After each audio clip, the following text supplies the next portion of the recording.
Hello everyone and welcome to the channel. I'm Emmanuel, I'm an airline pilot, and welcome to the Lufthansa Real Ops, this time going from Munich up to London Heathrow and then back towards Munich.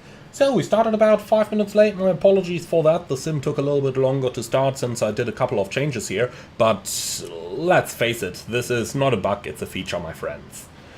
Alright, so hello to everyone down here in the chat and welcome. So, let's go ahead and do a little bit of basic pre-flight here before we start. We have slightly changed the livery. It's not the one from yesterday, but this is the Alpha India Delta Delta, which we downloaded from flightsim.to, also done by Atarium. He's done a couple of liveries that are not available in the Phoenix Manager, which he uploaded on flightsim.to. And the Delta Delta is one of them, and this aircraft is fitted with the Electronic Instrument System 2 version in the real world, and therefore we have the digital standby instruments on this one and not the analog ones like we had yesterday. We're going to fly from VATSIM Munich, so the one that's included in the world update, but for Heathrow we are not going to use the Microsoft Airport but the Inibuild one instead. In Heathrow there is an event going on today that's connecting Heathrow to Madrid, which was a little bit long for my taste, but nonetheless this means that there is going to be full ATC and probably a good amount of traffic as well. Okay then, let's board our plane and start getting ready. So, here it is, the A321. Once again, for the livery, typical Atarium cabin. I think we are all well aware of what that means in terms of excellence these days. For the cockpit, as mentioned, digital standby instruments over here, which this airplane does have in the real world as well. Okay then, let's take a seat. We are taking a fresh aircraft over here, and just one word that I really find worth mentioning here. We're parking on the satellite terminal in Munich today, and this one has a lot better quality than the other side does. So this one actually does look quite a bit better, if you ask me, than the opposite side of the old Terminal 2. So I have a feeling if I continue to use the Gaia scenery, which I don't think I will for too long. I think I'll go back to the SimWings one. But if we keep using the scenery, you will see us flying from this terminal quite a bit more. Okay though, let's go ahead and start powering our aircraft up, and we'll start down here. So master levers off, mode selector norm, weather radar off, predictive wind shear off, landing gear down, wiper selectors off. The plane has been flown already today. The last crew just left a little bit earlier, so we are going to skip the battery check here and turn it on straight away. So for now it's still a nice afternoon, so we can turn off all the cockpit lights internally over here, but it is once again really hot here in Munich. So first things first, first officer, you don't need your EFB yet, do you? So we are going to open that window. Alright, so that good stuff out of the way though, let's go ahead and import our flight from SimBrief over here. It's going to be the Lufthansa 2476, call sign 7 Victor Victor, from Munich to Heathrow. Off block at 1/2 which is in 21 minutes, so we should be good to go for that. Now comes the big question, flight plan. No, doesn't work. Okay, well that's a pity, but then we can always use it straight from SimBrief in order to have a look at what we're about to do. So let's start right over here, and we'll take the SimBrief website for that. So we'll just go over the most important things here. First of all, the general weather conditions. Let's get the significant weather chart here. As you can see, a little bit of turbulence and icing in the lower levels over here that we have to take care of, but overall nothing that I would be afraid of. Now into the weather for the airports themselves. We have Heathrow over here. Our planned arrival time is at 1700 UTC roundabout, and looking into the forecasts, we got temporary rain, but that's going to be before us, so that heavy rain over here should also be through by the time we arrive. So starting over here, 6000 meters, showers of rain, and Prop 30 tempo, heavy showers of rain and thunderstorms in the area. So that's what Heathrow looks like today. Let's go ahead and also have a look at our alternate airports. and we've got East Midlands planned as primary alternate, and they are reporting Prop 30 tempo, heavy showers of rain, but no thunderstorms over here, so we should be able to land in East Midlands without any problems. Nonetheless, for the sake of being complete here, Cardiff, also heavy showers of rain, but no thunderstorms forecast. And last but not least, we've got Birmingham, and over here they have heavy showers of rain until 1600 with a Prop 30 tempo, and thereafter the weather is becoming good again. So overall, our alternate airports are looking pretty good, and I think we don't have to worry about that. What we do have to worry about, however, is arrival delays. It is Heathrow. They are running an event. It's Saturday. That's pretty much all factors that can come together on VATSIM to cause delays. So let's go ahead and have a look into our briefing preview over here. So we're planned in the Alpha India Delta Delta, Lufthansa 7 Victor Victor, Phoenix A321 IAE. And if we look at our alternate planning, you can see that all the alternates don't differ too much in terms of fuel. It's basically around about 1400, 1500 kilos everywhere. So if we take our standard fuel, we plus a couple hundred kilos, we are good to go for everything. But because of the event they're running today, I'm thinking about taking a little bit extra fuel here, and combined with the weather, let's make it half an hour on top, so plus 1200. So we're looking at 6.7 plus 1200 makes 7.9 plus round about 200 taxi fuel. So if we take 8.1 tons of fuel, then we should be good to go for pretty much everything that we could run into today. And Daft Duck, very good question. Do we disinfect the cockpit before we start the pre-flight? Yes, partially. What we normally do is to take disinfectant wipes, and I always go over the keyboard, the thrust levers, the side stick, and over the common controls that you touch. And of course the table and my armrests. Those are the things that I disinfect. But, you know. Okay, so that much about our basics over here. Let's go ahead and start our mass and balance loading. So we said we wanted to take 8,000... what did we say? 8,100. Right, 188 passengers, so we are rather fully booked today. And a little bit of cargo in the holds as well, leading us to a growth rate of 74.2. Okay, we're going to start the boarding over here using GSX. And then we can continue with our pre-flight procedures. So, as mentioned, it is pretty warm, so let's go ahead and do the APU fire test, and then we'll fire up the APU. Works just fine. APU master switch, wait for 3 seconds, and then APU start switch. Here we go. Okay, the APU is coming up, then IRS mode selectors. 1, 2, 3. Cockpit lights looking good. Then we can go ahead with our EFB setup. So, I already mentioned we can't view the flight plan over here, unfortunately. We can take some ground shots, namely airport, taxi, and the parking stands east.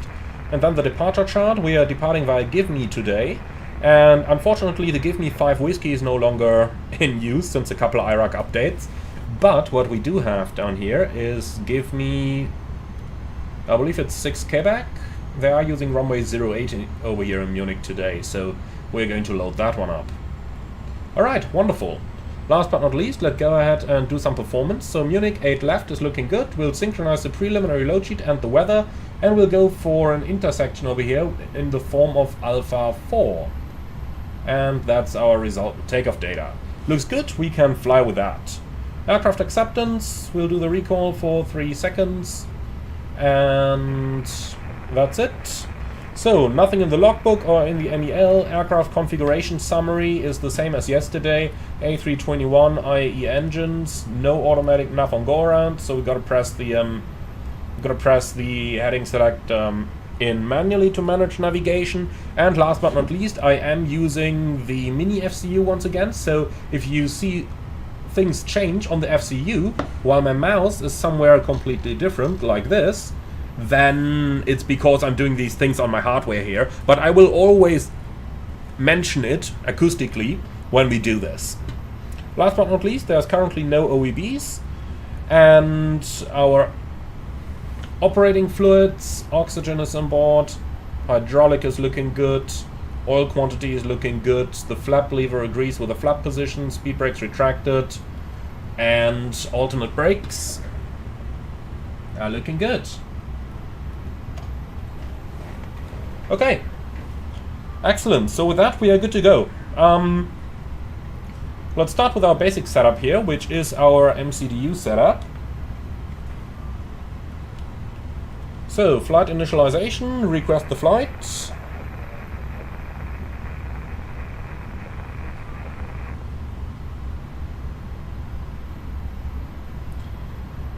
And then, someone's asking in the comments, isn't there supposed to be an additional flow switch for the pack system in the A321? Well, the one we have is the econ flow up here, but that's really all there is. I'm not aware of any extra one that we should have, only that one. And in turn, the pack flow selector has been removed that you have on the 319 and the 321. Sorry, 320 of course. Now, Seitoga is asking, in real life, how do you calculate how much fuel is enough for your trip? Well, that basically comes from the company. They calculate the flight plan, just like I've shown you with SimBrief earlier, and that flight plan is what you use then. Okay, so preliminary load sheet, Lufthansa 7 Victor Victor on the 24th of August, Delta Alpha India Delta Delta. Cabin crew, we're aware of that. Munich to Heathrow, 0 fuel weight, 66.1. And over here, we are underloaded by 5,438, maximum passengers 188. Portable water 100% and fuel in tanks 8,100. Looking good, we can accept this. Okay then, so A321-200 IAE engines, and this time I thought about updating my database here. We finally did it. Okay, so let's go ahead and do the flight initialization request down here, and then we can start with our cockpit pre-flight as we go along. Now, the doc next door asked me, how do you get that little ATC menu in the ATSU? The only menu I have is the AOC menu. What you mean is that one on the top there, ATC menu. I believe you need to insert your Hoppy ID in order for that to show up. But we'll look into that later on then. Okay, so let's go ahead with our flight deck pre-flight. Oxygen on, flight recorder test. Sounds good. So, refueling still in progress. Then we're gonna keep those pumps on. Okay, let's do the battery test. Battery is going on, and we can observe the amperage rising, indicating that the battery systems are charging correctly. Wonderful, then let's continue on the overhead. We'll turn the fuel pumps on once refueling is finished. Engine fire warning on number 1 is looking good. Engine fire warning on number 2 is looking good. And over here, everything is normal. Wonderful, then we can go down and continue on the main panel. Next up we need the QNH, which we find on the ATIS. So Munich, view ATIS. Okay, looks like that. Well, here we go. Okay, QNH 1014. That's easy. Okay.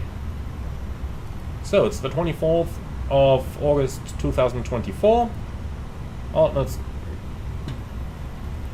Northwheel steering is on, and down here everything is set. Standard Squawk 2000. And that's it. Okay, then we can continue with our flight deck setup. So Lufthansa 7 Victor Victor, cost NX30, cruise level 340, and we're departing off 08 left towards Give Me. So let's see what departure that's gonna be. Give Me 6 Quebec. Okay, we'll take that. And before we go to the secondary, let's also insert our landing runway. At the moment, seems to be runway 27 left for landing. It might become 27 right, so we are going to go over that later. Okay, for now let's just insert 27 left over here, and if it becomes anything else, then we can still change it en route. We do have plenty of time. Okay, unfortunately, no route over there, so let's just quickly see what our last waypoint is going to be on the en route chart then. Logan. Okay, well, Logan is easy. We have flown that arrival before, have we? Okay, so it's going to be the Logan to hotel arrival with a Lamborn transition. Let's see how many rounds in the hold we're going to fly today. Alright then, for our secondary, copy the active, and we have Munich emergency 1 today. And that's going to be off runway 08 left. Runway track is 081/25 miles. And here we go, and then we can re-enter that in here. So MOOC X1, here we go. 081. Wonderful. And for an immediate return, we are going to insert Munich as well. So 8 left, here we go. And the same into the fixed page.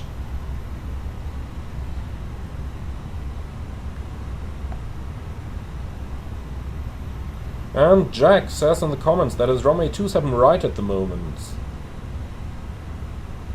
Okay. Well, we can change that later on. Well, we can actually change it now as well. Let me just quickly insert our emergencies in here. And then we change the arrival runway. If you say it's 27 right, I trust you. Okay, so Logan to hotel and also the Lamborn transition. Insert, here we go. Alright. The departure is flown all on RNAV, so we don't need anything in the radio nav page, and Munich 08 left going into here. Now, say Toga, very good question. What do you do if you get into strong turbulence? Do you turn off the autopilot? No, not at all. Keep it on. The autopilot is going to fly better than you will. And depending on the aircraft in question, some aircraft are actually going to have dedicated turbulence modes. For example, I'm thinking Dash 8 over here. And other aircraft, such as the 737, want you to use control wheel steering, but Airbus says just leave it on and just leave everything exactly as it was. And the autopilot is built to handle the severe turbulence. Okay, so I'm just checking my numbers directly from the preliminary load sheet over here. That makes our life a little bit easier. Okay, and then we need our fuel values. Unfortunately, don't have those in the. Unfortunately, we don't have those available anywhere. So I got to take them off screen out of SimBrief on my iPad over here. I really wish that Phoenix would repair that EFB quickly. Okay, so 0.3, 1.3, and 1.3. Wonderful. Then let's go ahead and do a wind uplink. And last but not least, our takeoff data. So it's a config 2 takeoff. And we have 52 degrees flex temperature, speeds 495454. So 149. 154 and 154. So noise abatement procedure 2, acceleration in 3000, all of that stuff is looking good. Excellent.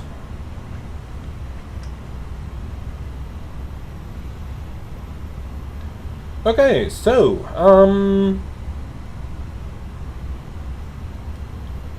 Brandon Colby, hi. I remember tracking one of your flights you did to Las Vegas. How high is the fuel load on a flight like that? Is that close to full? Yeah, Las Vegas is pretty much maximum range for the A330. How much fuel is it? Around about 70 tons, I would say. Roughly. Okay, refueling is complete. 8,100 kilos on board. Wonderful. So, initial climb. Let's go ahead and check all of that stuff. Munich, give me 6 Quebec. So, that's the non-ANAV chart. Let's go ahead and get the ANAV chart.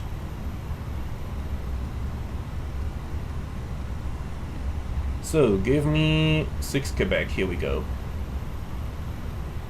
Right, straight at Delta Mike 070 on 1900. That's what we have. 070, 1900. And then left turn Delta Mike 073, which we have in here. And thereafter via Mike NDB, maximum 250 knots towards give me.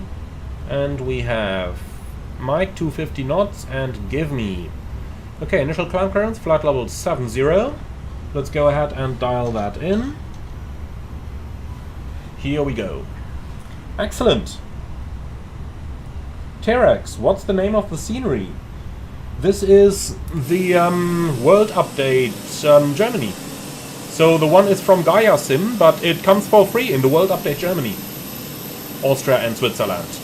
Just for completeness over here, so that nobody can complain. Okay, loading the last pieces of luggage now, and when we're done with that, we are good to go. Let's go ahead and request our IFR clearance. So, ATSU... ATC request, pre-departure clearance. So, gate is 215, I believe. Where is the gate number? Should be anywhere in front over here. 251, okay.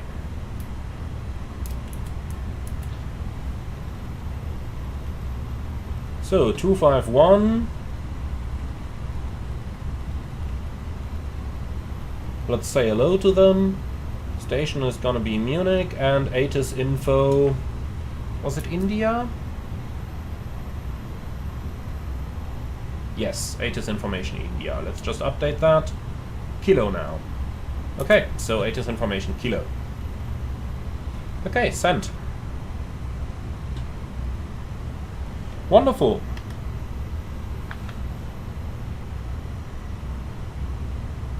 Now, Nick Wing, hi, why did you calculate takeoff performance from Alpha 4? Surely you'd want to use as much runway as possible to preserve engine stress.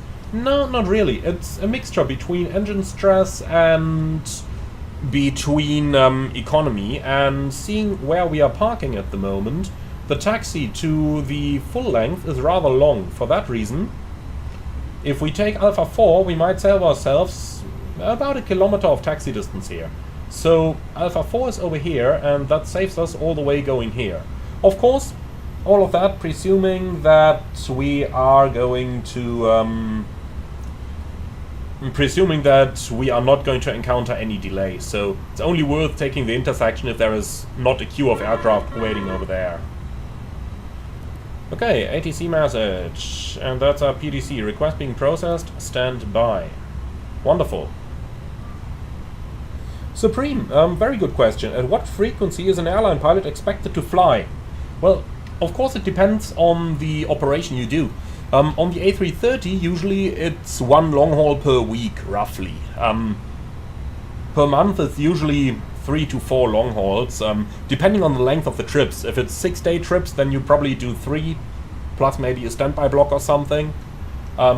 And if it's just minimum, then you do, 4 or 5 trips per month. On short haul, of course, it's quite different. Overall, taking the guaranteed off days that we have per year into account, it's basically 2 days of work, 1 day off. And why is that? Do I have a favorite route in real life or the sim? Honestly, no. Not really. In the simulator, probably Düsseldorf, Hamburg. But in the real world, there's so many nice things. I mean, Maldives, Mauritius, Punta Cana. There's just so many nice ones. Okay, here's our clearance. PDC 11, Lufthansa 7 Victor Victor, cleared to Heathrow of 08 left via give me 6 Quebec. And that's confirmed. Squawk 2101.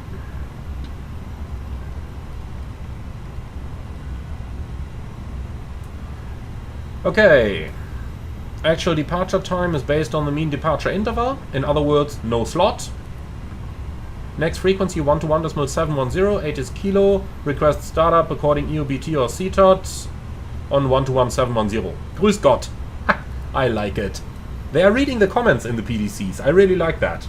There used to be a time where VATSIM controllers ignored the comments, but with answers like this, they do read them nowadays. We can really see that. And why is that? Pilot salary really varies greatly per airline. Some airlines pay them per hour. Other airlines just pay a general salary. In my airline, we get a general salary. So up to 75 block hours, everything is covered. And the only thing I get is the money for being abroad. So basically the cost for your food and stuff like that. Apart from that, it's the same money. Even if I would fly the A320, it would be the same money as the A330. But other airlines do that stuff differently. And 320 SimPilot Superfan, hi. Well, that's a username, that's dedication. That's dedication, I like you. Alright, there's the company message. I bet with you it's going to be the final load sheet, so let's go ahead and take a look. So we can ignore that one. Load sheet, here it is. In compliance with edition number 1. Zero fuel weight 66.1, which we have, and CG 21.6, we also had that. Okay, wonderful. And then takeoff weight 73.9, currently 74.0, good enough. 188 passengers, 6 infants. Poor cabin crew. Okay, 23.2. So that's a trim of roughly 1.4, I would say.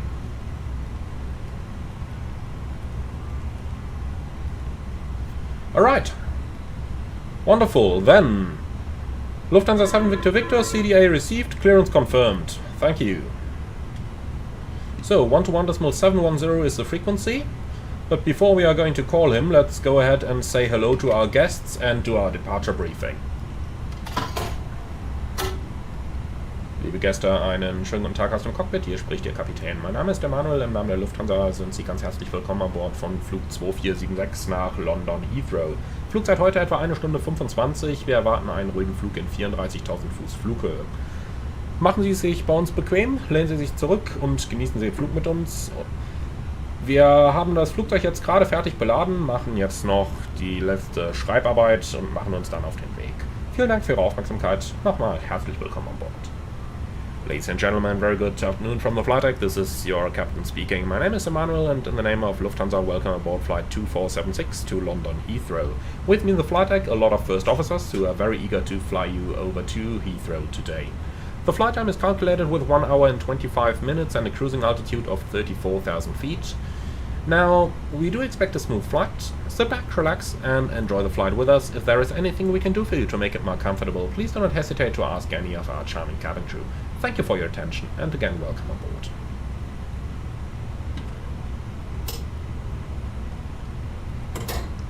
Okay, passengers are dealt with. Let's close up, and then let's go for the departure briefing, please.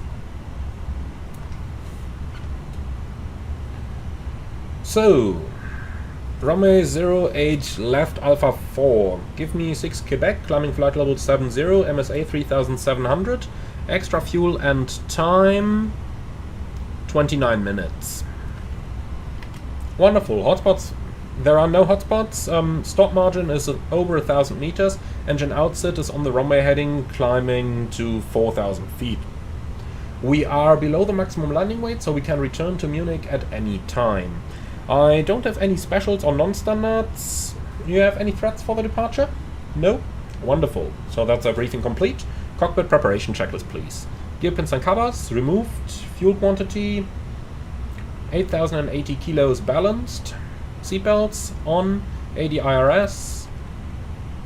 NAV, Baroref, QNH 1014. Cockpit preparation checklist complete.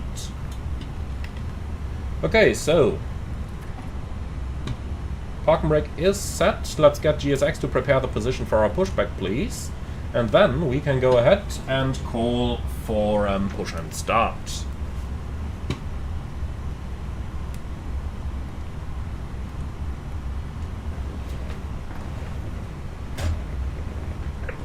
Lufthansa 94 Alpha, push and start approved, face north. Facing north, Lufthansa 94 Alpha, thank you. Just waiting a short moment here until the tuck is connected. Kilo, just going to hold it November 1. Easy 53 November Kilo, München apron, hello, taxi to stand, actually your stand just became occupied. Stand by a moment. And Marcelo Henbo, which pilots make more money, regional or international? Again, depends on the airline. In my airline it makes no difference. In my airline it's the same pay scale, regardless of the type of fleet. In other airlines it's different. Especially in the US it's the long-haul pilots who make most money. In Europe it really depends. Of course there is a certain tendency for pilots to start by flying short-haul, and therefore they also start in the lower pay scales when they do. So that's obviously a difference there. Tower on 118.705, bye-bye. 18705, Lufthansa 5, thank you for departure. Easy 53 November. Okay, so let's go for our pushback clearance. Via Whiskey 1 Orange Line, Charlie 3 Blue Line, Echo 1 Blue Line.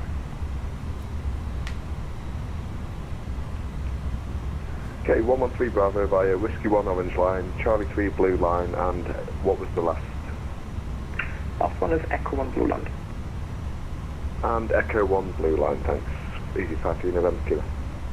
München apron, hello, Lufthansa 7 Victor Victor, request pushback and startup, stand 251. Two stations at once, I heard Lufthansa 7 Victor Victor, München apron, grüß Gott, push and start approved, face north, Echo 2. Push and start approved, face north on Echo 2, Lufthansa 7 Victor Victor. Lufthansa 5 Papa Mike, request taxi. Lufthansa 5 Papa Mike, Squawk 2332, taxi via Echo 3, Delta 6, hold short of Echo 2. Ground from cockpit, go ahead. So, please confirm all doors and hatches closed, ground equipment removed and bypass pin is installed. All ground checks complete and we're ready to go. Roger, push approved, facing north, park and brake released. Correct. Start the push and stand by for engines. Roger. Before start checklist. Park and brake. Released. Takeoff speeds and thrust. V1 149, VR 154, V2 154, flex 52. Windows. Closed. Bacon. On and tasty. Before start checklist complete. Victor Romeo, follow the company A321 on your left. Hold short of Echo 2. And A320JK, could I do a shared cockpit flight with Aeronews Germany? I don't think the Phoenix can actually share the cockpit, can it?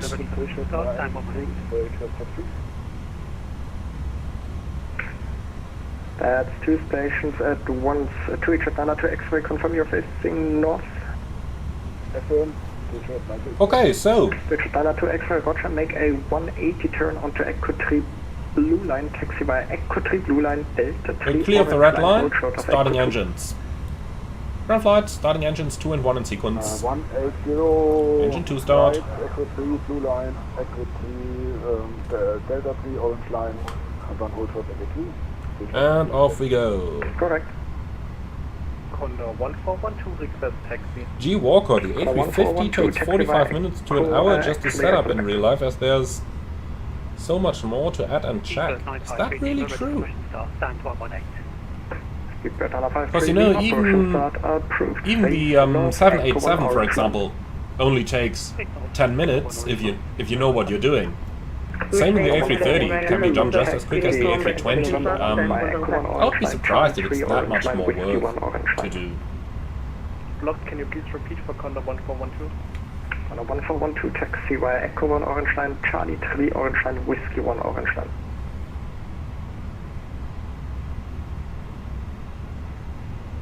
And that's a good start on engine 2. Engine 1 start. And push complete, set parking brake. Brake set. Alex, am I type rated for the A350? Yes. It is a common type rating with the A330, even though I've never flown an A350 nor sat in a simulator of one, but it is a common type rating, so it cannot be that much more than the A330. The basics have to be the same, even though probably some differences, of course. But I think it just looks more complex. I don't think it actually is.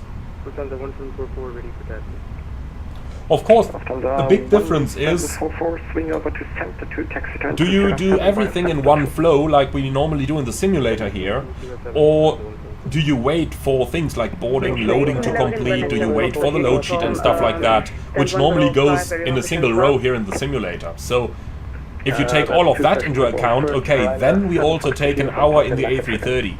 But of that 1 hour of setup time, we sit there for, you know, 40 minutes just chit-chatting along and doing nothing. Right, 7 Foxtrot uniform, say again your last. Alright, 2 good engine starts. Please prepare the aircraft for taxi, clear signal on the right side with a pin and have a wonderful day. Bye now. Right, 7 Foxtrot uniform, I call you back. Condor 14124 München ground. Okay, there comes the ramp agent, and she's holding a pin in her hand. Departing 08 right. So, after start checklist, anti-ice, off, econ status, checked, pitch trim, for your help. Then taxi to what is that, 23% set, rudder trim, neutral, after start checklist complete. Taxi to MC Sierra 5 via Charlie 3 Whiskey 1, Condor 1412, thank you. Lufthansa 7 Victor Victor, request taxi.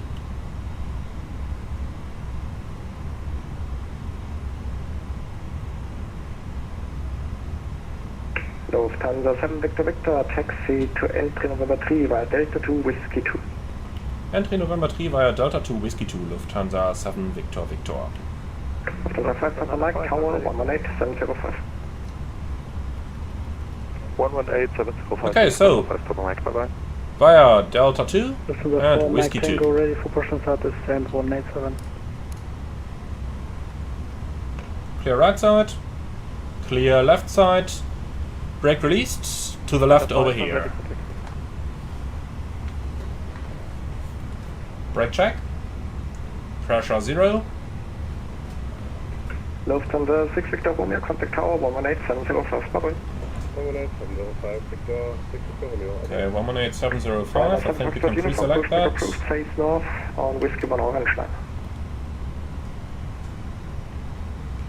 So, Whiskey 2, straight ahead. North on Whiskey Orange line, running from the uniform. And Condor 1412 for you, it's now Whiskey 1 Blue line to entry 05. Whiskey 1 blue line for entry Sierra 5, Condor 1412. Reach at 9er to X-ray, consider taxi to entry Sierra 7 via Center 2. Sierra 7 via Center 2, Richard 92. Okay, looks like 2 aircraft over here at the entry. 120.505, Joe. Lufthansa 905 are ready for taxi. Lufthansa 904 Alpha taxi to entry November 3 via Whiskey 2. November 3 via Whiskey 2, Lufthansa 904 Alpha. Even after a couple days time, it's really strange and nice at the same time to see the length of the A321, isn't it? And wow, the amount of traffic here in Munich is just wonderful as well, isn't it? Lufthansa for Mike Tango, sales stand. Stand is 187. Okay, so the first aircraft is going to the left. For Mike Tango wants the traffic behind us past Pushback approved, face south on Whiskey 1 Blue line. Okay, no one coming from the right, clear on the left as well. So we cleared onto the bridge, but no further. Contact Tower 118705, Joe. 118705, Lufthansa 7 Victor Victor, tschüss.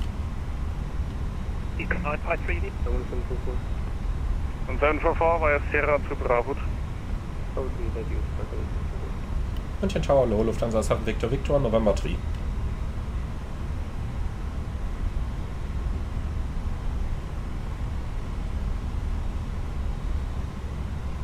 Yeah, 127 check vehicle is rolling, wind 090 degrees, 3 knots, 0 left. Are we clear to land, Air 187? FM. Clear to land, Air 187. Tower low, Lufthansa 7 Victor Victor on November 3. There's Air Force 1248, taxi via Alpha 8, November. Okay, then we gotta stop. I was really hoping we could make it one smooth taxi, but... From the 7 Victor, did they call you? Ah, okay. The Jet's 902 exchange frequency. I wonder why it doesn't give us further taxi here. X-ray, good day, taxi turning point runway 03, by Sierra Bravo 3. Holding point 03, Sierra Bravo 3, 326. Lufthansa 6 Papa, contact So what exactly are we waiting for now? There's like nothing happening here.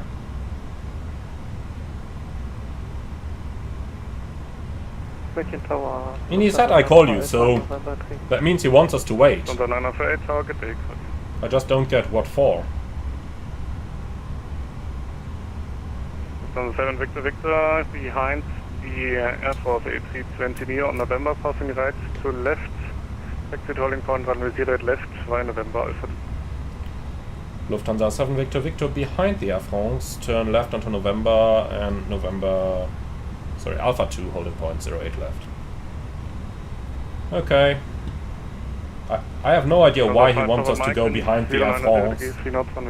Like, there was everything completely free. 08 left, clear to take off. Lufthansa 5 Papa Mike. India 137, taxi to entry November 4 via Alpha 8 November.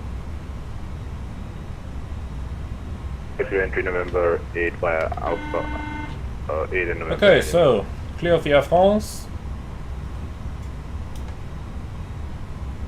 I really don't understand this. Does anyone have an idea? Okay. Hello, Emmanuel here. Victor Romeo Roger, behind the departing company lineup on the left behind. Thanks. Okay, so, off to the left. Lufthansa 904 Alpha, taxi holding point runway 08 left via November Alpha 1. November Alpha 1, Lufthansa 904 Alpha.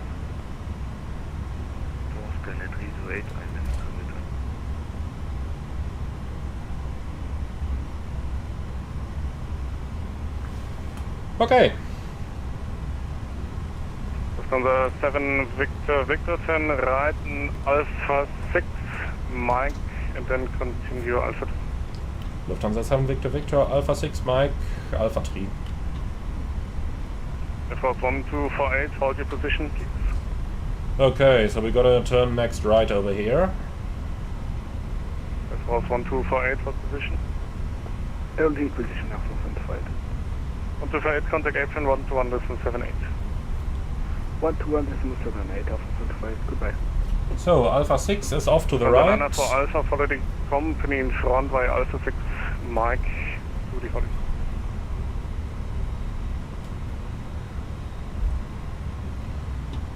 That taxi light is positioned perfectly, isn't it? Apart from the fact that there shouldn't be any taxi lights here, that's a bug in the scenery. Munich doesn't have them in real life.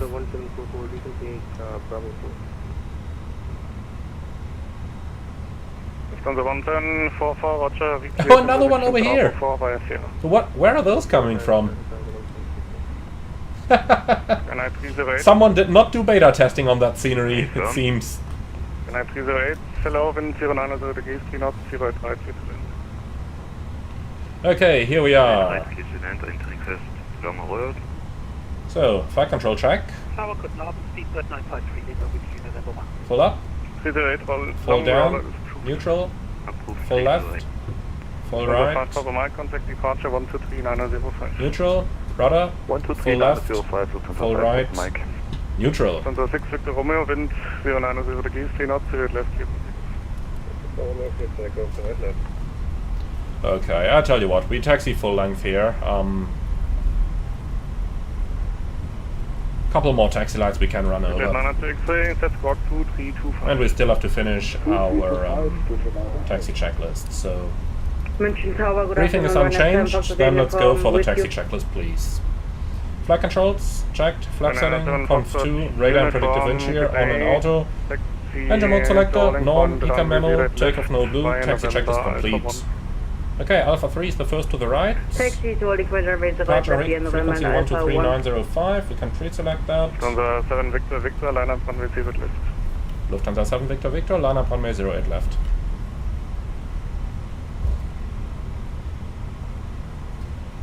Penny 187, shall we contact ground? Interesting taxiway design here, going first left and then to the right. 101.710 for Air 97. Dankeschön. Have a nice weekend. Thank you.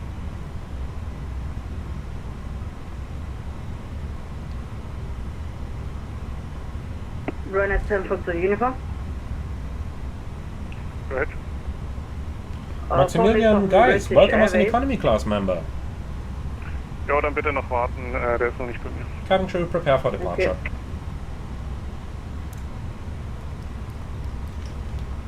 Lineup checklist. Takeoff runway, Also 6 Victor 08 Romeo left, von Alpha 3, Thrustmaster 1 to 3, TCAS, Bandana 05. TARA, PAX 1 and 2, off, lineup checklist complete. Okay, clear on the left, 1744 lineup and 08 clear on the right. Line up 08 right, Lufthansa 154. Scanner 308, 08 right to gate. Scanner 308, taxi entry Sierra 8 via Bravo 12. Sierra 8, Bravo 12, Scanner 308. Correct, contact airplane 121 is 71. 12171, Scanner 308. Tower Lolo from the 4 Mach Tango at Sierra 5.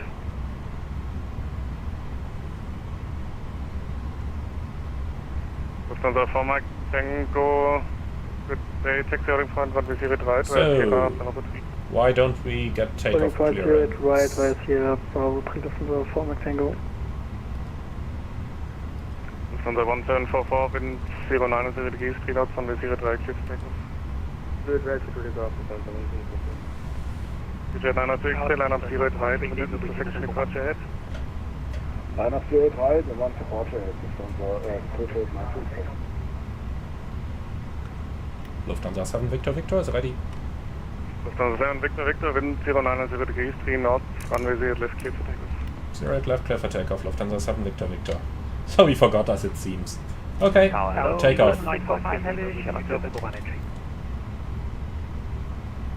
Multiple stations, first Lufthansa liner for Alpha behind the departing company, liner 0. Manflex 52, SS runway, auto thrust blue. 08 left behind the departing company, Lufthansa liner for Alpha. Thrust set. Bird 953 Lima on frequency. Yep, okay. 953 Lima, taxi holding point runway 03, 2 Jahr November Alpha. Holding point 8. Right, November 3, Okay, 110 knots. Forgot to Bird call it 953 100. Lima via November. But that's nothing to worry about. Happens regularly.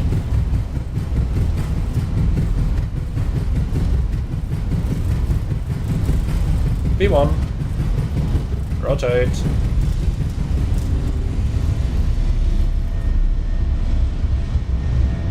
Positive climb. Gear up. Nav. Checked.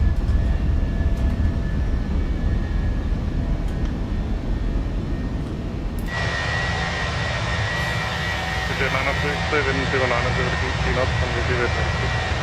Jetzt für Takeoff 03, Station 9,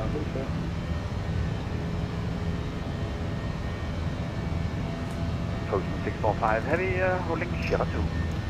First climb, auto thrust. Lufthansa 645, target air, call you.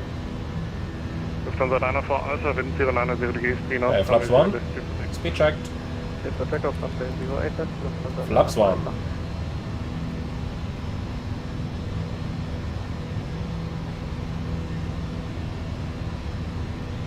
Wow, the flight director really wants us all the way at 30 degrees bank, huh?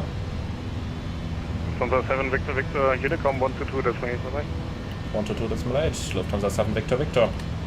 It's too bad they used to be online when I Lufthansa planned the 1744, live Unicom, stream. bye-bye. Unicom, Lufthansa 124, bye-bye.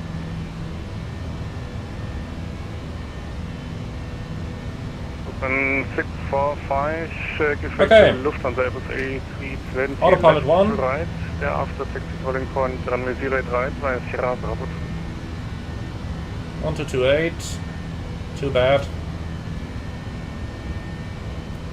And flaps 0. Speed checked. Flaps 0.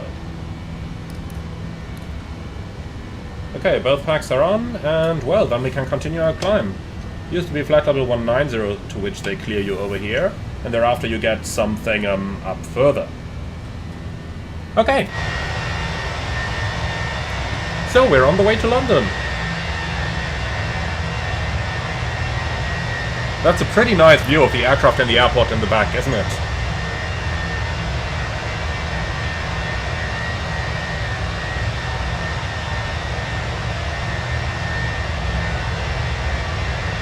Nico Graf asking in the comments, do you think 4060 Ti is sufficient for Microsoft Flight Simulator? That depends on the size of your monitor. If you want to play in 4K, probably not. But if you want to play in full HD, then the 4060 Ti should be more than sufficient. It's really the size of the monitor that determines your performance. Okay, set standard. Standard cross-check, passing flight level 57 now.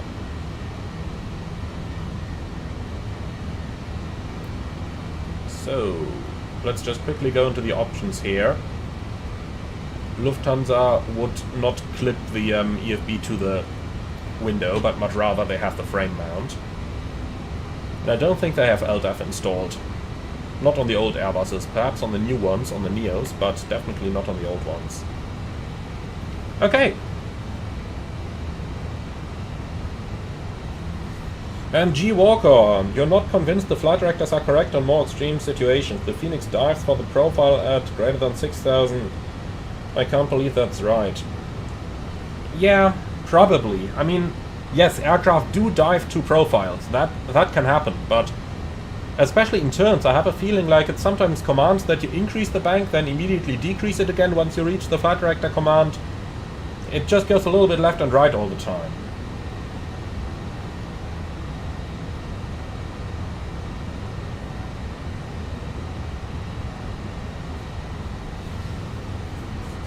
Okay, so we do have a 250 knot restriction over Mike. We'll probably just about run into that before we start the acceleration. So probably just going to climb slightly higher than 100.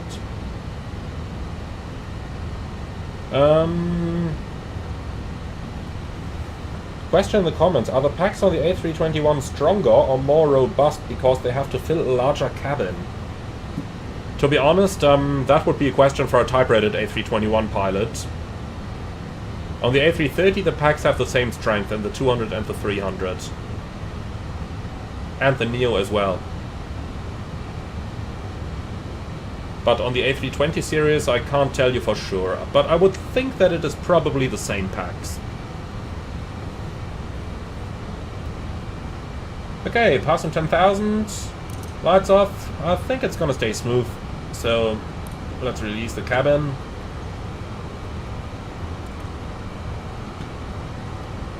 So, clear and copy, please.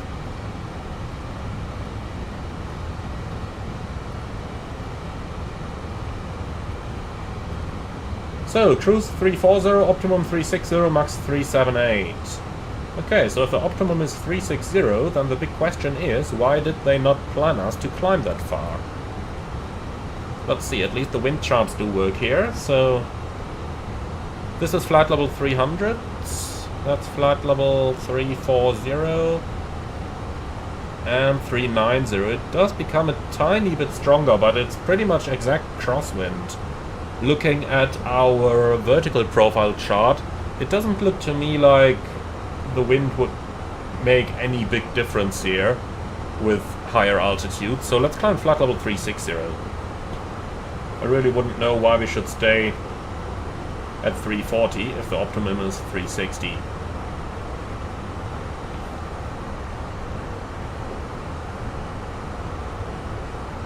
And 320 Simpilot Superfan, did you move the landing lights to the retract position? Yes, we did.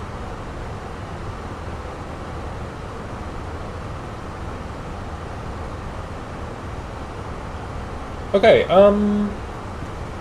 in regards to the packs, let's just have a look.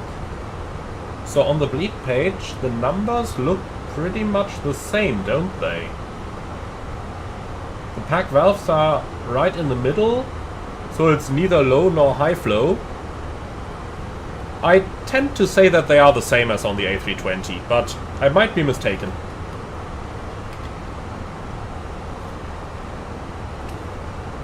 I mean, it would fit the Airbus philosophy, right? They do want to keep things as similar to one another as possible.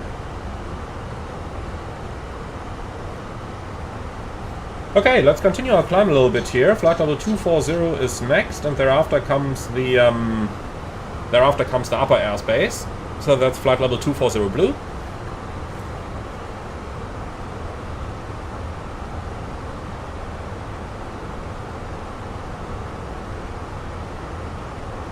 A320K, is it important which intensive courses you had in school for your A-levels to become a pilot?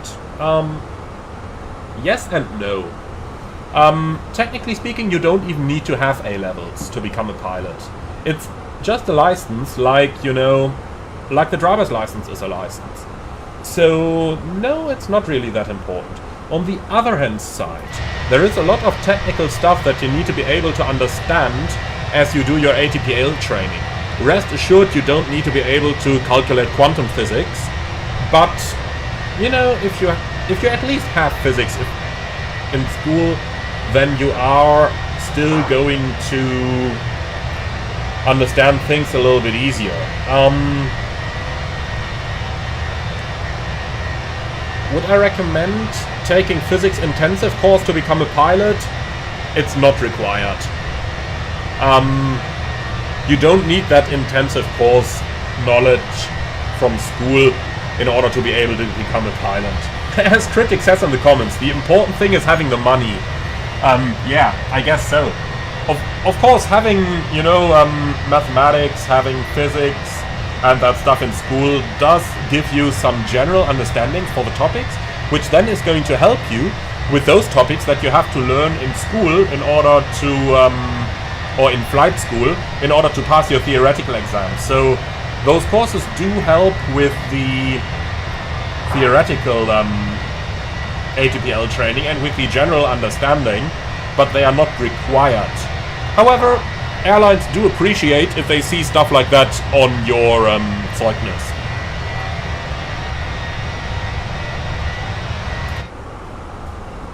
Okay.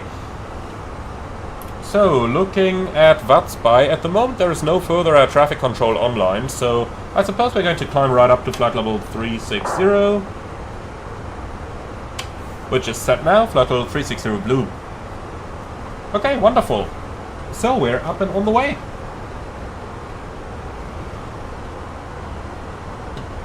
Quick check of the plan, arriving at 17:20, and the schedule today is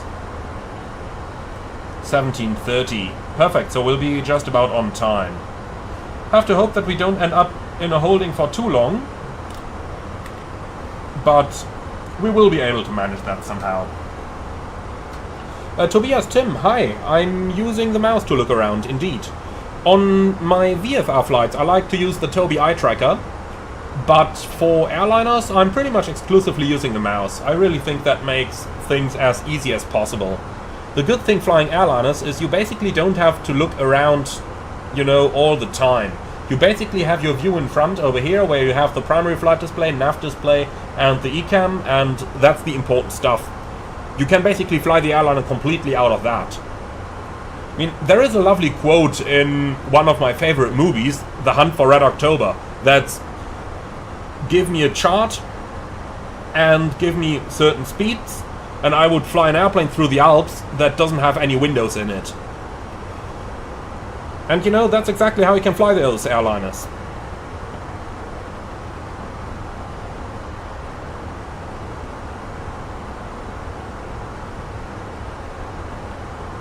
And Codeine asked earlier, what is the best Frankfurt scenery? Depends. In terms of the ground layout, I think Virtual FRA is best. In terms of the graphics of the buildings and the modeling and stuff like that, I think that Aviotech is best. Generally, I tend to say the Aviotech scenery looks a little bit better and has the better overall package, but I have significant performance problems with the Aviotech scenery, so I actually removed it again and reinstalled the Virtual FRA scenery. And I'm using that one again, because the performance is much better for me on that scenery than on the Aviotech one.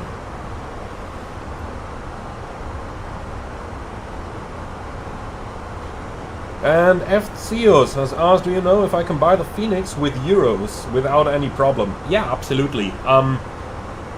Your payment provider is going to convert it into pounds, so don't worry about that.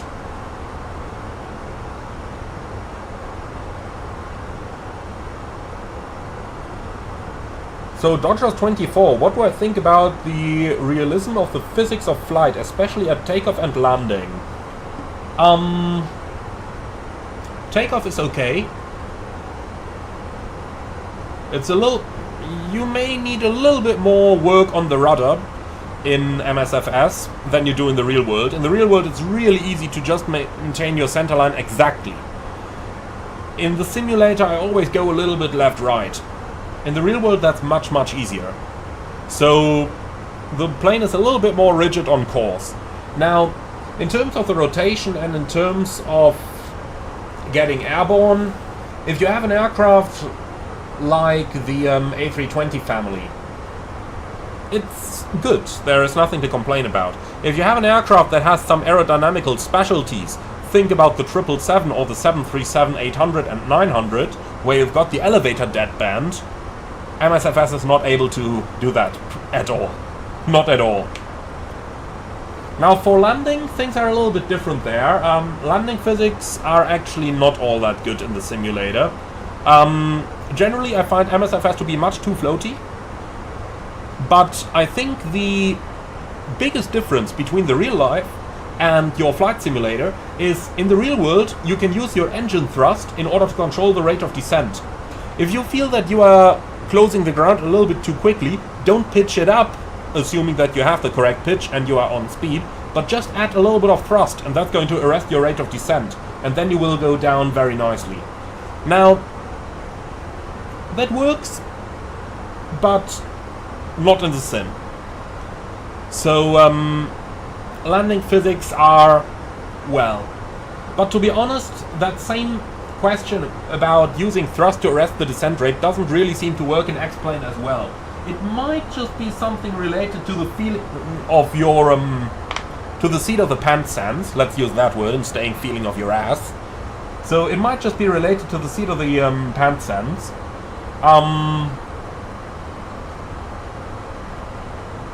Well,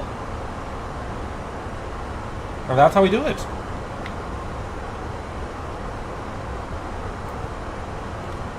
Say Toga, which license is required to drive a private jet like, well, a CRJ, that's not really a private jet, but or a Phantom for personal use. So as long as you don't fly it commercially, a private pilot license, plus the appropriate type rating, is all you need.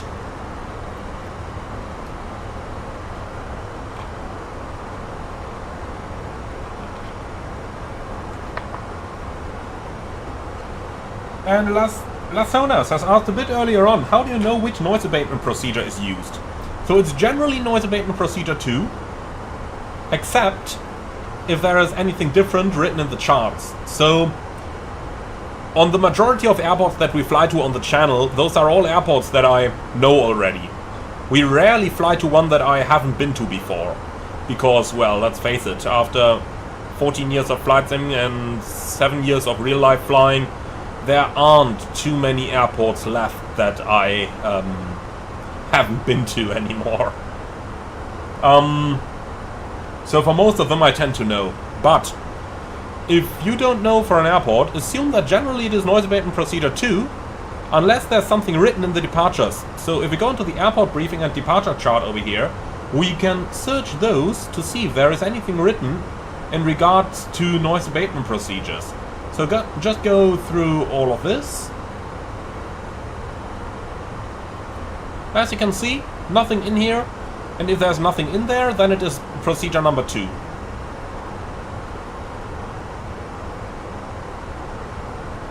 That's perhaps the easiest way to put this.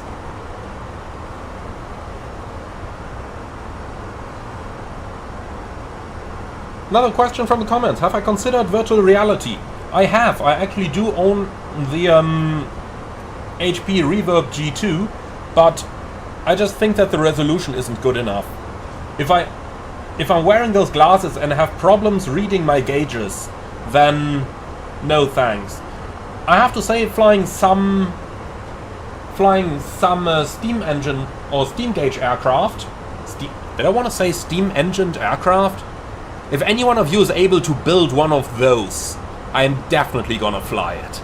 I have a feeling that a steam engine is not really appropriate for flying though. So if I fly steam gauge aircraft, then virtual reality is quite nice. The feeling is intense, honestly. The feeling is really, really cool. But I just think that VR isn't quite there yet. The resolution of the displays really needs to improve.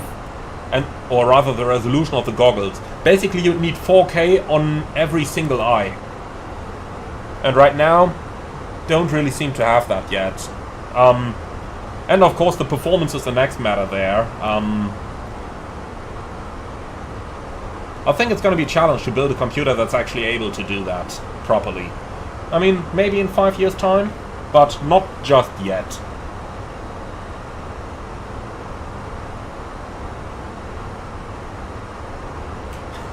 Interesting question from Sam.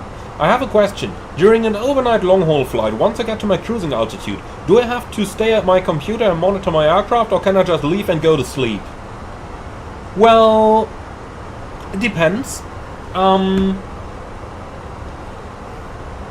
Let's say you're flying the PMDG 777, because that's hands down the best long-haul aircraft in the sim now. If you disable the service-based failures, and if you've made sure that everything in your FMS is programmed correctly, normally the airplane will be perfectly capable of getting you from A to B. Don't fly on VATSIM because you're not allowed to leave to go to sleep. Unless you just want to sleep for 15 minutes every time and then come back. So obviously if you fly offline, there shouldn't be a problem. If the route is correctly entered, the only problem you could face in Flight Simulator, if you fly offline, is wind changes. So if a wind shift happens that brings the plane into the backside of the power curve and you don't have sufficient thrust to power out of it, then the autopilot is going to lose it and it's going to stall. But I think that's the only issue that you might face there. Of course, it has nothing to do with realistic flying, but as long as you don't aim to do realistic flying, then I think it should be possible.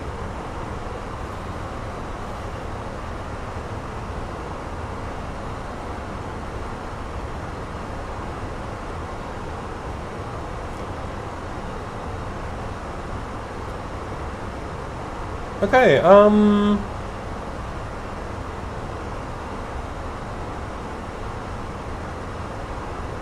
Imon Linji, what does Airbus do so that you don't have to use the aileron on takeoff, unlike Boeing's?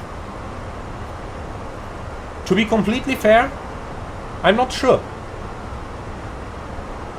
There is no flight computers keeping the wings level on the runway. Only once you're in the air and above 50 feet, where the fly-by-wire starts becoming active, or rather the flight control laws, not the fly-by-wire, only then you have the automatic wings level in manual flight, or rather maintaining the bank angle. Apart from that, it really has to be down to the way Airbus constructed the aircraft. So on the A330 they told me exactly the same thing. I was like, okay, does that work? Then I did my first crosswind takeoff with 20 knots crosswind, and it does work. So I really don't know exactly how Airbus did that. They did it somehow, apparently. And A320JK, have I flown to Mauritius in real life? Yes.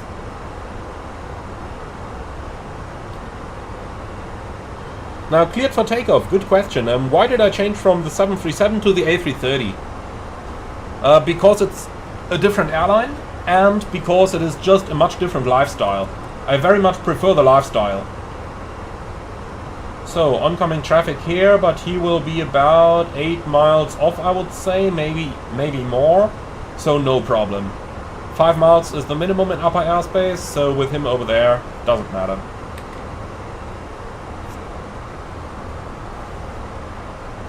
Mach Alt Cruise Star, sorry, Alt Star. In the A330 it's Alt Cruise Star when you reach cruising altitude. And going right into the sun. Let's get the sunshade down. Mach Alt Cruise. This map over here is a little bit strange, like it wrote Mach before, once we were in alt star. It doesn't have to put the box around it again, because the mode should have been active already. That's a little bit strange at times. Anyway, we've reached our cruising altitude. Let's do a very quick fuel check over here. So, top of climb, 21 minutes, 4,600 kilos. And we have 23 minutes, 5,800. We uplifted 1,200 more, so we are basically running exactly on the fuel that we're supposed to have. Fuel use 2,200. If we add that to the fuel on board, we end up roughly with 8,100. Small differences, ignore those. Fuel gauges are never entirely accurate. Okay, so we're up in cruising level. How far is it to the top of descent? 270 miles. 1652. So in roughly half an hour we can start our approach preparation. Very nice. So, that would be dinner time now. So, seat goes back, table comes out, and here we are. That's a typical cruise flight setup over here. Of course, the other side needs the sunshades as well. And that's it. Alright, beautiful.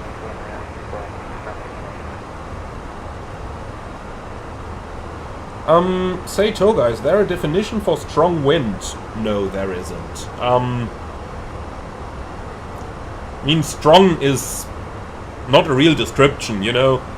If you fly at Cessna 172, then 10 knots of crosswind are strong. If you fly a 737, 35 knots are strong.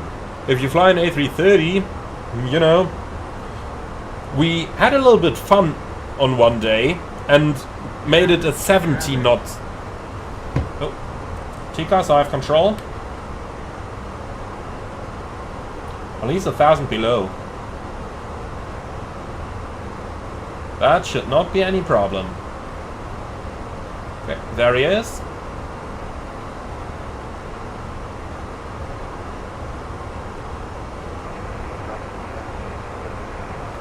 Okay, and where is he? There he comes. And this, my friends, is also how it works in the cruise. You're sitting there with your feet up on the instrument panel. EasyJet A321, hi. So you're sitting there with your feet up the instrument panel. Then the TCAS goes off, traffic, traffic. And all of a sudden you are here again, 100% awake. That's typical cruise flight for you guys. That's how it works. That's how we do it. So, company message, probably the delay report. We'll deal with that in a couple of moments, because we just want to relax a little bit for now.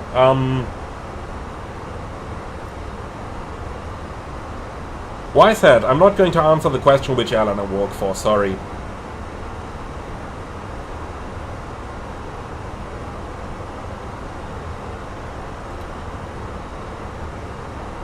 Okay,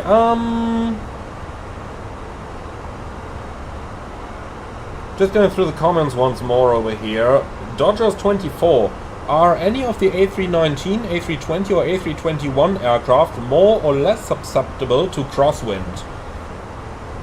I don't know for sure, but I would imagine that the A321 shows the worst behavior in crosswind because of the length of the aircraft. The turning point is located somewhere over here along the center of gravity. And since the A321 is the longest, the rudder is positioned the most aft, and this vertical surface over here of the rudder is, of course, a huge lever for the wind. So the further out it is from the center of gravity, the stronger the force that acts on it, or the stronger the turning moment. So, see, we talked about the physics course earlier. Obviously, this is part of the basic physics you should understand for your flight training.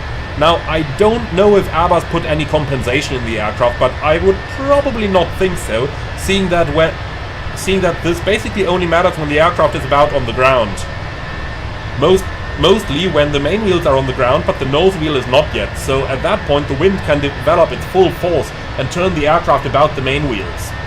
So just because of the length of the aircraft, I would say that the A321 is probably the one that is most susceptible to crosswind, with the A319 being the least susceptible.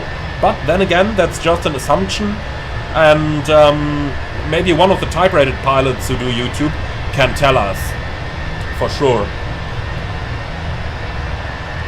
By the way, a lovely look down there on Frankfurt. I even see a strobe light down there occasionally, so someone's on final right now.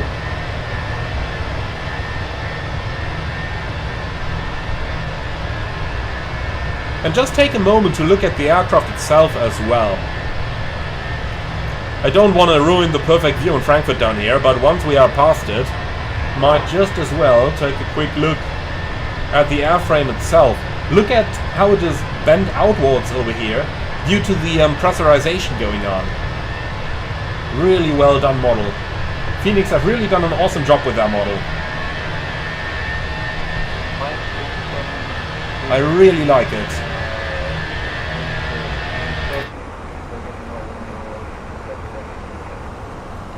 Now, Aaron, do you ever get nuisance TCAS warnings during cruise in real life? Not like this. What happens is that aircraft approach the cleared altitude quickly because they don't reduce the rate of climb or rate of descent, and that can lead to traffic warnings, but normally you have those in the lower airspace where aircraft can develop their full rates of climb or descents, and not in the upper airspaces. What does happen in the upper airspace, and that's a really funny thing in Airbus aircraft, when someone else is flying exactly below you, and with that I mean really exactly below you, like right down here, then the radio altimeter can measure that other aircraft and start showing you a radio altitude down here, and if the radio altitude is 2,000 feet or less, then the landing checklist is gonna come up on the ECAM, and then you're sitting there in cruise and the aircraft shows you the landing checklist. That is quite funny. That happens every now and then. Likewise, what can happen as well is that when that same situation happens and the aircraft is climbing to 1,000 feet below you, for example in the North Atlantic airspace, that can trigger the 1,000 call on the radio altimeter. So you sit there in cruise, you don't suspect anything, and then the aircraft says 1,000, and you're like, what? That's really interesting. And Tarzea, can I explain the wing lights and their purposes? Sure. Wing lights. Let's start with the basic. The switch is located right up here on the exterior light panel, and the light bulbs themselves are located over here, and on the other hand side we have one over here. Now, the light illuminates the leading edge area of the wing, and the purpose of the light is to be able to see icing that builds up on the leading edges.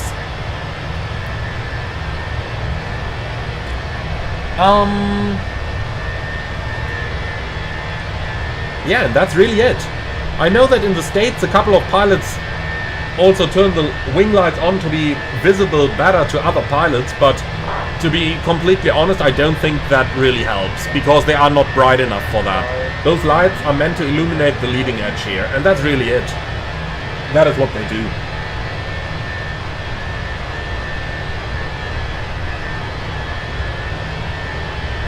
Beautiful view, by the way. I really enjoy that. And I just really enjoy seeing, you know, a little different than the typical A320 that we've been flying for the last 2 years. But okay, and that's the wing lights for you. Now on the A321, and only on the A321, you have a little problem associated with them. Door number 2 is commonly used for boarding and deboarding, and if a jetway is docked to the door over here and the wing lights are on, then those lights shine directly onto the jetway. And you can imagine that those lights have to be rather strong if they have to illuminate the wing through thick clouds, so they are pretty strong. And there has been a case where a jetway was set ablaze and went up in flames because the pilots left the wing light on. And this is the reason why in the shutdown checklist you have the wing light challenge, where you go wing light off, so that you don't light up a jetway. Now, on the larger Airbuses, on the A330, and A340. The wing light has been removed from the shutdown checklist. It used to be there for a certain while for fleet commonality, but it has now been removed because in the larger Airbuses, due to the way they are designed, that stuff cannot happen.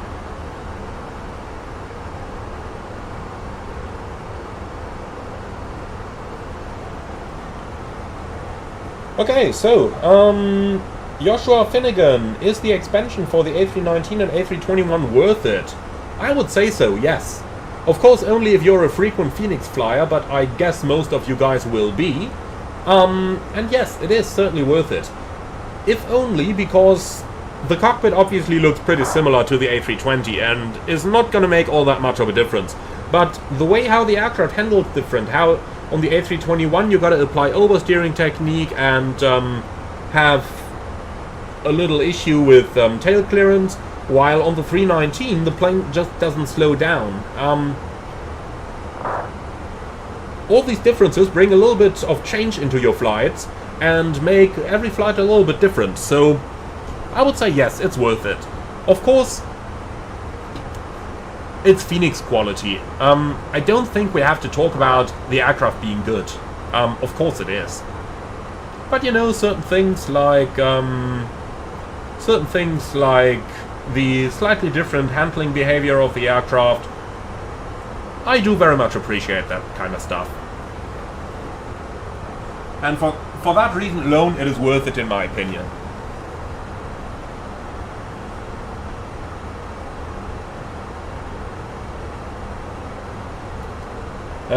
Name how, yes. Airbus allows small aileron inputs on takeoff row, as far as I know, if it has to be done.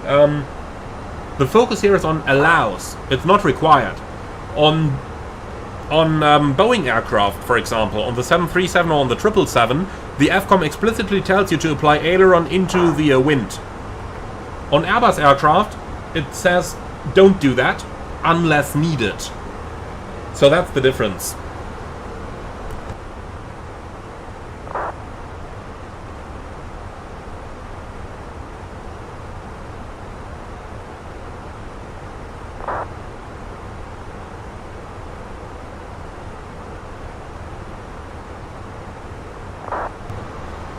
Okay, someone asked me, do I have any pets? I wish I would, but I really wish I had a dog, but I just don't have the time with all the flying. I can't take him along either, so that's a bit problematic. There might be a couple of spiders in my flat somewhere, I wouldn't be surprised. But that's because I'm keeping my windows open all the time. Alright.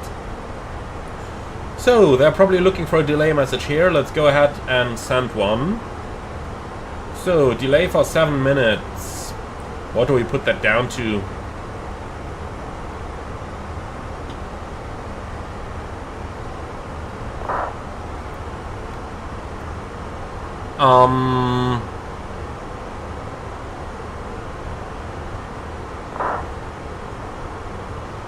Yeah, simulator restart. Because the live stream started 5 minutes delayed. So ESM 5 minutes, and then incorrect departure time, ODI 2 minutes.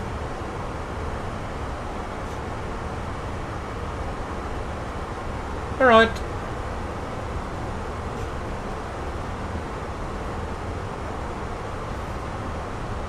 Let's await their answer.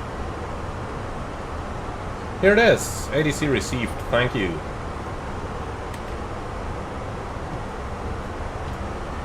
Okay, so aircraft straight ahead, about 10 miles. Let's see where he is going. Just a quick check on VATSIM off screen over here.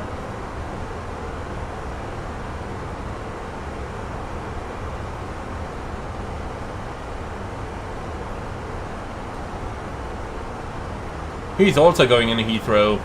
Ground speed 433, so he's flying quite a bit slower than we are.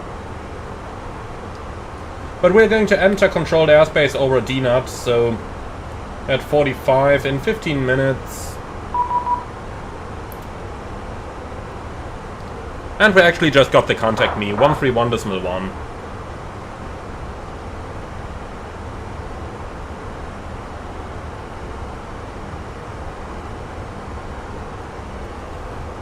Aircraft 608, contact London 127.105.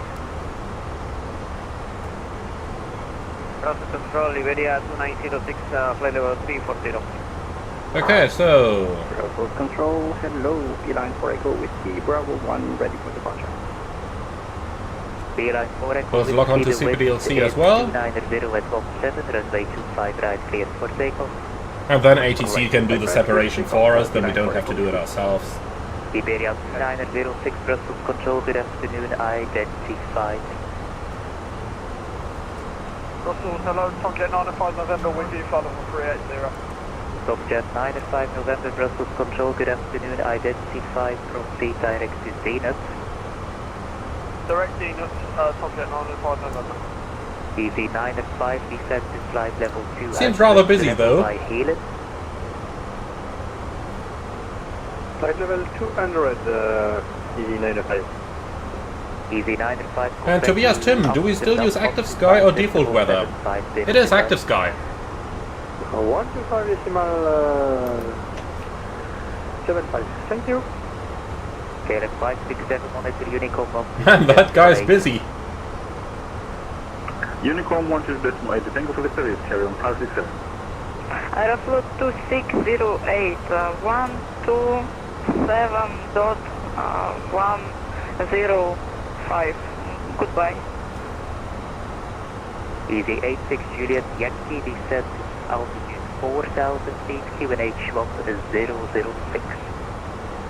4,000 feet on 100, Juliet. Someone's blocking the frequency with an open microphone right now. Reservoir 212. Lufthansa 659, contact London on 127.105. Contacting London on 127. Yeah, this sounds better. Delta 7 Foxtrot Yankee, contact London 127.105. Goodbye. 127.105, goodbye. Foxtrot Yankee. 4 Echo Whiskey identified at 1,500 feet. Oh man, flight level 240. I just don't get to do my initial call here. Just too busy.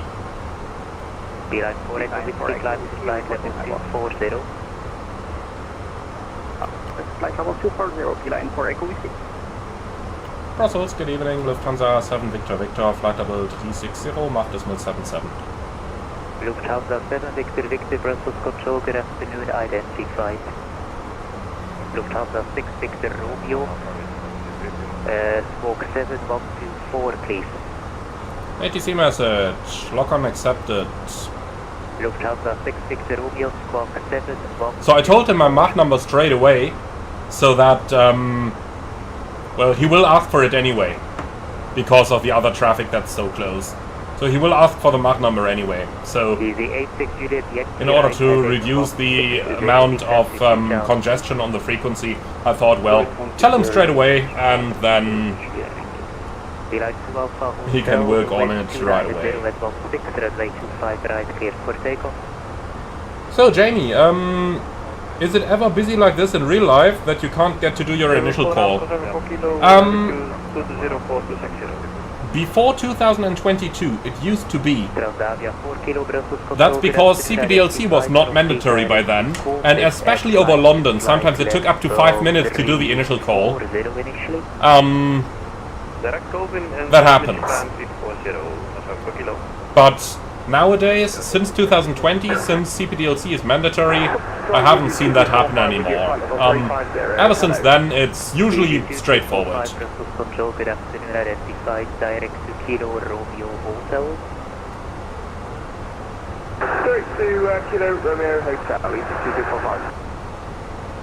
Olympic 575, contact up. Okay, so, Stick Harold Andreasen, thank you so much for the 119 NOK donation. Thank you so for sharing so much valuable knowledge regarding these amazing aircraft. Thank you, Stick. Thank you. Lufthansa 71 Alpha frequency. And FCOs, very excited for the iFly 737 MAX, one of my favorite planes in real life. I hope it will release in near time.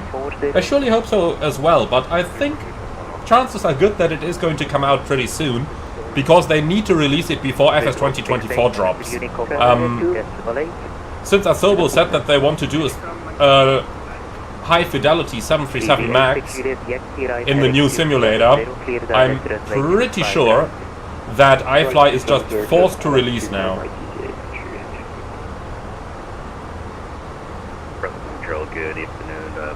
Trying 56 with you, level 320, climbing to level 360. Elias, with the wind uplink from the OFP, wouldn't it be most accurate to enter the respective flight level into the MCDU and look at the calculated estimated fuel on board? Yes and no. Yes, because you are right, technically speaking, the calculation should update itself when we change our cruising level. No, because the calculation is rounded to the nearest 100, and since it is rounded to the next 100, you're usually not going to see a difference. You know, flying in flight level 360 instead of 340 on a flight like this doesn't make all that much of a difference. It's maybe 30 or 40 kilos of fuel. We can check that in the operational flight plan, so if we look at the sim brief once again here,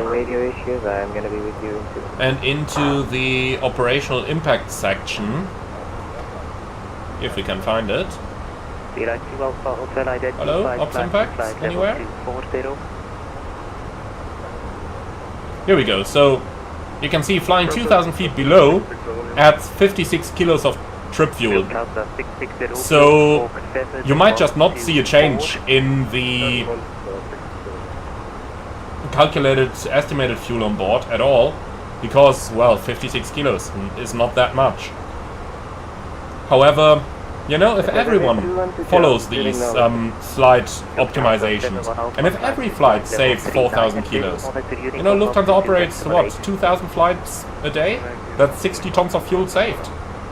A ton of fuel is about $1,800 US these days, so we're talking almost, you know, we're talking almost $120,000 over here. Well, let's say $100,000 that you can save a day there by doing this stuff. William Swelter, do I have private online classes for flights and flying? No, I don't. I'm afraid I just don't have the time for that.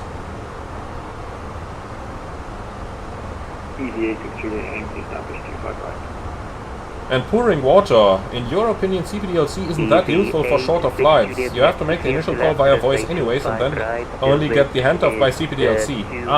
That's not quite true. Even if you only get the handoffs, that's still 50%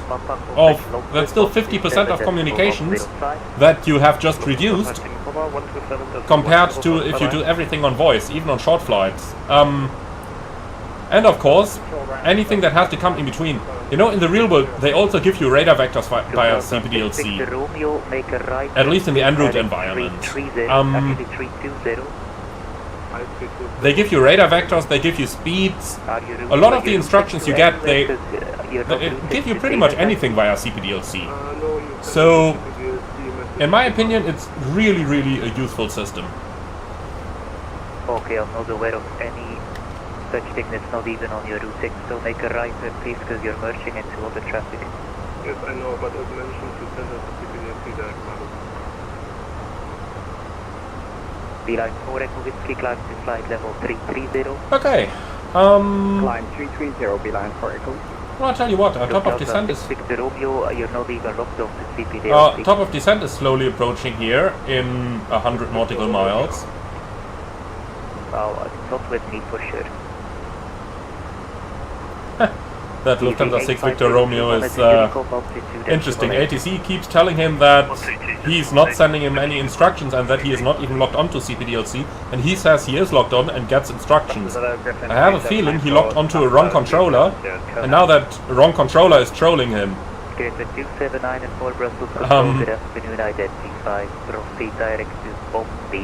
Interesting case though, that this just about happens. Because in the real world, CBDLC is more reliable than radio communications. There have been a couple of cases in the real world. There have been a couple of cases in the real world where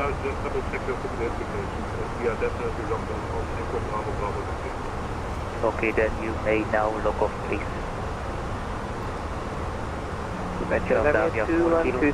Okay, so Minis Bob, you say it already in the comments. Is there also trolling in real life? On VHF communications, yes. There have been a couple cases in Somalia recently.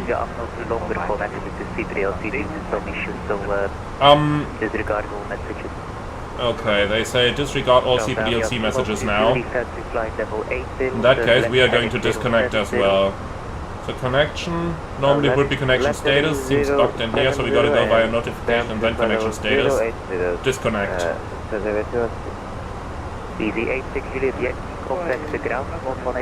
Okay, so in real life, in Somalia, there have been a couple of attempted terrorist attacks where someone took a microphone and tried to climb or descend aircraft into one another. Luckily the pilots noticed and completely dropped VHF communication and only communicated via CPDLC with the controller thereafter. So that stuff has happened in reverse in real life. In flight simulation it's rather easy to hack in a CPDLC because the Hoppy system is not very secure. But in the real world it's the opposite way around. You can't really hack yourself into CPDLC, but anyone who has a handheld radio can send radio messages. And over the years this keeps happening. Every now and then you read some safety reports that someone with a handheld microphone started issuing air traffic control instructions. In Berlin, 5 years ago, there's been a case as well where someone looked at Flight Radar 24 and then attempted to act as air traffic controller. So that's really a possible problem there. That guy in Berlin, by the way, is sitting in jail right now because the police helicopters can track the radio signals down. They have equipment for that on board, so it didn't take very long until that guy was caught. And obviously he's jailed now for endangering air traffic.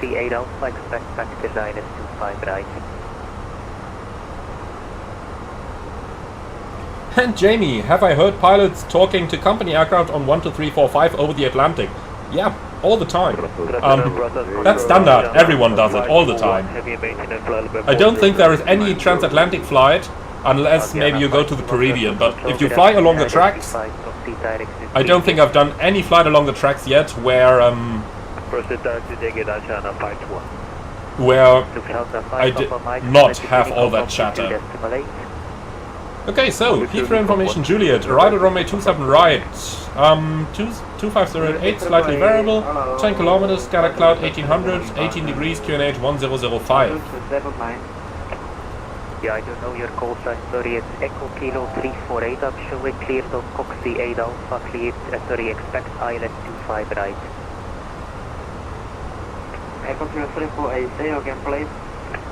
Cleared Foxy 8 Alpha, expect island 25 right. So, let's go ahead and take our arrival charts. Ryder 7 Papa Mike from C direct to Pushback. Copy, arrival island, expect island 75 light trail from C. So, Logan to Hotel, where is it? Here it is. And we can prepare the initial approach from Lambourne, even though I'm pretty sure it's going to be radar vectors. So 27 right is going to be the landing runway. Well, and if we're on it already, let's also prepare some taxi charts. Negative, that is an altitude with a QNH of 1006. Make it QNH 1006. So guys, tell me something. I hear those people confusing flight level and altitude all the time on VATSIM. I'm thinking about doing a video on the topic, but then again, whenever I want to do it, I think like, well, flight level and altitude is so basic, nobody would watch that. It wouldn't be interesting for people. Do you guys know the difference? Do you want me to make such a video? Control 119.780 Aeroflot 2608. Lufthansa 8521 monitor Unicom altitude. And Pix, you're exactly right with your description. Control. Okay, so let's go ahead and work on our arrival. So Logan level 250, Sabre level 160, Brazzo, Weasel 250 knots maximum, Lamborn 220 maximum, flight level 70. And that's exactly what we have. From there we join our standard arrival, which we have down here on the initial approach chart. So from Lamborn outbound to 11 DME, and then via that lovely S-turn onto the final.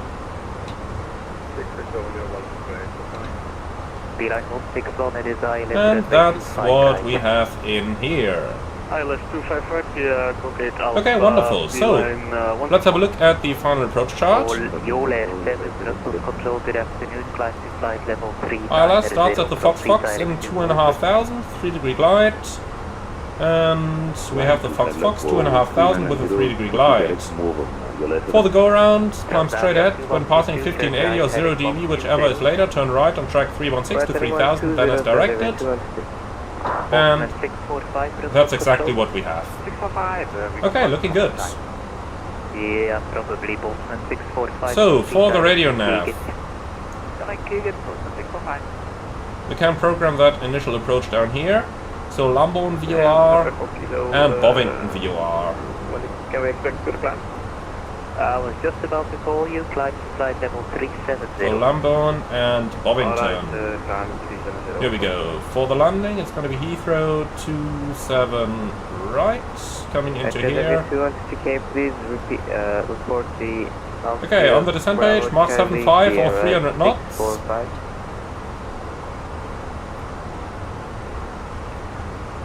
Let's just check if there was any note on general speed constraints on the arrival. So, 250 below 100, okay. And nothing over here. Alright. Those constraints over here are just for the holding, so nothing for us to worry about. Looks good. Lufthansa 7 Victor Victor monitor Unicom altitude decimal 8. 122.8, Lufthansa 7 Victor Victor. That's too bad, there used to be a London controller online. But looks like he disconnected. Huh, that's a pity. But okay. We just enjoy the silence for a few moments here before we definitely will get busy again on our approach and on our descent. Alright, so let's go ahead and start setting up our descent over here. So we've got 250 at 8, 18 degrees 1005. So 250 at 8, 18 degrees 1005. So the minimum on runway 27 right is 278.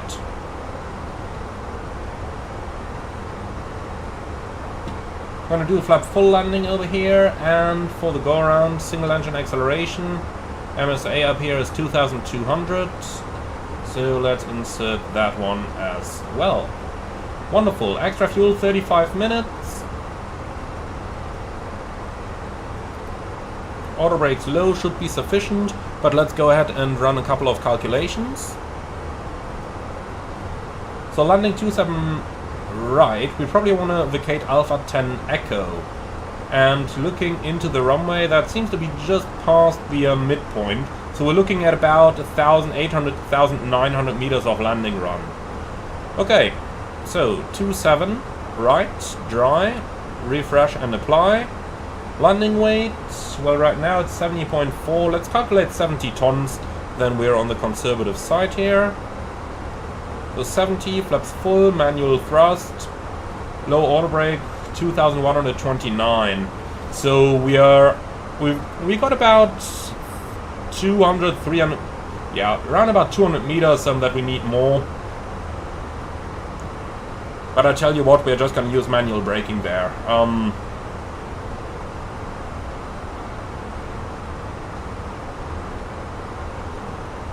Well, so with that,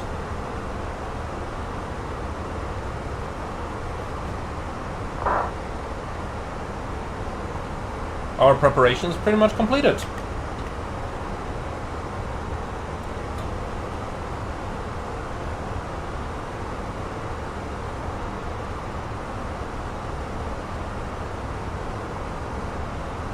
So, looking through the comments over here.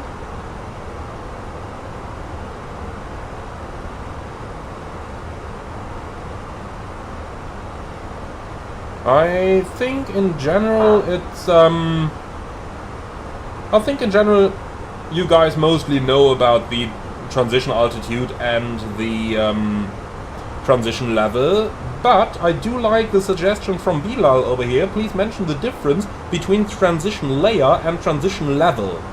I tell you what, I think I am going to make a video on that, but I will make it a little bit more extensive. To give you guys a little bit more background.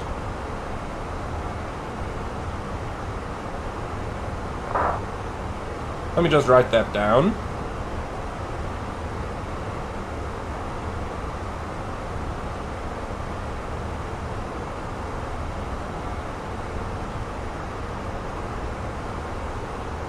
Okay. Excellent. I wrote that down. That video is surely going to come over the course of the next week or something the likes. Okay, so with all of that out of the way, let's go ahead and do the approach briefing.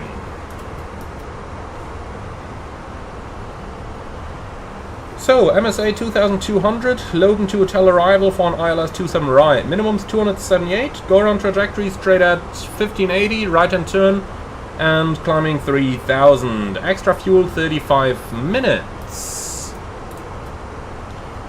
Wonderful, so the approach is going to be guided by the flight director with manual thrusts, flaps full, about 1,600 meter stop margin. Idle reverse, auto brakes low, and we vacate the runway to the left.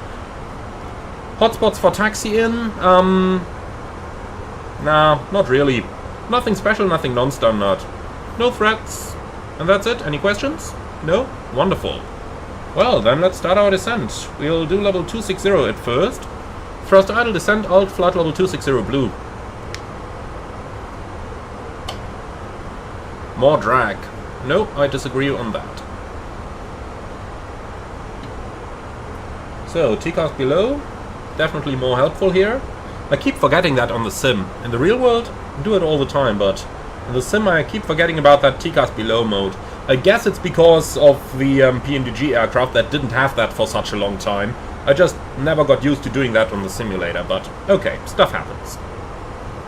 So, off the comms, I'll do the passenger PA. Liebe Gäste aus dem Cockpit, hier Kapitän. Wir haben den Sinkflug Richtung London gestartet. Die verbleibende Flugzeit je nach Verkehrslage zwischen 25 und 30 Minuten. Das Wetter in London aktuell einige Regenschauer in der Nähe, die Temperatur bei 18 Grad. Wir bedanken uns herzlich, dass Sie heute unsere Gäste waren, wünschen Ihnen einen schönen Aufenthalt und gegebenenfalls eine gute und sichere Weiterreise und würden uns freuen, Sie bald wieder an Bord eines unserer Lufthansa Airbusse begrüßen zu dürfen. Vielen Dank für Ihre Aufmerksamkeit. Ladies and gentlemen, a very good afternoon from the flight deck. This is your captain speaking. We have started our descent towards London with the remaining flight time, depending on the traffic, between 25 and 30 minutes. The weather at the moment, a few rain showers in the area and a temperature of 18 degrees. We would like to thank you for choosing Lufthansa for today's flight. Hope that you have enjoyed it as much as we did, and we look forward to welcoming you again on board of a future scheduled service. Thank you very much for your attention, and we wish you a nice weekend. Okay, so that's our passengers dealt with. And then let's go ahead and continue our descent down here. And someone asked in the comments, when do you use baro minimum and when do you use the radio minimum?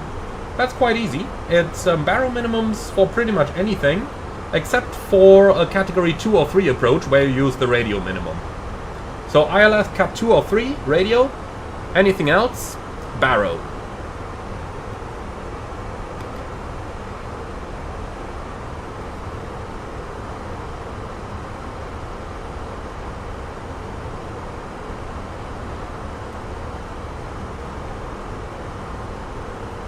And Lexars asked in the comments, will the Phoenix A320 ever be on sale? Yeah, I think I've seen it on sale a few times already. But even the standard price, in my opinion, is fully worth it. Okay, so let's go ahead and descend along the arrival. So Logan flight level 250, then Sabre at 160. I don't know exactly where we're going to make contact with approach, so I'll just dial 160 in and then we'll see about anything later on.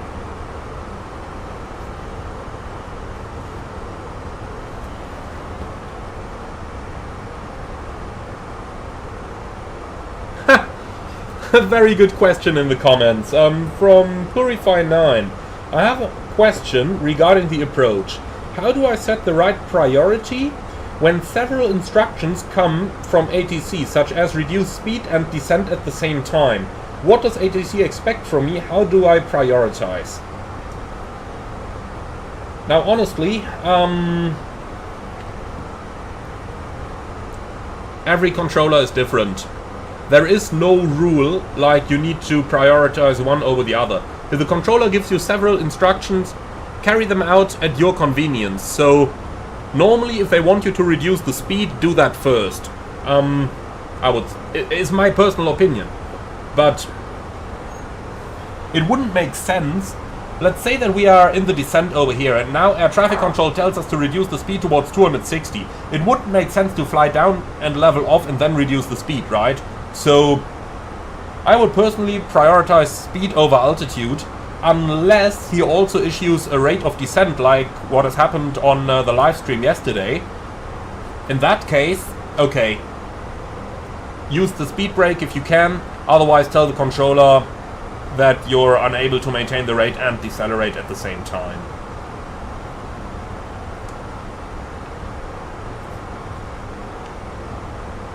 I'd say that's my personal take on it.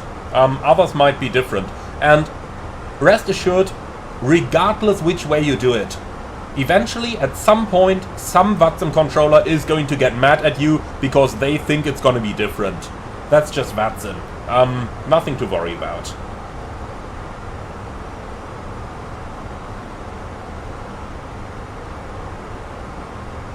Okay, so we're on the arrival now. We've still not gotten a contact me. That's interesting, because all the London approaches are online. But I suppose they will eventually get in touch with us. I'm just gonna wait for the contact me to arrive and just enjoy the silence over here. So a little bit cloudy out there. One thing for us to notice here that is going to be relevant for our approach, if we just take a quick look at the ATIS. Over here, we don't have any significant weather yet. Oh, and there comes the contact me. Ha! Talk about the devil, here I am. 119.78.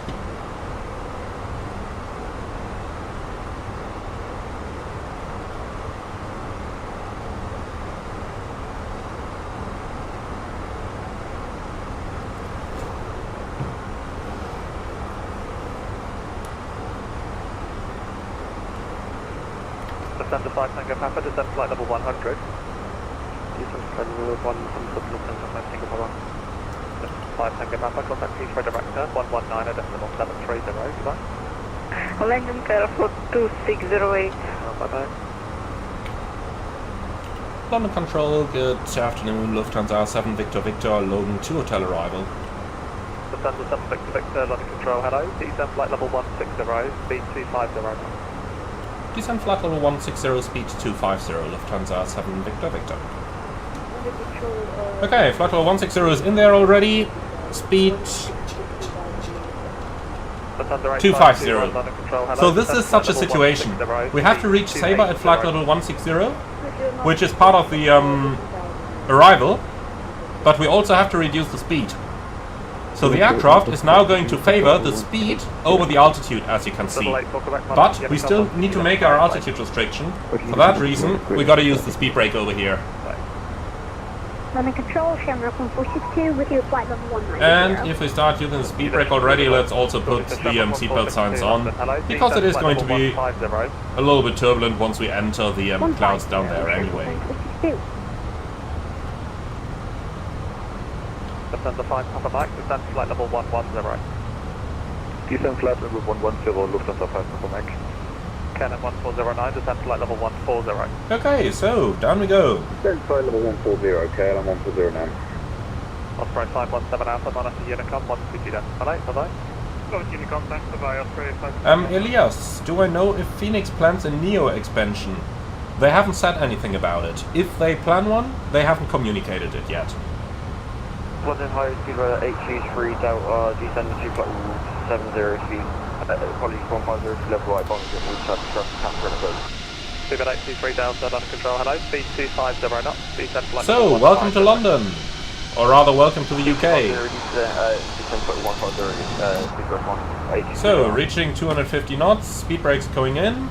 London, Pendular, channel Shuttle 9 Delta, London Control, hello, speed 250 knots, descend flight level 150. 0 knots and descend level 150. Lufthansa 5 Papa Mike, speed 220 knots.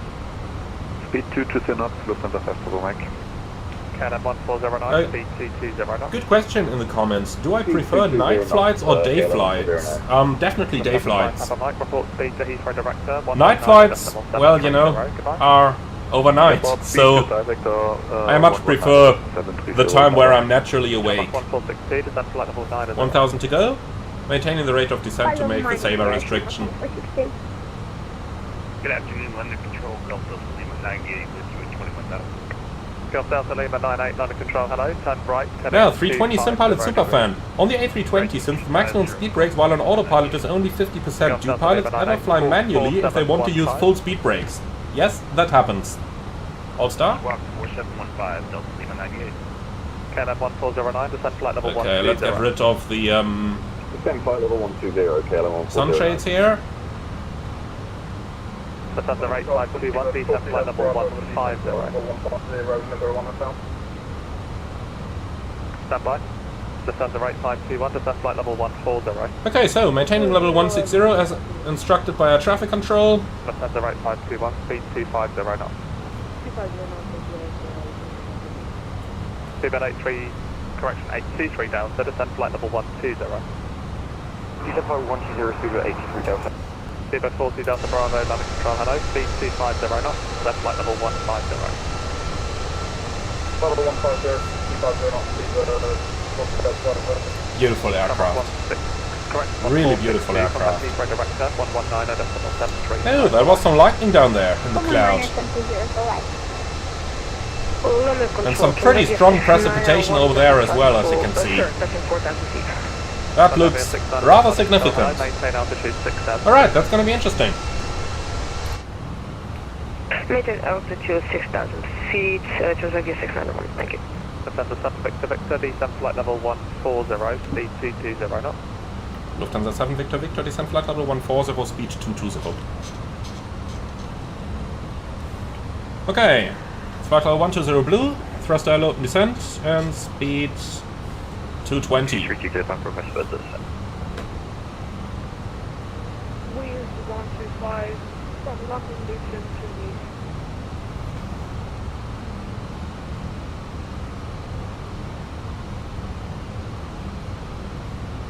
And WAC 1, why don't I fly with FS2 crew or a shared cockpit with another flight simmer to fill the co-pilot seat to make our videos more realistic? To be honest, because I don't think they would become more realistic. FS2 crew is, you know, nice for the general flight simmer, but it follows a clear and exactly given structure.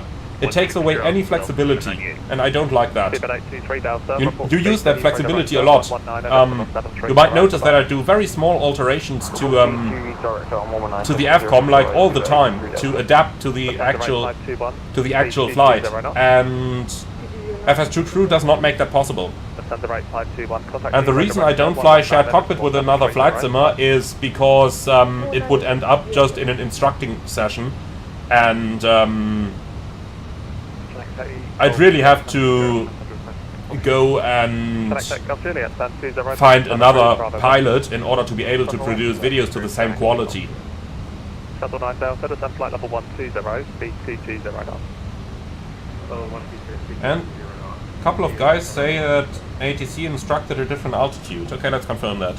Lufthansa 7 Victor Victor, confirm the clear flight level. Flight level 140. Flight level 140, Lufthansa 7 Victor Victor. Good catch, guys. Flight level 140 blue. D32 Kilo Papa request for the descent. By the way, this was exactly how this works in the real life. So, if one pilot notices a different, if one pilot thinks that the colleague has misunderstood something, you point it out, and then you confirm it with air traffic control. Alt. Because you just never know if you would actually or whom of the two pilots understood the instruction correctly. Okay, thank you.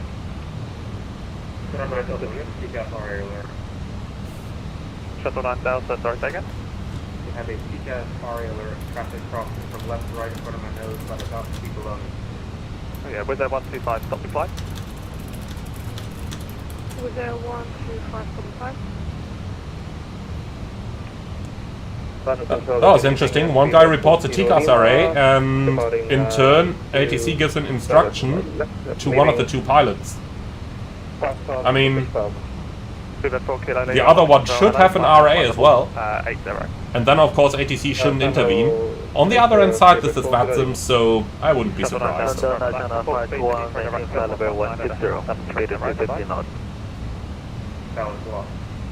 Shuttle 9 Delta, sorry about that before. Contact Heathrow Director 119.730. And I'm only need. Have you considered using NVIDIA filters to make your sim have more realistic colors? Considered yes, but decided against it for the reason that I don't think that there are more realistic colors by any tool here in the sim. You know, so many people ask me what I do to make my sim look that realistic. The answer is, it is a default sim. I haven't changed anything. Because all those tools, they might optimize one exact time of the day, but not all the others. So overall, it is not a good trade-off that you could make. And I very much prefer to keep it on the default sim, which in my opinion gives you the best roundabout package.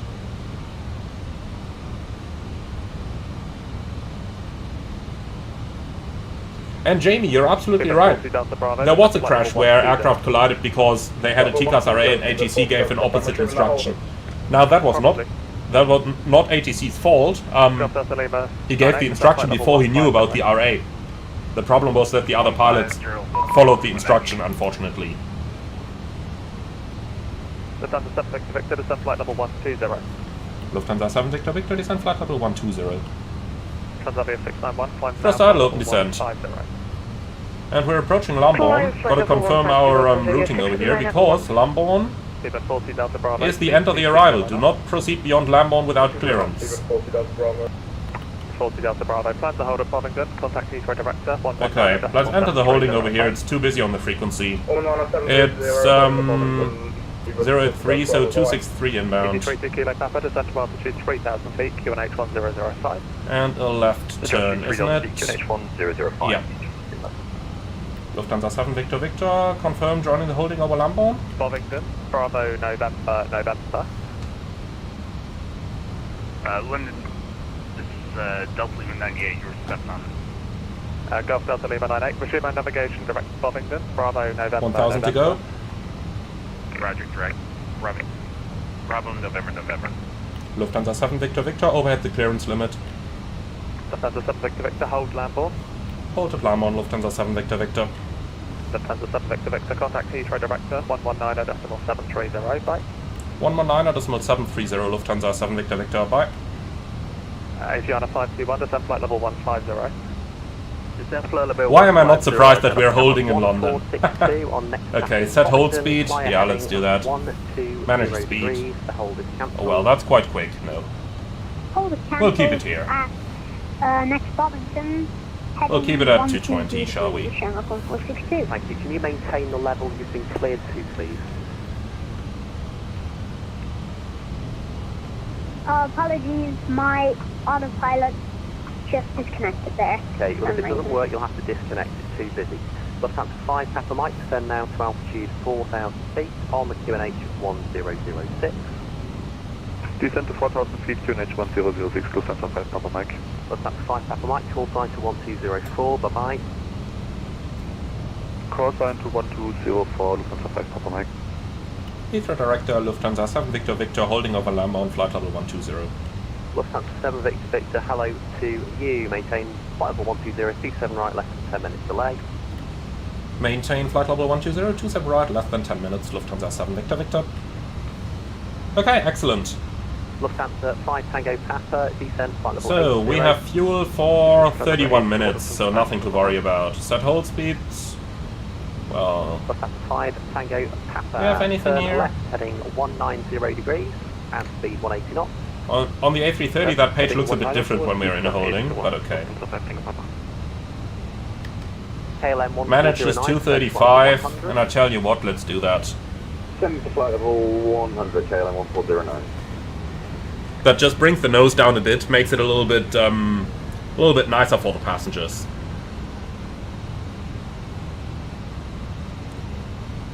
In holdings, I actually like to go to the RoseNav page, 1462, just fly ahead because it gives us a better again, situational awareness there. Heading 110 degrees, Shamrock 162. 100, sorry, 100 degrees. Heading 100 degrees, Shamrock 162. So a couple years back, I talked to a Lufthansa pilot, who's been a friend of mine for a long time, and at that time, I just had my first 500 hours on the 737, and I proudly told him, hey, I have 500 hours on an airliner now. Lufthansa 7 Victor Victor, descent level 110. KLM 1409, descend flight level 90, and on next passing Lima Alpha vertical speed, flight level 110 blue. Okay, so I proudly told my Lufthansa friend, hey, I finally have 500 hours on the 737. And his response was, oh, I have 500 hours on the Lamborn holding. And I truly believe him. I truly do.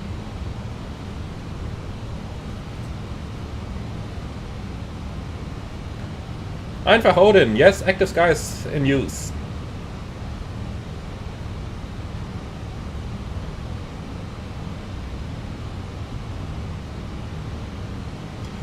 And Elias, is it just you or are there more kids online than usual? Oh yeah, there certainly are more kids online. It's Saturday afternoon, Saturday evening. There definitely are more kids than usual. All-star? But that's to be expected at this time of the day. It's weekend after all.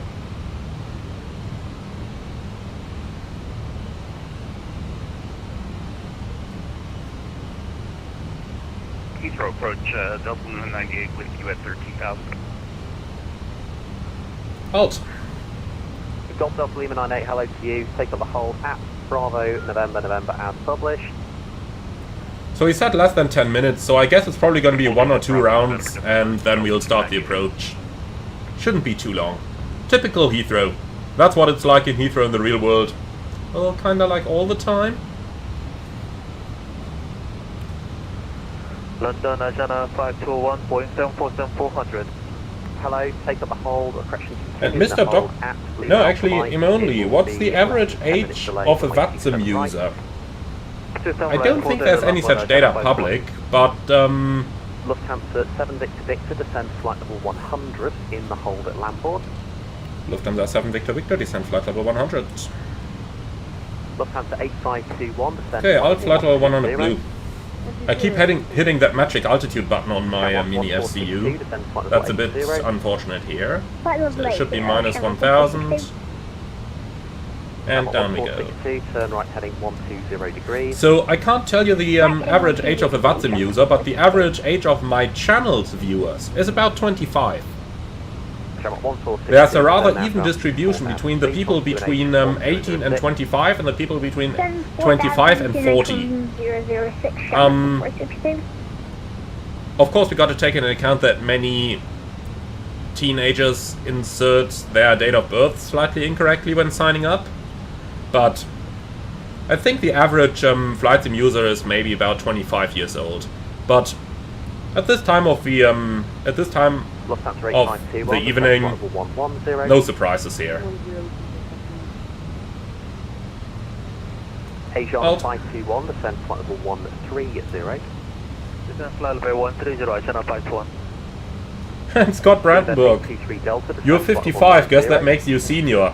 Oh, senior captain then. Shamrock 1642, contact direct with your call sign 1204, bye bye. 1204 with call sign, Shamrock 1462.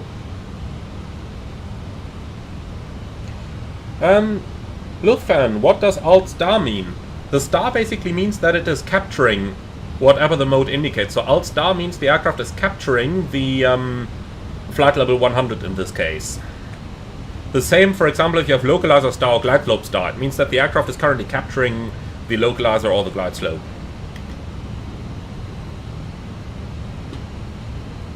Liebe Fluggäste aus dem Cockpit, Ihr Kapitän, wie Sie sicherlich gemerkt haben, sind wir in eine Warteschleife eingeflogen, da wir aktuell sehr viel Verkehr in London haben. Wir warten unseren Anflug in den nächsten 5 Minuten fortzusetzen und bitten um Ihr Verständnis. Ladies and gentlemen, this is your captain speaking once again. As you have noticed, we have entered a holding pattern as it is currently prime time here in London and the airport is currently rather busy on arrivals. We do expect to continue our approach in the next 5 minutes. Thank you very much for your understanding. Okay, here we go. If you do hold for longer than a few minutes, it's always a good idea to inform the passengers, because you never really know. They might get nervous if you notice flying basically circles. Just keep them in the loop, do a quick PA.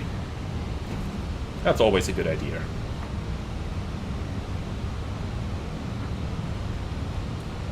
So, the guy in front of us is leaving the holding, so I guess maybe one more turn, or we might even start the approach straight away. We'll see about it. 645, descend flight level 130 in the hold. Smith 89er, what speed do you use in the holding? Is there any reason for keeping it faster than the minimum clean? Yes. First of all, the speed itself should of course be the speed for minimum fuel usage, which basically is minimum clean speed. However, some aircraft develop a rather high pitch if you fly at minimum clean speed. The A321 is one of them. So Lufthansa 7 Victor Victor, descend flight level 90. Lufthansa 7 Victor Victor, descend flight level 90.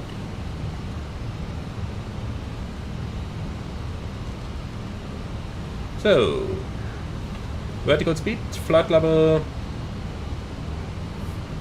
Oh, I'm messing up right now. Flight level 90 blue. Yes, sometimes I hit things accidentally on my mini FCU. Still got to get used to that a little bit more. I'm used to having a full-size FCU, not the mini one. Okay, passing level 90, landing lights coming on. I think we will stay clear of the clouds, so...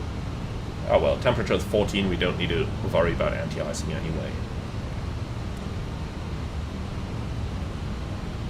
Okay. GPS primary, high accuracy, and the mode selector in norm. Perfect.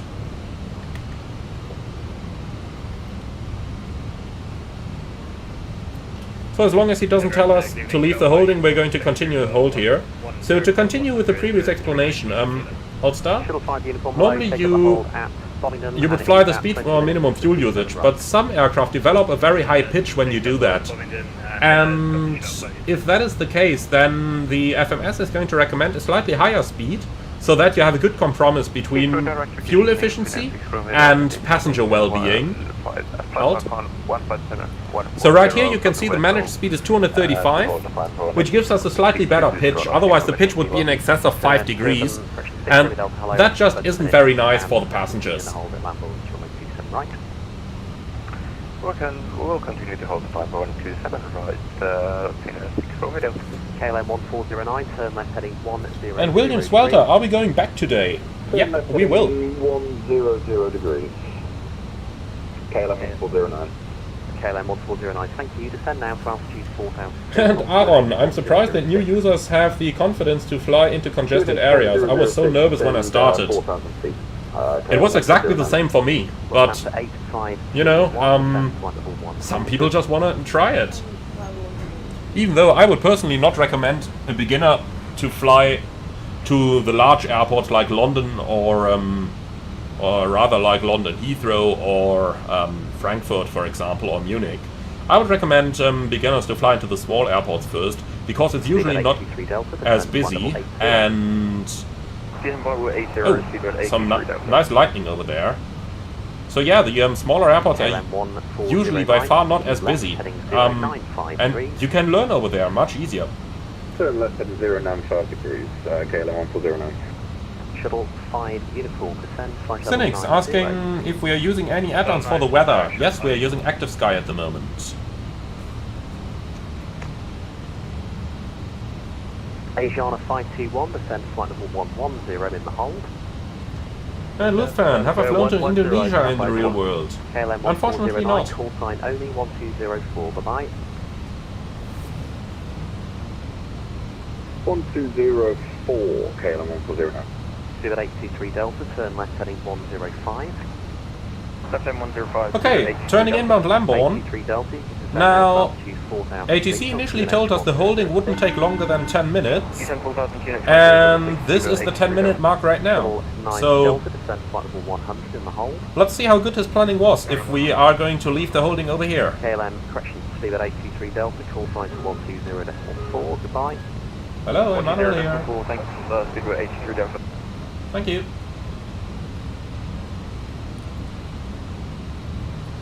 Correct, the speed of 40 Delta Bravo, you've got any escapers in the hole? Sorry, I was on the phone, say again? Have you got any escape, how long will be in the hole for speed of 40 Delta Bravo? 40 Delta Bravo. Small snack max, do I have any trouble with Phoenix products having delayed controls? No, not at all. We're doing the best we can to minimise en route holding, so it's a bit of a dynamic situation. We will perhaps... And striking Scorp, how often do I visit Heathrow in real life? In my current operation, not at all anymore. In my old operation, I used to be in Stansted about every other day, but not in Heathrow.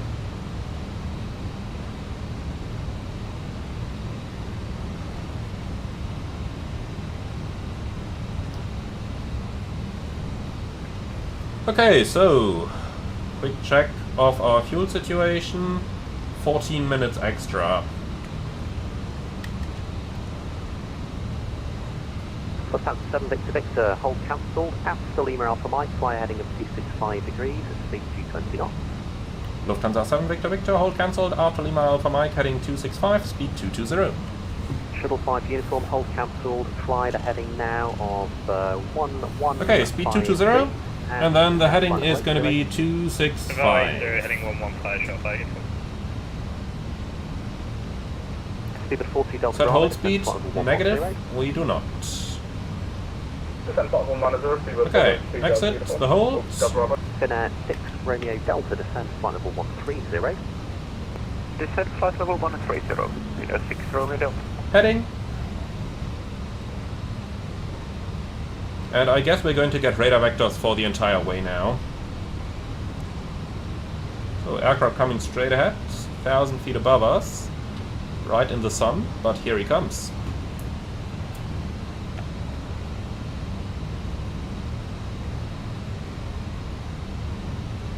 I always love these situations. I always love them.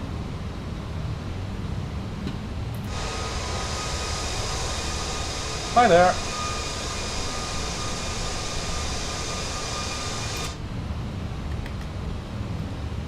Okay, and here we are. So, I tell you what, I don't think we'll need the standard arrival anymore, so let's go ahead and extend the center line here. What's the runway track again?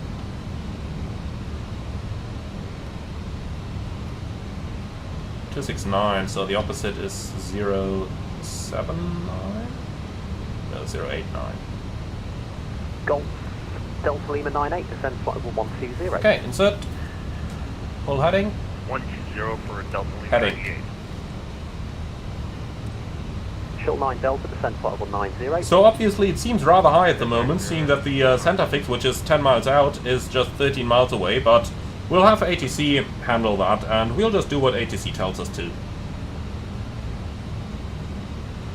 And 1174, very good comment there. Is it really Heathrow if you don't mind to spend 20 minutes in a hold? 7 Victor, turn left now onto a heading of 105 degrees and descend to altitude 4,000 feet, QNH 1006. Lufthansa 7 Victor Victor, left heading 105, and say again the altitude? 4,000 feet. Descend 4,000 feet on the QNH 1005, Lufthansa 7 Victor Victor. Shuttle 5 uniform, left turn heading 0. Okay, thruster, low descent, alt 4,000 feet. Heading 070, shuttle 5 uniform. 5 uniform, thanks, descend now to altitude 5,000 feet, QNH 1006. 5,000 feet, QNH 1006, shuttle 5 uniform.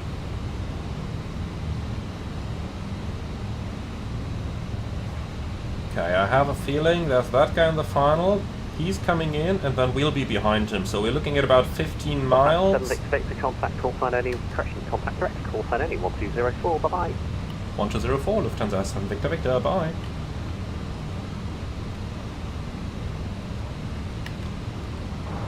One 16224 and then contact tower 118.705, thanks, speed with 83 down.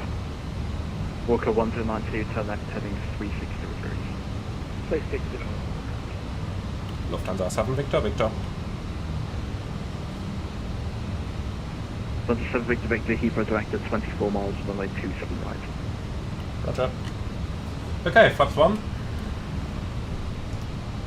Lufthansa 7 Victor Victor, speed 180 knots. Speed 180, Lufthansa 7 Victor Victor. Walker I knew that was coming. Descent altitude 4,000 feet. Okay, speed 180. 4,000 feet, Walker. And 24 miles is pretty... It's going to be pretty tight, so full speed brake over here. Flaps 2. Shuttle 5 uniform. Speed checked. Flaps 2. Shuttle 5 uniform, Heathrow direct at 29 Approach miles, checklist. runway 27 right.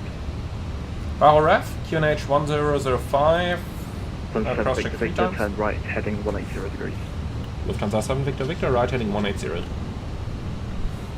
Walker 1092. Okay, heading 180. 300 degrees, descent So continue the approach checklist. Seatbelts on, minimum. 4,000, Walker.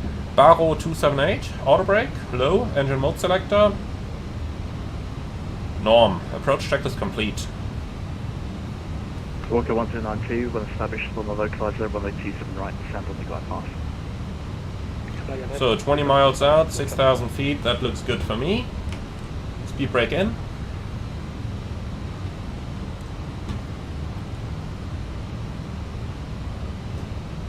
Lufthansa Victor Victor, turn right heading 240 degrees, established localizer 27 right, descend on the glide path. Lufthansa 7 Victor Victor, right heading 240, when established on the localizer, descend with the glide, 27 right. Okay, block blue.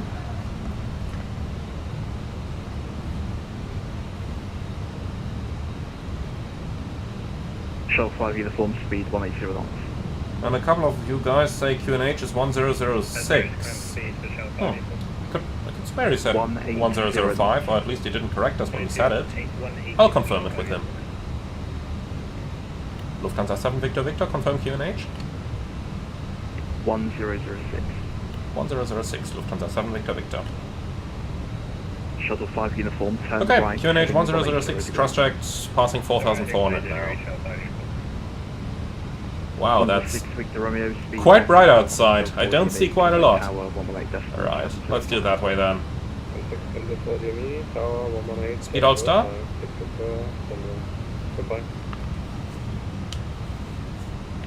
Shuttle 5 uniform, descent altitude 4,000 feet. Shuttle 5 uniform, turn right heading 240 degrees and establish localizer 27 right. Cushion right 235 and establish localizer runway 27 right, descend on the glide path. Okay, a couple of you are asking about the ignition message over here. So, under certain conditions, the A321 is going to activate, or I think it's the IAE engines in overall, are going to activate the ignition by themselves. Now, according to my knowledge, it's only the anti-ice where it does that, at least on the A330. So, I'm not sure which other conditions there are that may cause this. Glide slope alive? 24 miles, runway 27 right. Okay, approach armed. Cat 3 dual, autopilot 1 and 2, glide slope blue. Speedbird 7 kilo. Should have localizer capture any moment, so it will capture the glide slope just about fine.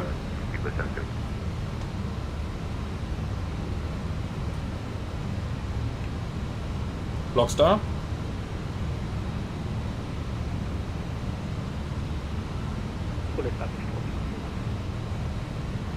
Roger.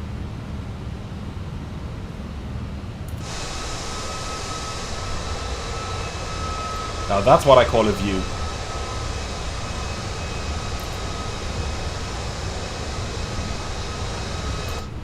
Speedbird 7 kilo, turn left heading 360 degrees. So left heading 360 degrees. Next up should be the glide slope capture. Walk in the 1092 speed 160 knots until 4 DME. 160 knots 4. Walker 1092, contact Heathrow Tower 118.705. 118.705, perfect. Glide slope star. Lufthansa 7 Victor Victor, speed 160 knots until 4 DME. Lufthansa 7 Victor Victor, speed 160 until 4 DME. Okay, go around altitude 3000 set, speed 160. Glide slope. So with that headwind, the plane is actually reducing pretty nicely. Looks good to me.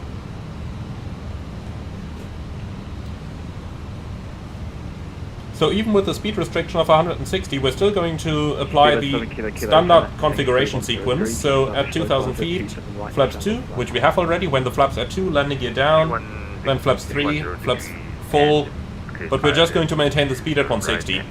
And then once we eventually reach 4 DME, we just manage the speed, and that's it. Tell Heathrow direct 23 miles to the right. Okay, so let's see. Tower frequency should be 118.505, I think. Lufthansa 7 Victor Victor, contact Heathrow Tower 118.705. 118.705, Lufthansa 5 Victor Victor. Okay, that was typical. Getting exactly the other one, but so be it. Contacting ground on 121.855, KLM 140. Okay, 121.855 is next.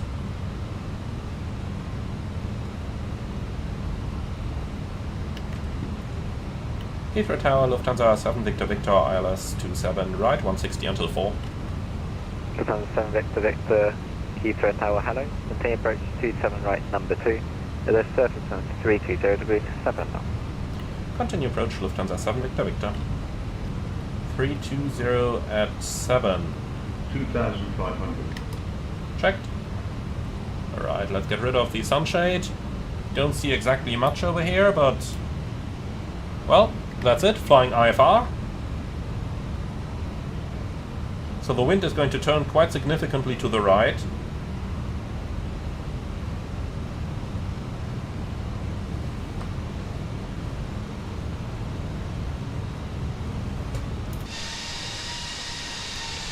Lufthansa 6 Victor Romeo, second left Bravo. Gear down. Second left Bravo, 6 Victor Romeo. Walker 19109 right, clear to land. The surface wind 320 degrees, 7 knots. Just to land, Walker 129, thank you. A little bit of rain over here. 6 Victor Romeo, ground 121.905. Speed check, flaps 3.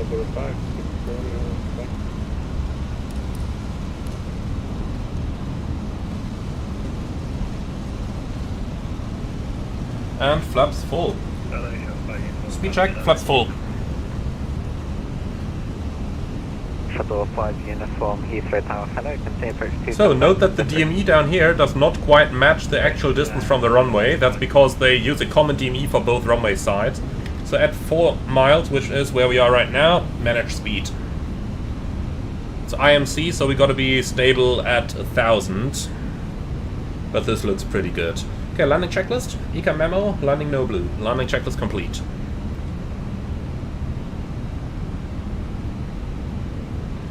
Flying right into the sun with a pretty moist air. That's of course the worst possible visual conditions. But well, we are nice and stable. We'll have to wait until we see the runway. Checked. It's 100% moisture in the air, that's for sure. So I'm just gonna keep the autopilot on for a little bit. Ooh, that was some lightning that just went down right over here.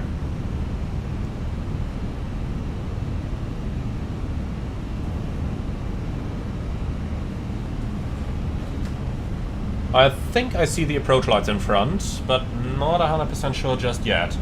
Yeah, approach lights in sight. Okay. Lufthansa 7 Victor Victor 27 right clear to land, Settings 327 knots. 27 right clear to land, Lufthansa 7 Victor Victor. Okay, manual flight, Cat 1. Ground 121, 905. Left level 121. Man, that lightning strike was pretty close. But everything seems to work just fine, so we just continue. Land. 300.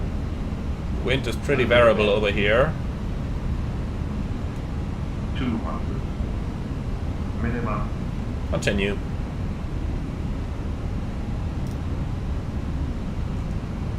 $100. 50. 40.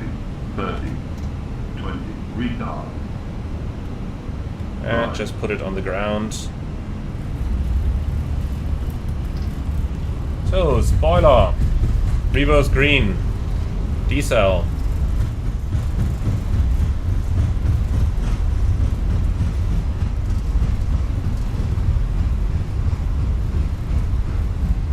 Manual brakes. Okay, that's into the opposite direction. We'll take the next exit then. Okay, past 70 knots. Number 3. Number 3. And here we are. Welcome to Heathrow.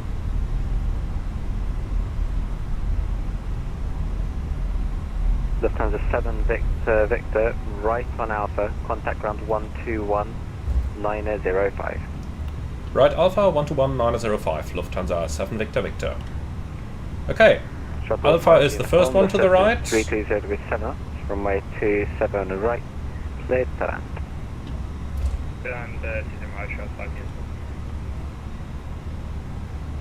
Let's just get it off over here, so that we're completely clear of the runway. And then we can call the ground on 121. What did he say again? 905 or 705? I think it's at 905. Lima. Link 23, link 21, Horse Bravo, Horse Lima, Fever. Now one's up. Ground below Lufthansa 7 Victor Victor on Alpha. Lufthansa 7 Victor Victor. You've actually turned the wrong way there. Are you able to do a 180?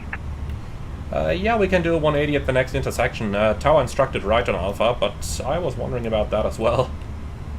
Right, okay. In that case, contact ground 121.855 just for that 180 turn, and you'll be coming back to me. Expect stand at 218.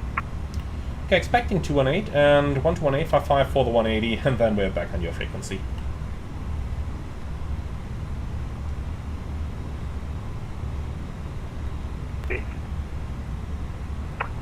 Figure 9 at 38. Contact Heathrow ground 121.7. So how am I going to say that now? 705 for thank you, bye.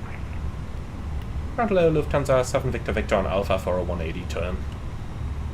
Lufthansa 7 Victor Victor Heathrow ground, good afternoon. Next left Delta, left again onto Bravo, hold short of FK. Okay, left on Delta, is that right here? Lufthansa 7 Victor Victor A firm, and actually continue south on Delta, all the way to the bottom, hold Delta 1. Okay, south on Delta, all the way to the bottom, hold Delta 1, Lufthansa 7 Victor Victor, thanks. So this was not me who messed it up, right? Tower Sat turned right on Alpha, didn't he? I'm just wondering, because if you do that in real world, if you turn into the wrong direction, you're definitely going to write a report about that.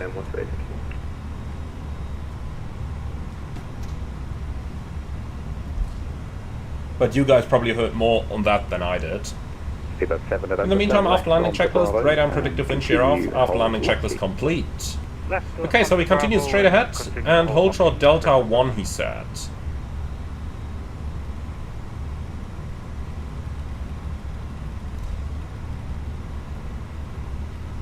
So that's Delta. Delta 1 is at the bottom of the apron.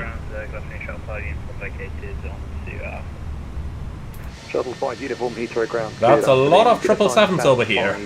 I wonder how that could possibly be.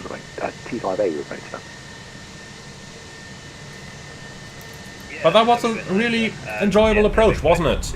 Well, holding over here, and then basically... Shuttle 5 uniform, roger, continue on... well, holding, and then basically just a beautiful approach in some not-so-nice weather. I do like that. That's exactly how these things should be. And G. Walker, tower set right. Okay. Ground 121.705, good afternoon. 121.705 for second November. Shuttle 5 uniform, give way. Okay, expect 218, I think that's somewhere over here. Terminal 2. Alpha 1. So Delta 1 should be just over here, in the front.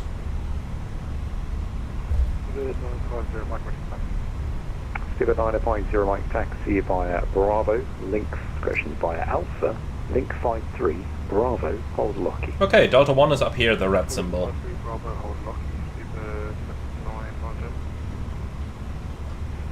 Wow, welcome to London, huh? This is typical British weather here. 6 second right, Bravo, hold Locky.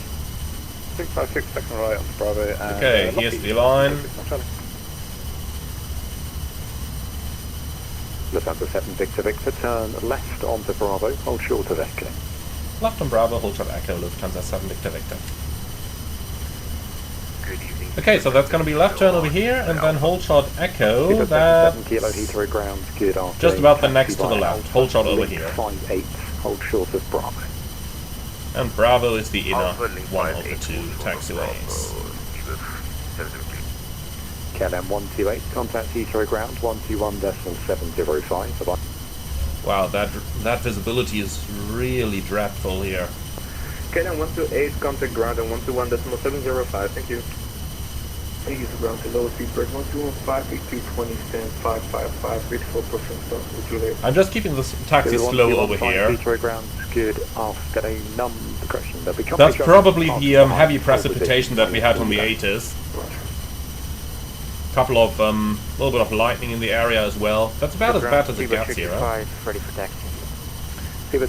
So Echo is the next taxiway left right. We're going to hold short of there. Taxi bar Bravo, hold vacant. Is anyone coming out of Echo? Doesn't look like it. We'll probably just contact the next controller on here.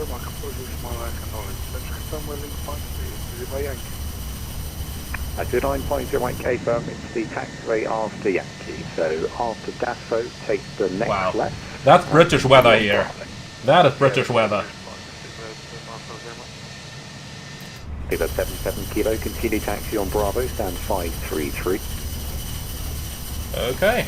We'll hold short over here. Thank you very much, bye-bye.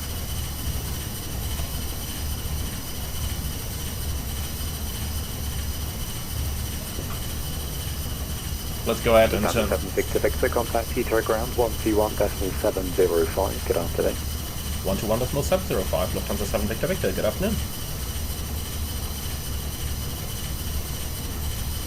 Contact Tower 118.505 with call sign only, speed bird 628. 7 November, contact Heathrow Tower, call sign only 118.505. Call sign only 118.505. Heathrow ground, good evening, Lufthansa 7 Victor Victor, Bravo, short Echo. Lufthansa 7 Victor Victor, Heathrow ground, hello, thanks. Continue Bravo, hold short of Foxtrot. Continue Bravo, hold short Foxtrot, Lufthansa 7 Victor Victor. KLM 265, contact Heathrow Tower with your call sign only 118.505. So we go straight ahead. A little bit of power here to get it moving. And then hold short Foxtrot, that's the next taxiway. With your call sign only 118.505. This visibility really doesn't make it too easy to actually find all those taxiways, but I'm sure we'll get there.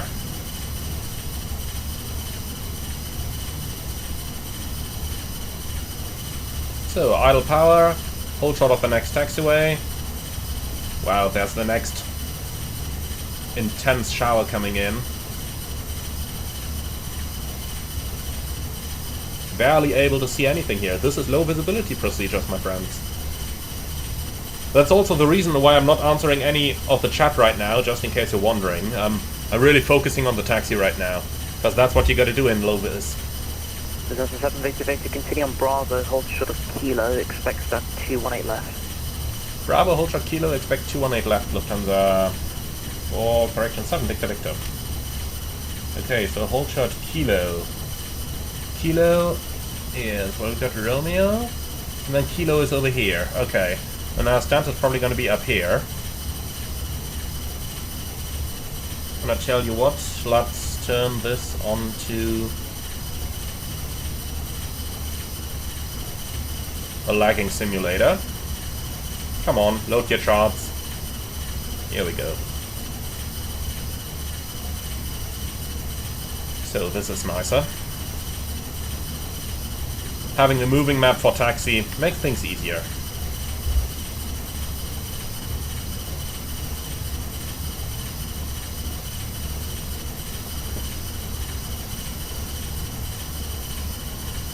So a little bit of thrust, let's get moving.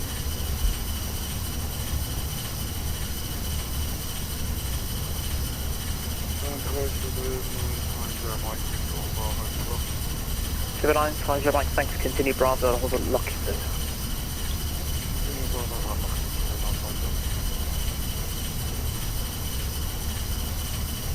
Okay, so that's the first terminal over here. We continue until Kilo, and then we're going to hold short of Kilo. Looks good to me. So that's going to be behind this terminal, I believe. Is it? Yeah. American 142, Heathrow Ground, hello, thanks. Welcome to Heathrow, taxi stand 335. Look at that visibility, man. Echo and Golf. This is really... Welcome to the UK. Can barely even make out the terminal next to us.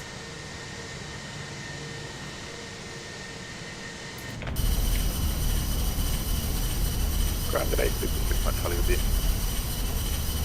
6 Mike Charlie Heathrow, hello, thanks.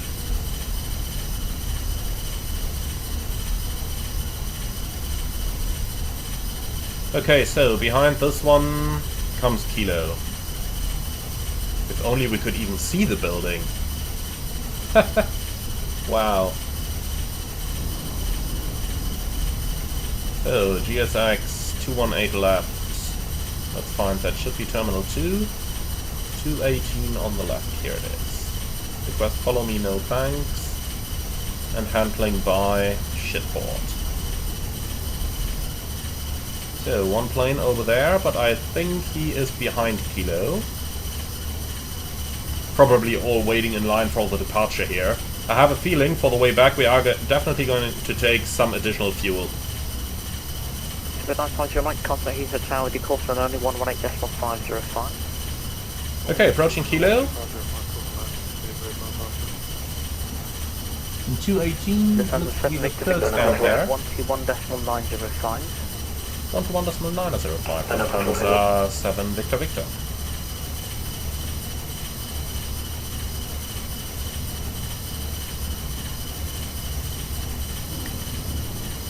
Bravo, Lufthansa 7 Victor Victor, Bravo, short Kilo.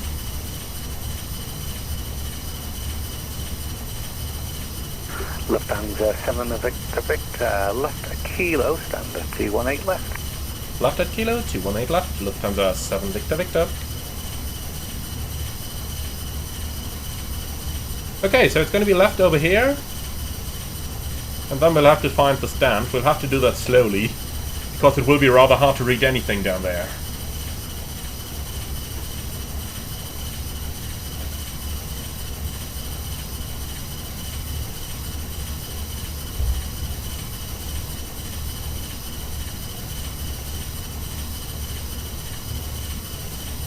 can't really see a thing over here. Okay, so that's 220. And this is probably 219. I think we're parking next to the company 321 over there. Yeah, 219 over here, and then 218 on the left. Should be the next stand on the left-hand side.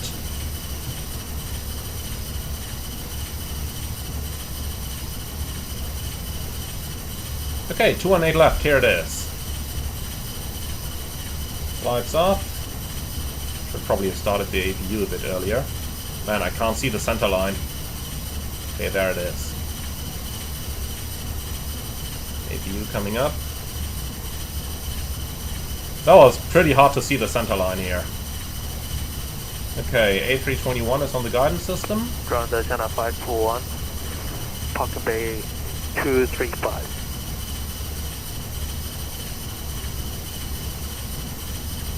Oh, come on. 6 feet. Yeah, here is a bit of thrust for you. And barely read it. Okay, that says stop. Now it says too far. Come on. Okay, parking brake set. China 541. Should certainly have started the APU a little bit earlier, but we had other things to do. Let's leave that frequency. Okay, APU is almost there. We gotta wait turning the engines off until the APU is started. 14 minutes of taxiing. Welcome to Heathrow, everyone. Speedbird 77 Whiskey is asked, which scenery is that? It's Innybuild's London Heathrow. Okay, APU avail, wonderful. Bleed on, engines off. Cabin crew, all doors in park. Well, that was a flight, hour and 46. We're on block at 17:51. Should have been here 21 minutes earlier. But well, can't change it. I didn't expect anything else flying into an event in Heathrow, honestly. Okay, so slides are disarmed. Seatbelts off. Okay, parking checklist, please. Park and brake our trucks. Brake set, engines off, wing light off, and the beacon can go off as well, and the fuel pumps off. Parking checklist complete. So here we are, welcome to London Heathrow. So let's go ahead and prepare for the return flight. And I do hope that you guys have enjoyed this one. So chocks should be in place. Parking brake released. Transponder off. Squawk 2000.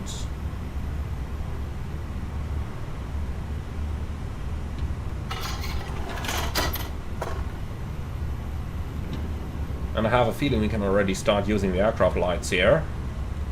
So that one's gonna come on. Well, and then let's go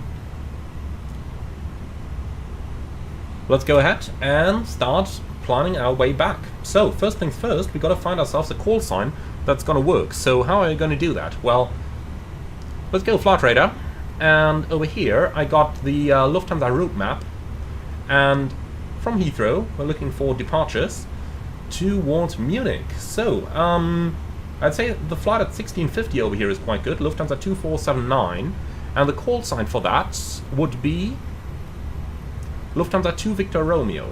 So let's log off and try to log on again with that very call sign. So 2 Victor Romeo. Works, it is available, wonderful.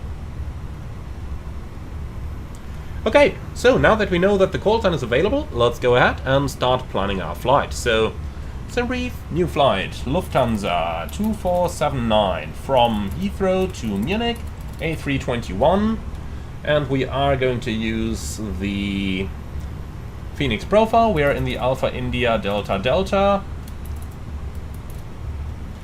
cost index 30, and Lufthansa 2 Victor Romeo. Alright, scheduled block time. Let's see what we can find. That's 1 hour and 50 minutes. I really hope we will be able to do it that quickly. So 150 is in here, 27 left, arrival runway 08 left most likely. Munich is going to be rather busy as well, so let's go into the fuel planning here and say arrival fuel for 5 minutes. to cover for the transition. So, alternate Berlin. Well, surely not. Okay, let's see. Munich. From tomorrow night they're getting thunderstorms, but that shall not be our problem for the way back here. So let's see about our alternates then. Nuremberg would be the obvious option down here, and the forecast is from 2200 onwards, so from midnight. We will be there before midnight, so Nuremberg is actually good. It's going to be cavalcade. So why does Simbrief want to fly all the way to Berlin if it can just put us down in Nuremberg? Sometimes I just don't understand it. Okay, alternate Nuremberg.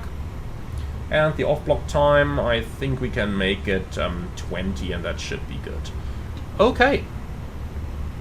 Passengers, we'll make it completely full, 192. Let's hit calculate and compare and see about our zero fuel weight. So that's 67.5. Looks good to me. Alright. I think with that we have a good flight plan. So generate flight.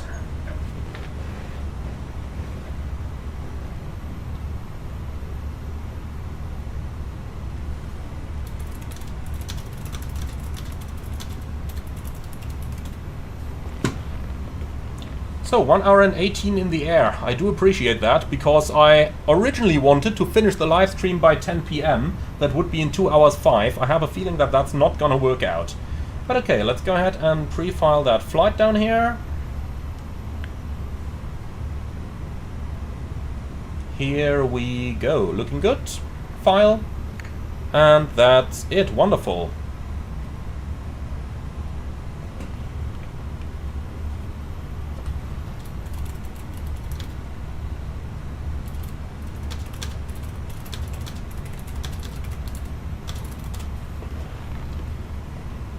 Alright, let's go ahead and prepare the airplane. We are going to fly back on the first officer's seat over here.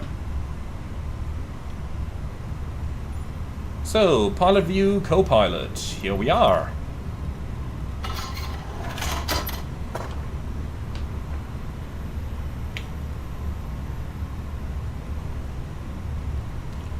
ATSU, AOC menu.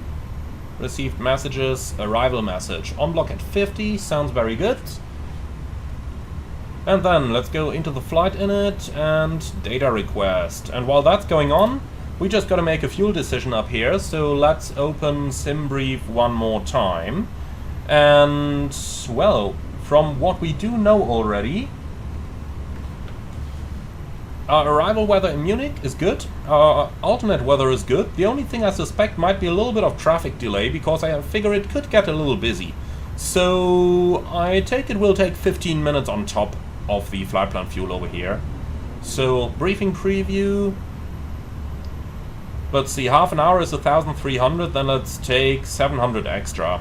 So with that we end up, block fuel, yeah, 7,700 should be good. I think that should cover for everything.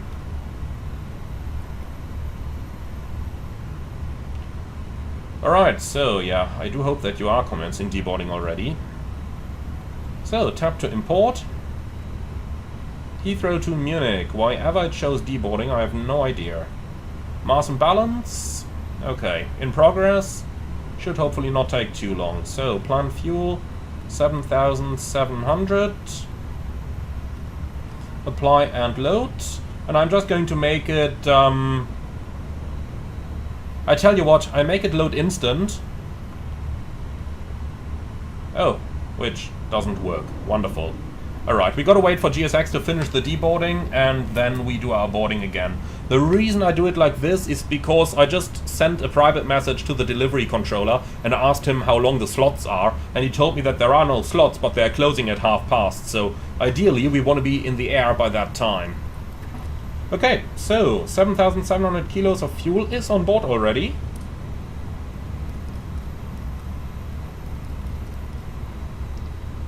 So here we go.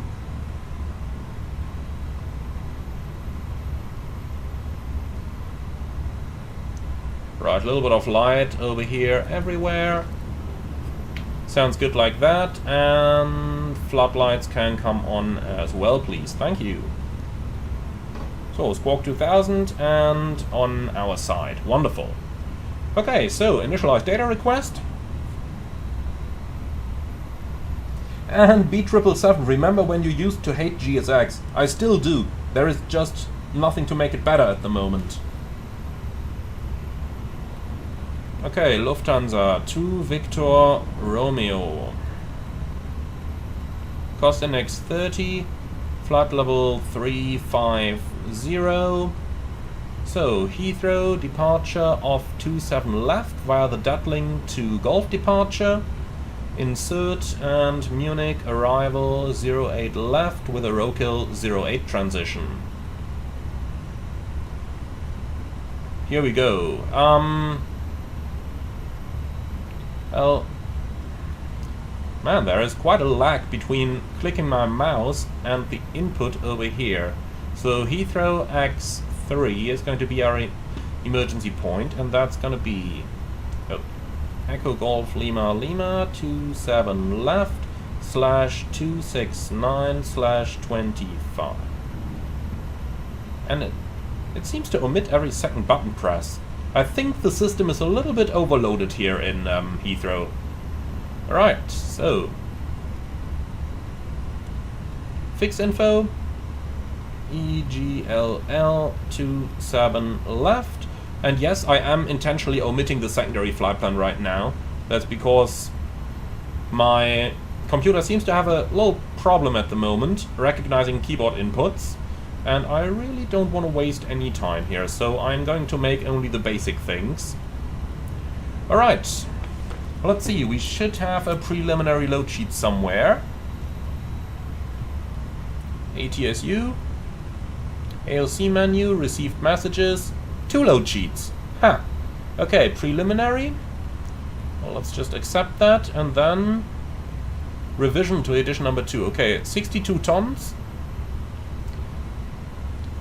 What? 124 passengers? I don't believe that. I think it's bugging around because GSX hadn't finished its deboarding. I tell you what we're going to do. GSX, reset position. Oh, my performance just got better as well. And then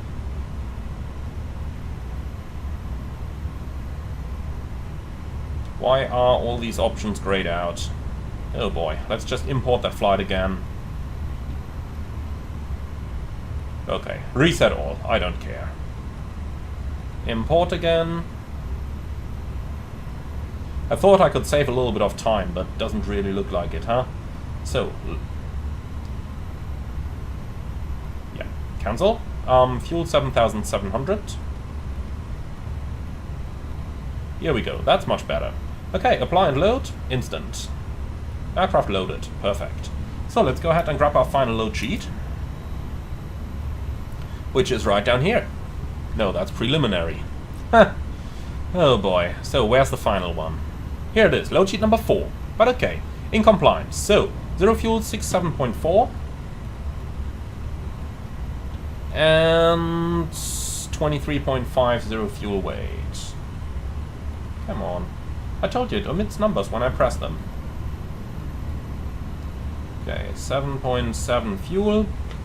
And then for our reserves there, gotta grab that from SimBrief.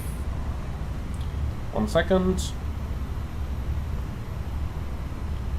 Okay, that's gonna be 0.3 for the en route reserve. Alternate is going to be 1.4, and the final reserve 1.3. Okay, and then finally, let's accept that load sheet and do a takeoff calculation.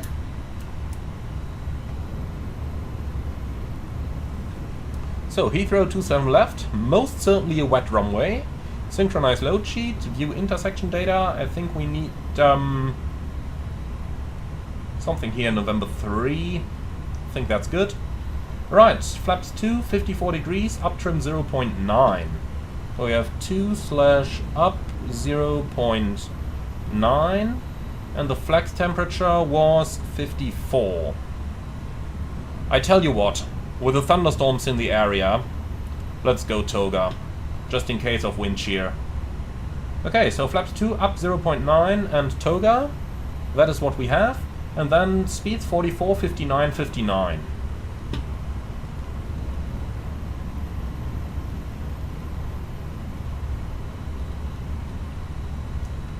Alright, and I think that's all we need. Perfect, so a quick check over our SID to make sure that everything is correct down here. So departure, we are going via Datling. So straight at 1 DME India Lima Lima. That is what we have. And then left turn towards VATSIM. Then we got a couple waypoints with a couple restrictions, and if I compare the nav display to that chart, that's exactly what it should look like. Wonderful. Initial climb is 6,000 then, I believe.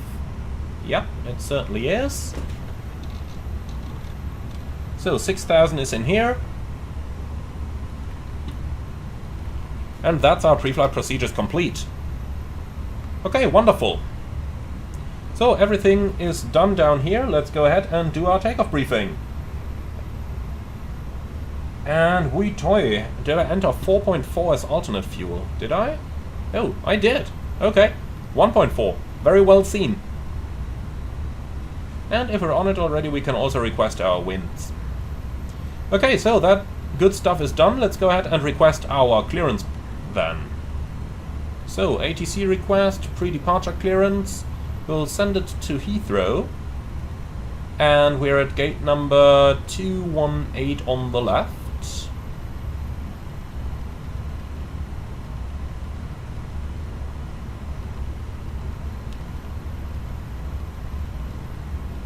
Good evening, we can certainly take the time to write that. And our ATIS, let's see what we have.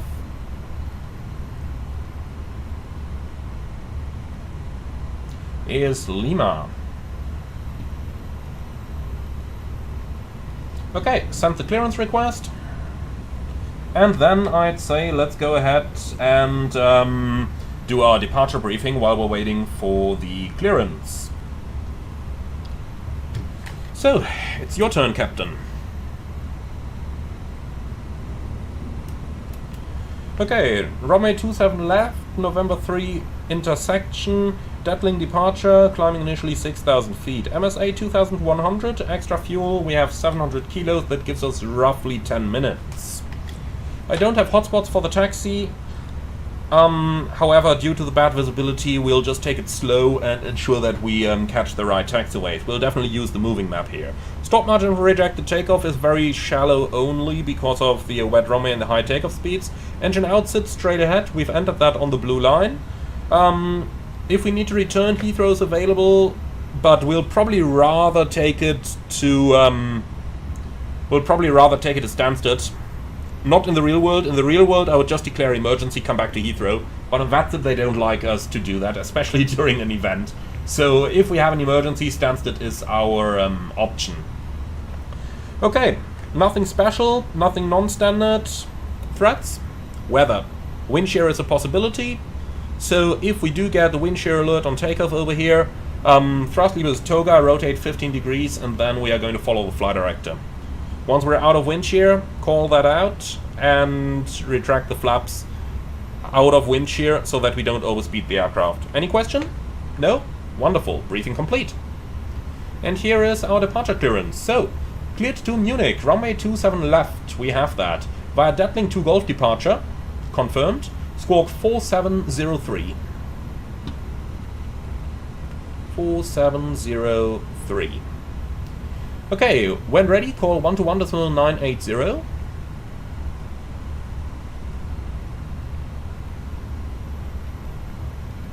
Is active now, and if unable, call voice. We are able, roger, send. Yes, we've got 41, yeah, roger, I've added you to the queue. Okay, so, pretty much ready to go. Let's go ahead and prepare GSX. Charlie 004, Heathrow, report stand number and aircraft type. Yeah, it's A388. In the meantime, cockpit preparation checklist. Gear pins and covers removed. Fuel quantity 7,680 kilos. Balanced. Seatbelts on.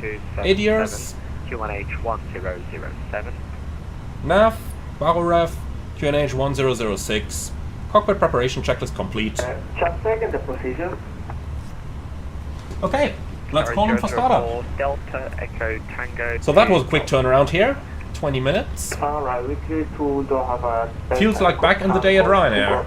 Departure initial 6000, Cox 6277, QNH 1007, Qatari 4. Qatari 4, correct. What was our number for pushback? Qatari 004, you haven't called yet for push, so you're not any number. Do you want me to add you to the queue? Yeah, you can add them because I guess it will be more than 20 minutes. Roger, you're number 13 currently. 30? Oh my god. Delivery hello, Lufthansa 2 Victor Romeo, 218 left, fully ready, push and start. Request push and start, stand 317 information, Lima, QNH 1006. February 3 on Mike Alpha, I've had you to queue, and was that second calling Lufthansa 2 Victor Romeo? Affirm, we're fully ready. Roger, number 15, stand by. Number 15. He told me there are no slots. Well, that's the way to do a slot.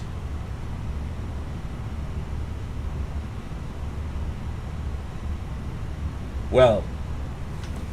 So. How long is that going to take? Heathrow delivery, hello, Lufthansa 3 Papa Airbus A321.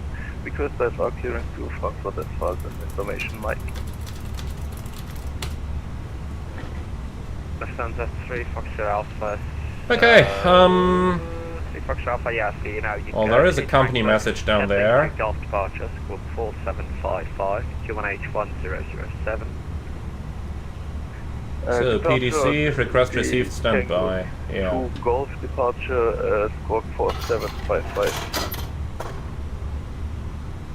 Okay, so, Lufthansa 3 Foxtrot Alpha correctly, climb option 6,000 feet. Climb initial 6,000 feet, Lufthansa 3 Brennan, go offline, taxi to the runway holding, then go back online again like on the last stream. Information, Mike 1007. Yeah, we'll see. 3 Kilo Golf, Roger, standby number 1 for clearance, I'll call you back shortly. Brakes, Welling, 3 Papa Alpha, hold position, contact ground 121.905. 121.905, I'm holding position, will you provide? Thank you very much, bye-bye.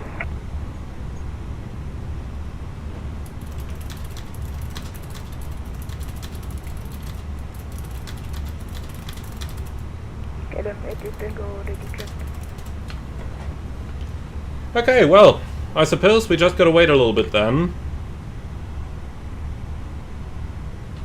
And delivery is funny. I wrote him once I logged in and asked about any slots.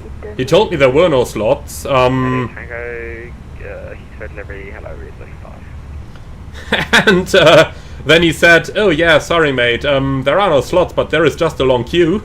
I'm like, okay. But okay, we'll see about it. We'll see about it. Let's just wait a tiny bit and see what's going to happen, and then we can still make a decision.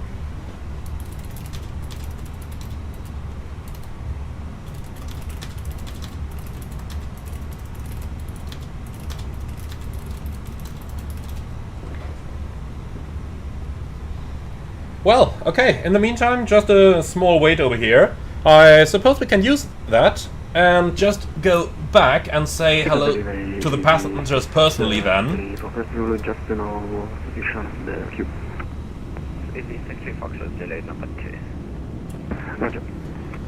Ja, liebe Fluggäste, einen wunderschönen guten Abend aus dem Cockpit. Hier spricht Ihr Kapitän. Mein Name ist Emanuel Hagen und mit mir im Cockpit eine wunderbare Menge an Co-Piloten, die Sie heute nach München fliegen werden.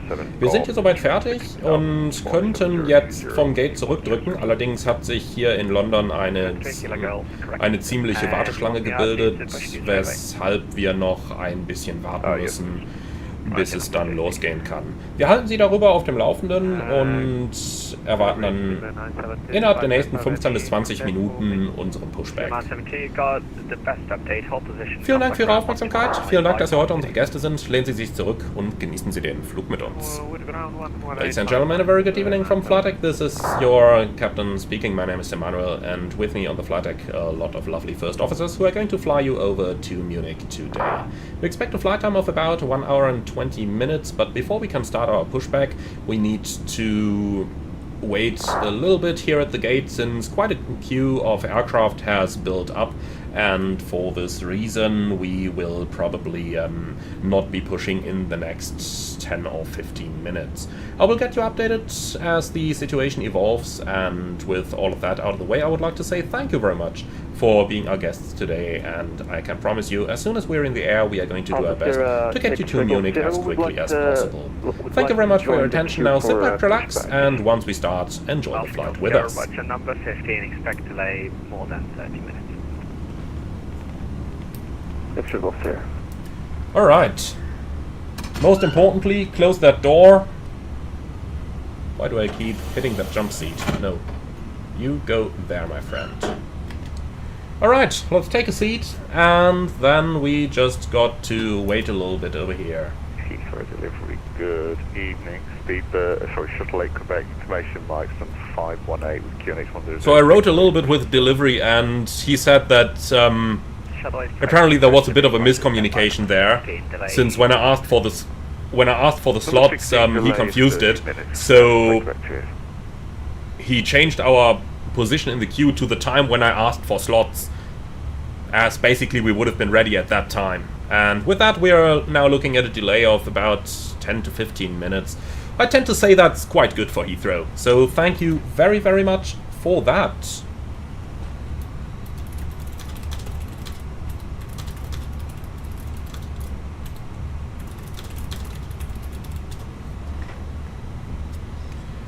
Okay, cool. So, we are just going to wait here for 10 minutes then. That's typical short-haul flying for you, and that is the reason why I left the short-haul world, to be honest. On long-haul, things like these happen to you once on a flight. On short-haul, it happens to you 4 times a day. And honestly, that's so much stress. I very much prefer, you know, the ease of long-haul. Once you're in the air, you're working just as long as in the short-haul world. In the short-haul you fly for 12 hours. Anyway, you just do 4 flights during that time. In the long-haul world, once you're up in the air, you just go straight for 10 hours. Wonderful. So easy. Compared to that, these short-haul slots are really part of why I left the short-haul world of flying, and why I wanted to go long-haul. It's just much, much nicer and easier to work in. So now we just gotta wait for the flight. Well, and then we'll get there. So, Speedbird 77 Whiskey, does anyone know how the guidance system on the stand works here? Yeah, that's from GSX. And GSX, on the other hand side, imports the SimBrief data, and that is what you see there. It would be really nice if you could align... Lufthansa 2 Victor Romeo. 2 Victor Romeo, position, contact ground 121.05. Oh no, it's 121.905.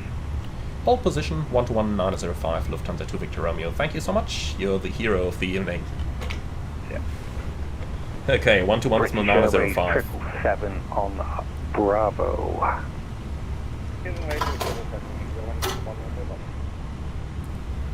Heathrow ground, good evening, Lufthansa 2 Victor Romeo, 218 on the left, fully ready.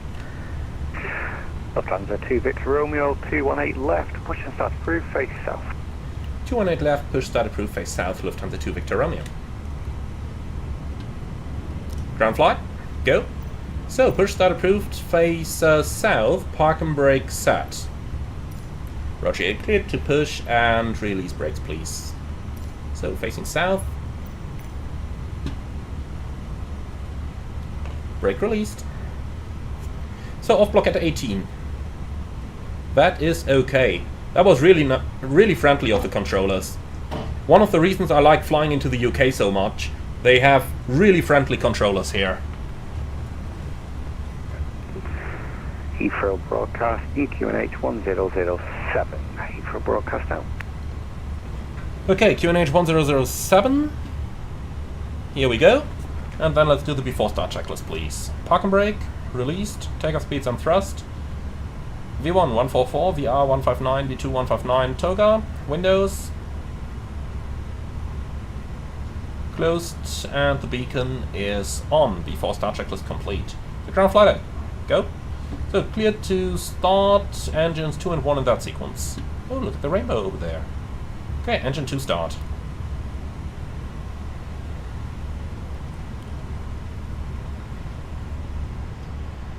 Is the queue all the way over here? Okay, we are definitely going to wait a little bit longer later on. Lots of wide bodies though. We might be able to jump the queue somewhere in between via November 3. We'll see about that. First of all, let's go ahead and get there.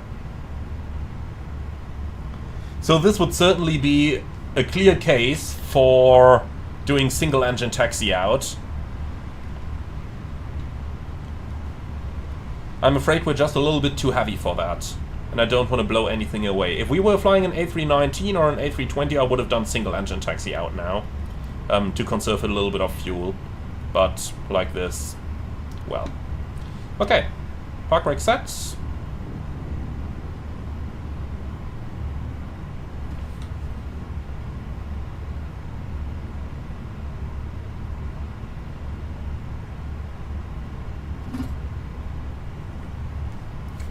Okay, and engine 1 start.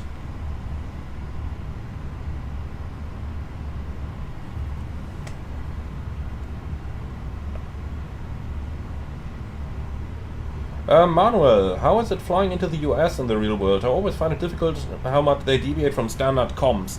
Honestly, in the real world I find it quite easy, but they don't deviate all that much. It's a lot of standard phraseology you hear in the States as well. It's just that on YouTube and on VATSIM, it seems much worse than it is in the real world.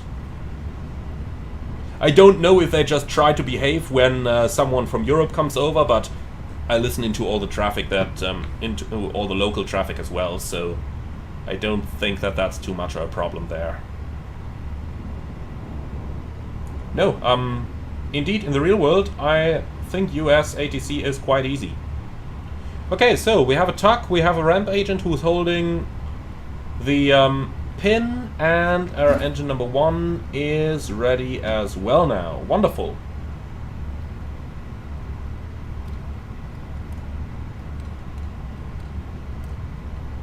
So the trim should be 0.9 up. Here we go.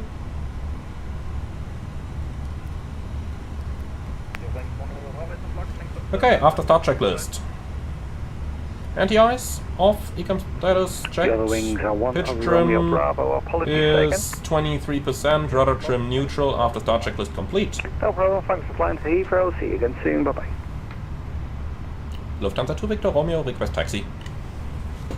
Lufthansa 2 Victor Romeo, taxi left Bravo, hold Locky. Left Bravo, hold Locky, Lufthansa 2 Victor Romeo. Okay, I see movement on the heavy metal scale. I do like that. Okay, so straight ahead to the left, and then we hold shot at Locky. Brake check. Pressure 0.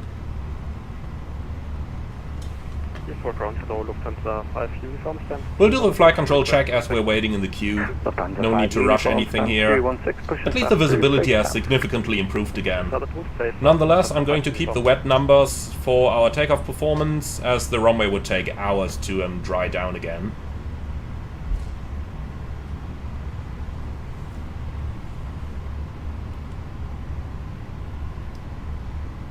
And 1174 in the comments, that's why Concorde always had priority clearance to jump the entire queue. You are right, they just couldn't carry sufficient taxi fuel. Okay, so that's Locky over there. So how many do we have? 1, 2, 3, 4, 5, 6, 7, 8. 8 aircraft ahead of us. So that means there I count 2 wide bodies. So we're looking at about 10 or 12 minutes if they are efficient. Alright, Lockie over here. We got a hold shot there.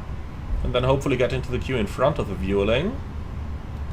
But I guess he's a little bit too far already. He will probably have the tower handoff already.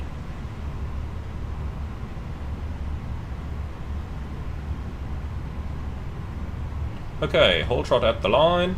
Nice and smooth braking over here. Yeah, Vueling is in front of us. So then it's 9 aircraft ahead of us. That's fine. Okay, park and brake set. Flight control check. Full up. Full down. Neutral. Full left. Full right. Neutral. And the rudder. And before we do that, let's just quickly change the controls over to the right side so that the tiller disconnect button over here works. So controls, control position right.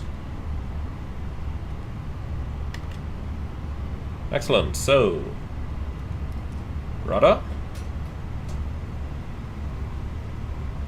Will you please show me? Thanks. Full left. Full right. Neutral. Lufthansa 2 Victor Romeo holding at Lockheed. Lufthansa 2 Victor Romeo, contact Heathrow Tower 118.505, bye. 118.505, Lufthansa 2 Victor Romeo, bye. I just see aircraft coming from the left and pouring into the queue.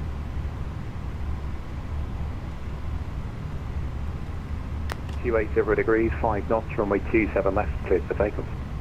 Clear for takeoff 27 knots, speedbird 982 golf. Speedbird 766, contact under control 119 at decimal 780. 119.780, speed 766, goodbye.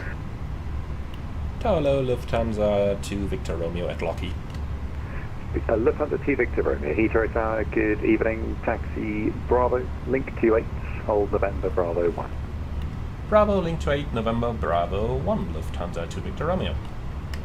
Okay, so link 28 is straight ahead, and I think we're probably going to the full length then, but let's see about it. So, break off. Beyond the departing I'm just focusing on the taxi right now, delaying the taxi flows a little bit. Lufthansa 220, contact London Control 133.180, good evening. 33.180. Speedbird 426, the surface wind 280 degrees, 5 knots, runway 27 left, clear. Okay, so link 28 is straight ahead, and November Bravo 1 should be the full length if I'm not mistaken. Just to be on the safe side here, let's just have a quick look into the taxi chart. Canada 852, wrong tower frequency 118.705. 118.705. Yeah, November Bravo 1 is the very full length. Okay, so we'll be behind the 777s. Doesn't look all that busy anymore. They seem to be really efficient over here.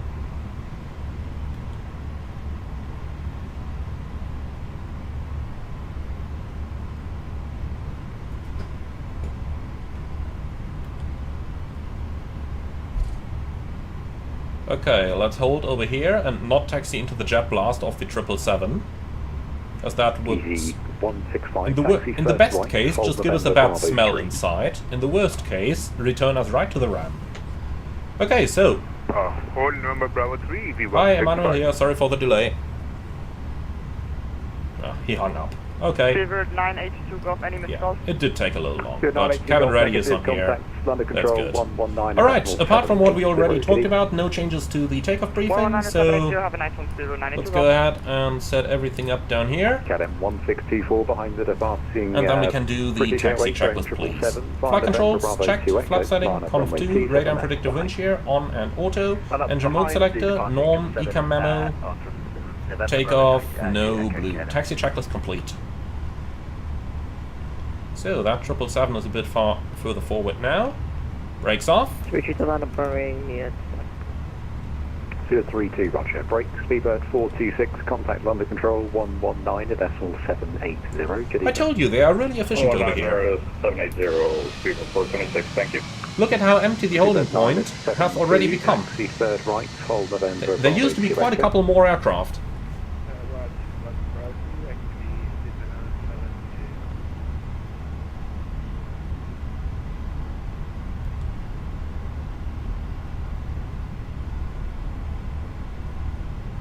Okay, let's hold over here. Lufthansa 5 uniform at Lockheed. We are right behind the engine, but there's quite a bit of wind coming from here, so the jet blast is actually moving a bit to the left, and we should hopefully not smell any of that right here. Taxi Bravo, link to 8. Okay. Hold November Bravo 1, Lufthansa 5 uniform. So that's looking very good so far. Typical efficient British ATC. To confirm your previous call was on your line of call, right? 032, sir. So 1, 2, 3, 4, 5 aircraft ahead of us. That should be about 7 to 8 minutes of waiting time here, unless due to several aircraft flying the same standard departure, they can do some nice separation here and therefore probably get us a little bit further forward in the queue. And Waits has asked, is this Inibill's Heathrow? Yes, it is. Really very nice scenery. Really a very nice one. And Melvin Matthew, Concorde. Oh yes, absolutely. There it is, the beauty. There it is. I really can't wait for the Flight Sim Labs Concorde to come out for the sim. You guys can be pretty sure we will do London to New York in that one. Wedding 3 Papa Alpha behind the departing KLM Boeing 737 via... And Henry, yeah, the captain's table is supposed to be closed, but let's be honest over here, Behind it, departing KLM, line up on wait, runway 27 left, behind. You know, sometimes if you have delay like this, you do keep it out a bit. If you have a good use for it, that is.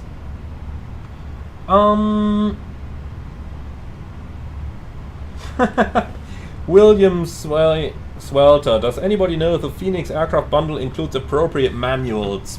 No, it does not. The only manual that is included is such a basic thing. You gotta help yourself online. The good news, however, is that a big lot of manuals are actually available. Indeed, the entire A320 AFCOMs are available online. Easy 63 Foxtrot Zulu at holding point Lima 1. Easy 63 Foxtrot Zulu, Heathrow Tower, good evening. Taxi left Bravo, link 28, hold November Bravo 1. Left Bravo, link 28, hold November Bravo 1, 63 Foxtrot Zulu. And Mr. Doctor, is the Flight Sim Labs Concorde out there already? No, it's not. There is one, but that is a rather, let's call it medium complexity product to low complexity product. There's no high fidelity Concorde yet, but one is in development. So, hopefully soon.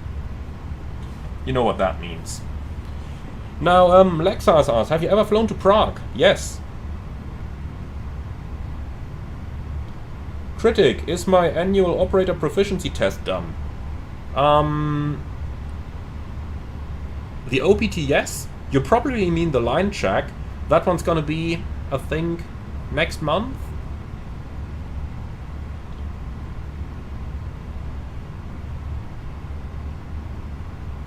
Sorry, can you just confirm? Speedbird Samsung Whiskey, I am not going to answer which airline I fly for. My apologies for that. Straight ahead, link 28, all the way to the end, join the queue to hold November Bravo 1. And simple place, how can you see other aircraft and their liveries? Now that's quite easy. You gotta get yourself a set of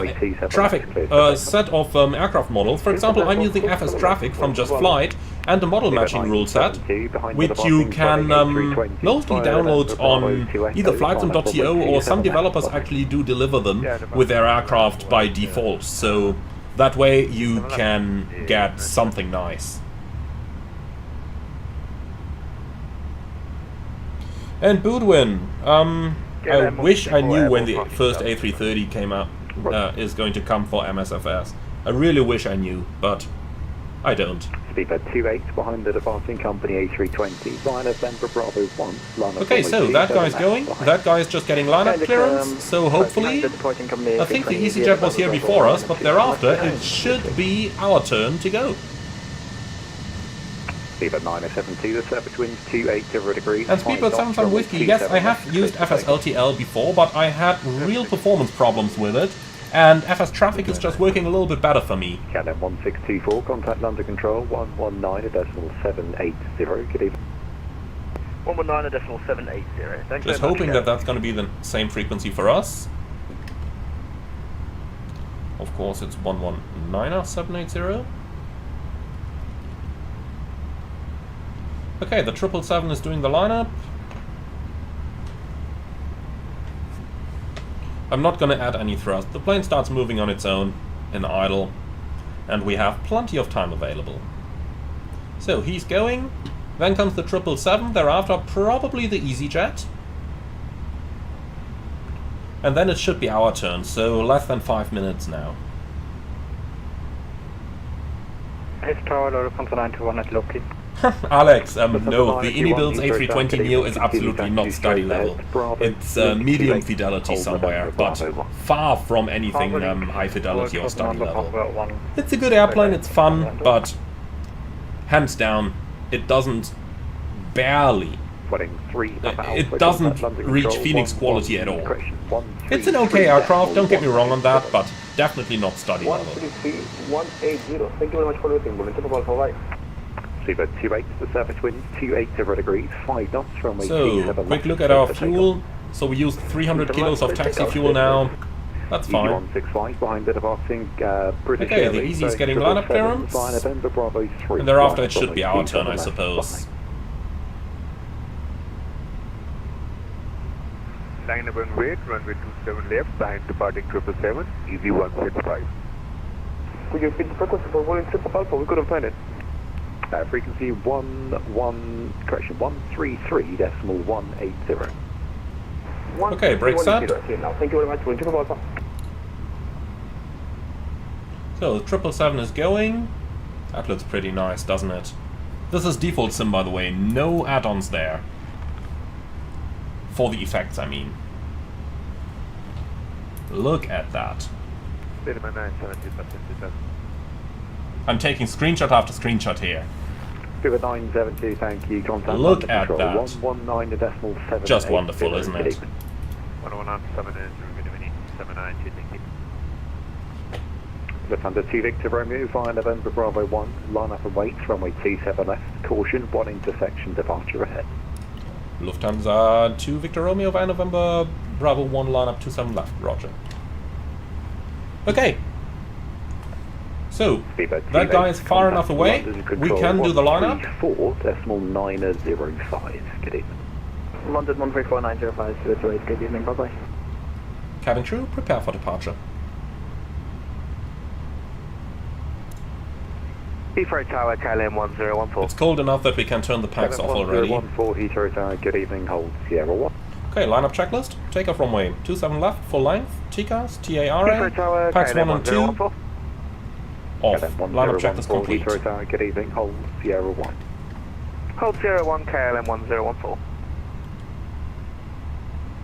Easy 165, the surface winds 280 degrees, 5 knots, runway 27 left, cleared for takeoff. So, I'm kinda hoping the EasyJet is gonna depart to the right. That means the moment he's airborne, we can get our takeoff clearance.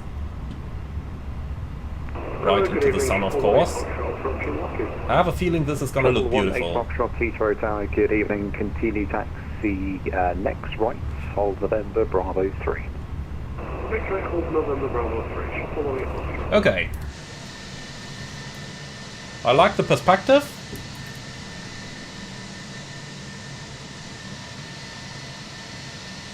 Beautiful. KLM 1014 behind the departing Lufthansa A321. EasyJet almost went off the runway over there. T7 left behind.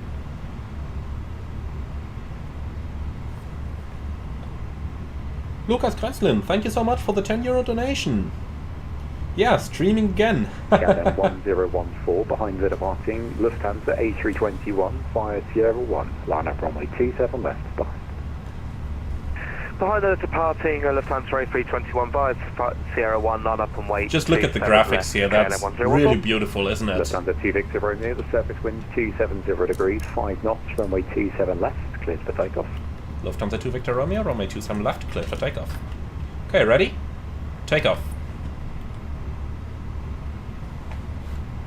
Easy 165 at 2000 feet. Easy 165, roger. Mantoga, SAS runway, A thrust split. Thrust set. The engines still go to toga very, very quickly here. It should be a little bit slower. 100 knots, checked. Easy 165, contact London control 119er, correction, 133.180. V1. Rotate.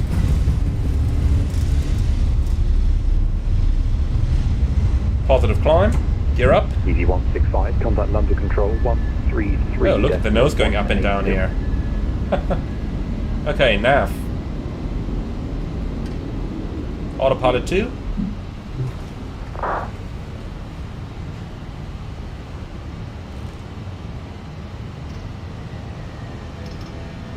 Thrust climb, climb. 1014, the surface wind 270 degrees, 5 knots, Flaps runway 1. 27 left. Speed check. Clear takeoff 27 left. Flaps 1. Lufthansa 5 uniform behind the departing KLM A320, flying November Bravo 1, line up runway 27 left, behind. Behind departing KLM A320, line up runway 27 left, behind Lufthansa. And flaps 0. Speed checked. Flaps 0.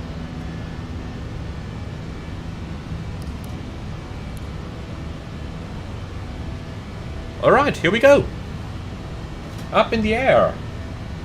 And wow, yep. Lufthansa 2 Victor Romeo, contact London control 134.905. Good evening.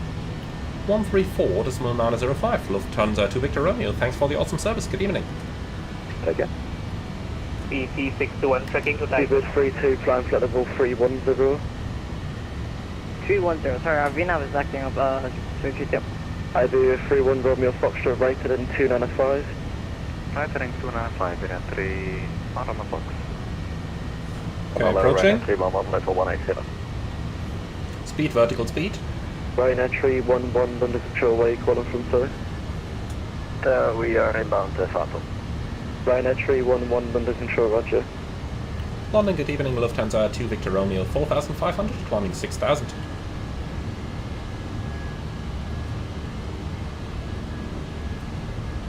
I do the 31 Romeo Foxtrot report heading to director 126.825. Seems a little busy right now. Okay, vertical speed 1,000. Next 13 November 1,000 to go. 126.825, speed 220 knots. So, Yaja Kagoya, thank you so much for the $10 donation. Hi, it's Jay Kagoya. Your videos are awesome. I'm about to do a flight using my A321 from KPWM to Charlotte. When's your ebook coming out? I really hope I'll get it done this month. It might be early next month, depending on my flight schedule. Speedbird 3901 direct to begin now, descent flight level 180. Direct begins descent flight 180, 391. London, good evening, Lufthansa 2 Victor Romeo, out of Heathrow, passing 5,700, climbing 6,000. Lufthansa 2 Victor Romeo, out of Virtual, fly heading 135. Fly heading 135, Lufthansa 2 Victor Romeo. Golf Echo Lima, climb flight level 9. Heading. Sorry, actually, disregard. He's probably vectoring us clear of all the inbounds you see down here. Climb flight level 140. I suppose we might just have to stay a little bit low over here and then continue our climb later on. Seabird 3901, descent flight level 160. Wow, look at that. Golf King Look at that. And most importantly, look at that. London over there, rainy weather over there. Can you just put that in text? Golf King, thank you. Kilo, Oscar, Kilo, 3 low. Kilo, Oscar, Kilo, Golf King, sir. Okay, so,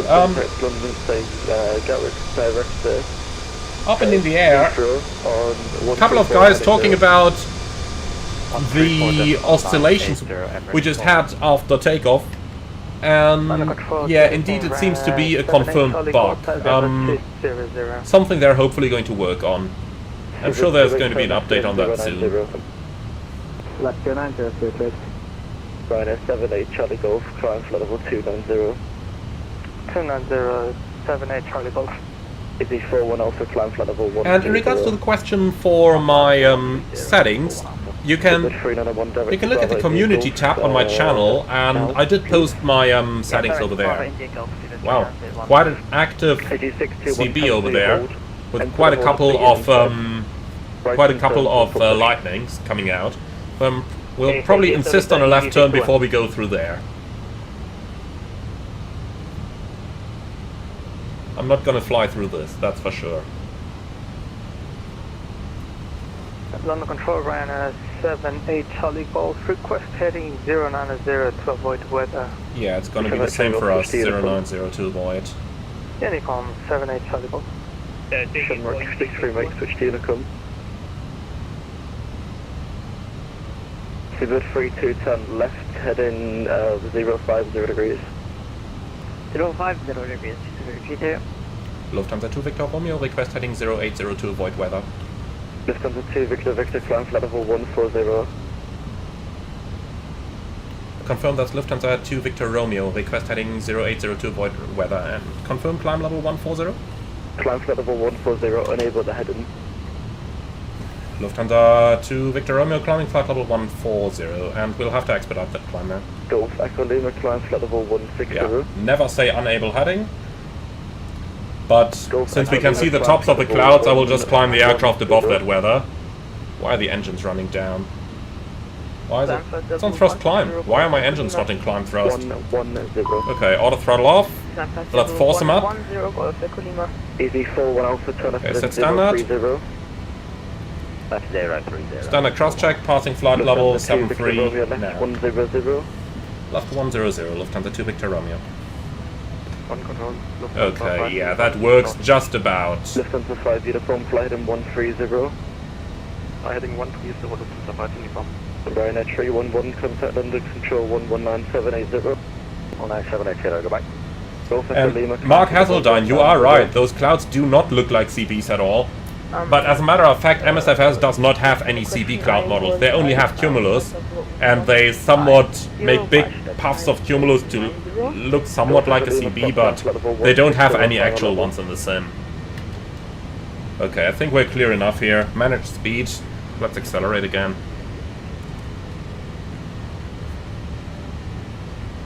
Climb flight level 160, Golf Echo Lima. Shamrock 63, make switch to Unicom. Okay, let's see if auto thrust works again. The 28 climb flight level 280. Thrust climb, auto thrust. Right. Yeah, that looks alright. I really have no idea why the thrust didn't increase when we just started that climb. Lufthansa 2 Victor Romeo, climb flight level 180. Okay, flight level 180 blue. Lufthansa 2 Victor Romeo, stop climb level 150. Lufthansa 5 uniform, flight level 150 blue. Okay. Lufthansa 2 Victor Romeo, turn left at 090. Left 090, Lufthansa 2 Victor Romeo.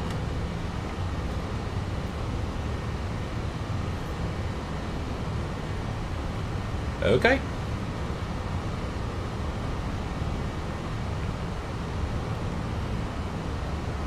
London Controller, London line 21, passing 3,300. Alright, so I think, yeah, let's just wait until we're clear of those clouds. When you're flying above a CB, there's always a chance that there can be turbulence above, so we'll just go ahead and climb it out like this with the seatbelts on. But nonetheless, we can already tidy up the FMS. So, let's get rid of that, and let's... Okay, we didn't have anything else. Wonderful. So, RATNAV is clear, and the secondary can be copied to the active over here. And Munich 08 left, going into the progress page, and last but not least, arrival 2012. That looks about alright to me. And in reality it is going to be a little bit better, because, well, we can just tidy up the FMS here. Delete. Lufthansa 921 Delete. 130. 130, And 921. Lufthansa 5 uniform, turn left in 08. I tell you what, delete. Climb flight level 150. Okay. So, what's the ETA now? 2008. That's alright, so an hour and 20 minutes. Go back to Lima, contact Heathrow, London, sorry, 127105. Contact London 17105. Speed, vertical speed. Plus 1000.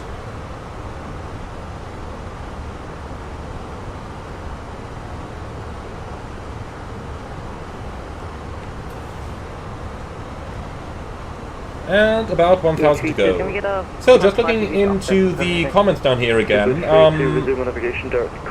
Cloud action. So should the controller let you collide with another airplane instead of saying unable? Well, there was no other airplane at 6000 over there. And yes, he should. Flying into a CB is a certain death.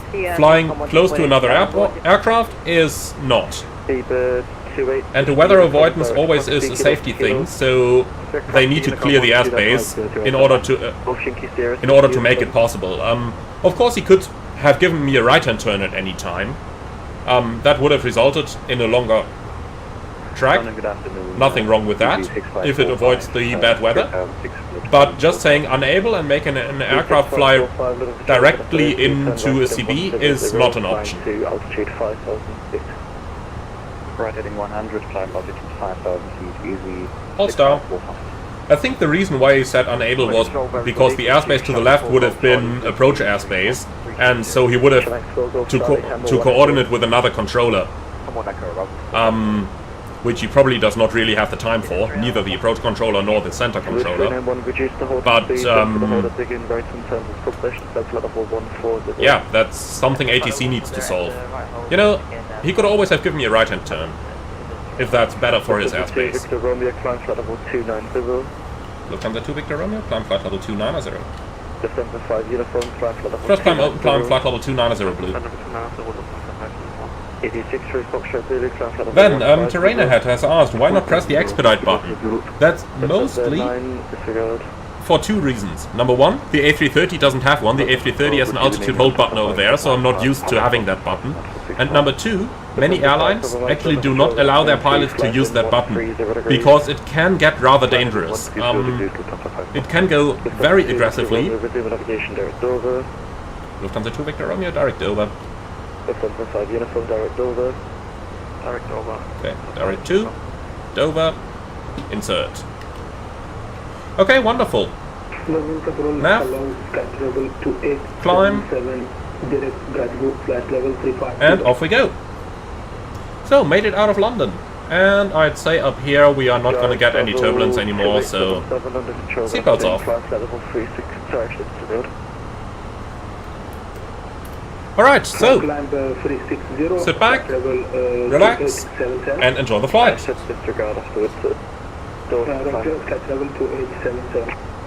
Negative, don't climb, maintain your level.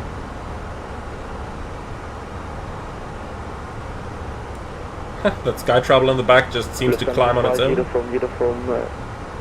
to Unicom. But okay, so be it. Lufthansa 2 Victor Romeo, switch to Unicom 122.8. 122.8, Lufthansa 2 Victor Romeo, good evening. Griffin 6, direction ED63, Foxtrot Zulu left, 090. Okay, 122. Turn left in decimal. Turn left in 090. 8. Here we go. So let's see, cruising 350, optimum 360, maximum 377. I'd say 350 is fine then. We don't need to climb above the optimum here. So 350 is going to be our final level. Wonderful. So a little bit of silence now that we're on Unicom. And we can relax again and enjoy the wonderful sunset over here as we are making our way over to Munich once again.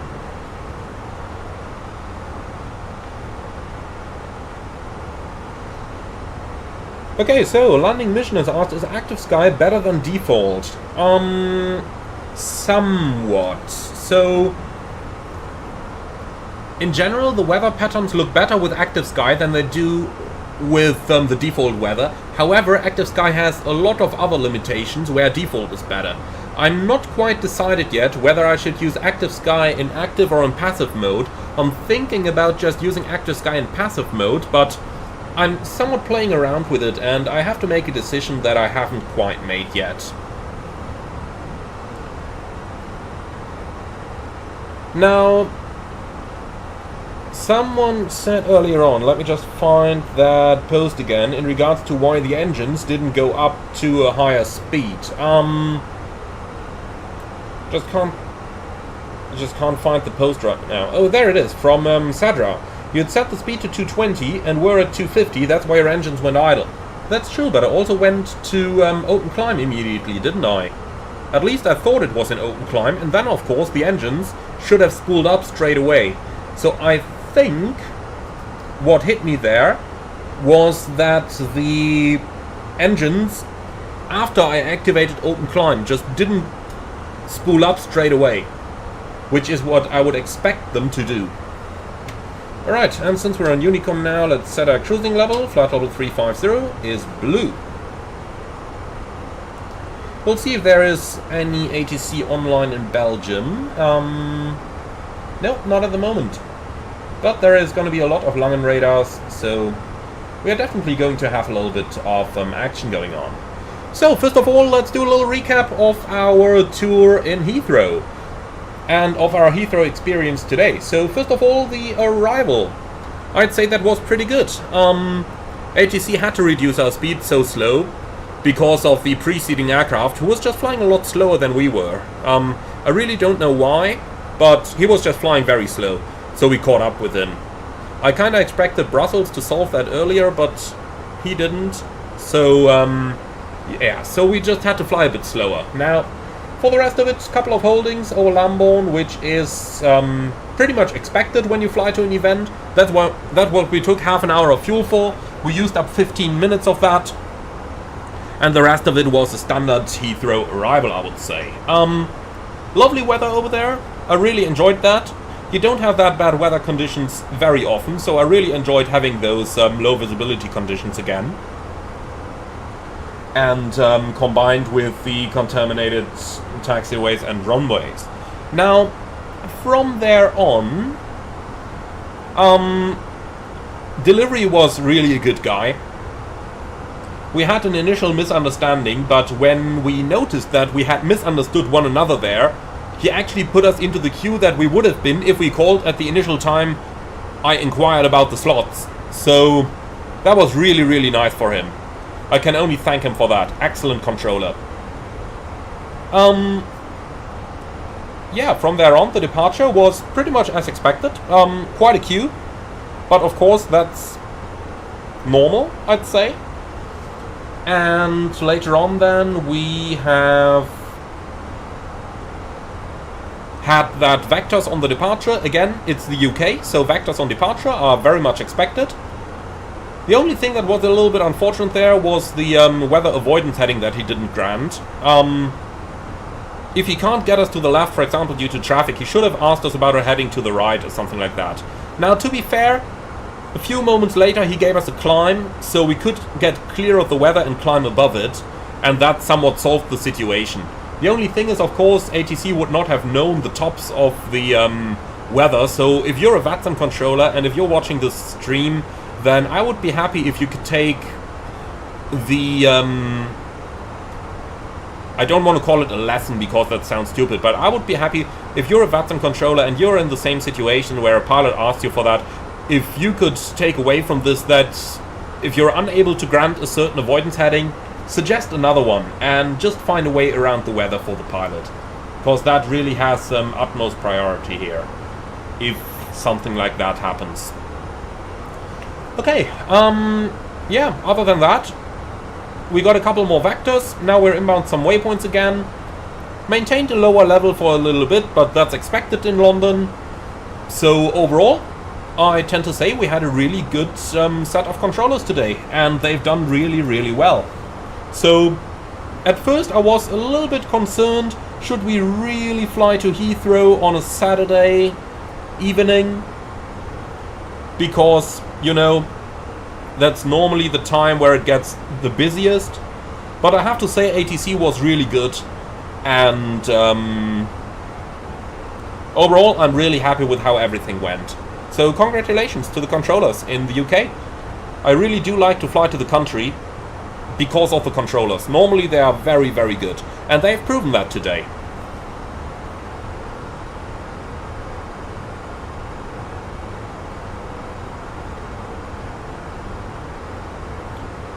Alrighty, so,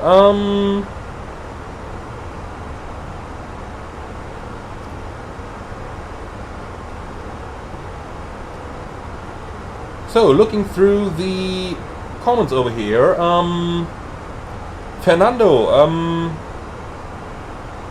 I often hear streamers thanking the air traffic controllers. Do you do it in real life? No, in real life we don't thank air traffic control. It's our job to fly the plane. It's theirs to provide air traffic control. You wouldn't say thank you to the cashier at the supermarket either, would you? Like, that's just not standard stuff you do. Keep the radio communication short and concise. Say hello, say bye-bye, but that's it. You don't even have to say bye-bye. You know, if it's really busy on the frequency, just read back the frequency, put on your call sign, and that's it. ATC will be happy about that. On VATSIM it's a slightly different thing, because on VATSIM, just like all the pilots volunteer their time to fly on the network, ATC does the same. So on here everyone's volunteering. For that reason, I tend to include a thank you or a bye-bye and stuff like that. But that's really due to the different nature of VATSIM as a hobby platform compared to the real world. In the real world, Lufthansa 2 Victor Romeo, contact Brussels 131.1, then you reply 131.1, Lufthansa 2 Victor Romeo, and that's it. That's all you do there.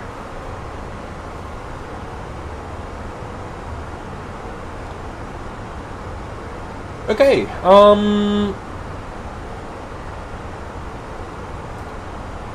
so that stuff out of the way, then let's go ahead and have a look at the chat again. Quite a lot of questions that came in. Flagrant, why am I not using my eye tracker? The main reason is because that means I need to keep my head really steady so that it doesn't move around all the time. Or I have to set the sensitivity so that it doesn't move when I'm moving my head, but, you know, with airliners, you have everything you need in front of you. And when you need to look around, I'm just using the mouse. I find that easier. When I'm flying VFR, that's where I'm using my eye tracker. We might be doing that over the next couple of days. If you guys are interested in a VFR live stream with a Cessna 172 or something the likes, do let me know. And then we can definitely do that. And that's where I would be using my eye tracker.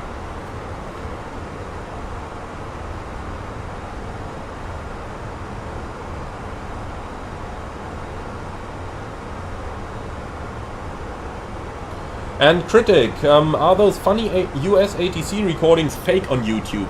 No, not really, but they are really, really rare. You have to imagine that the USA is a really big country, and websites are just recording everything that's being said on every single one frequency. So, of course, you will eventually get a couple people making fun and having fun. Now, of course, I don't know which recordings you refer to exactly, so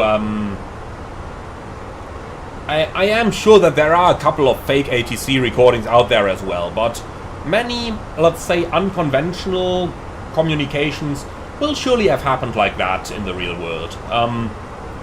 Which kinda is to be expected in such a big country, isn't it? Yeah, let's dim those annunciator lights here. Man, that's too busy on the map. I'll keep it this way.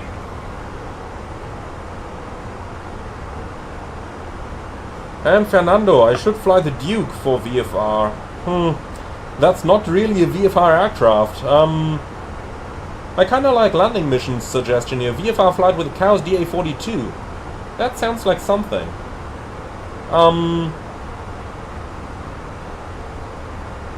We'll see if we can come up with something there. The Dukes, in my opinion, are just not really VFR aircraft. They're made for flying high and fast. And honestly, the view outside the Duke cockpit is not really that very well suited for VFR navigation, is it?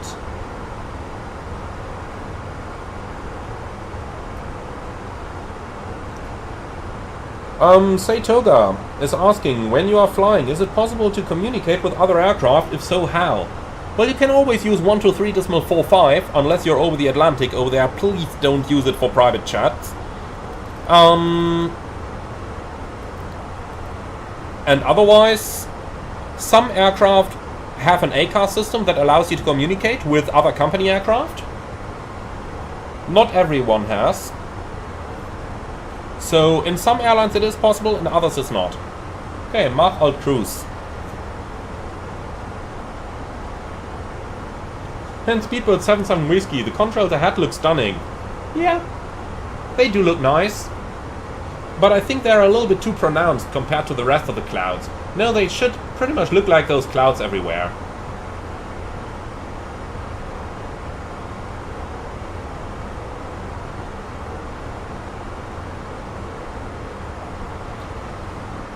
And terrain ahead. If saying bye and thanks is bad, then arguing is 10 times worse. Depends on what you're arguing about. If it's a fair point, then, you know, might as well do it. Now, it's Will. Do you do much general aviation flying in real life on the side of flying commercial? Unfortunately not. I wish I had the time for it, but I honestly just don't have the time. And when I do get home, there is so much that I'm doing here. Running the channel, writing the ebook, you know. And of course having a life that's next to all the other things. So yeah, I'm afraid I don't really have that much time anymore. Even if I wanted to do VFR flying. Occasionally I'm really thinking like I should do it again, but yeah, it's hard to find the time. It is hard.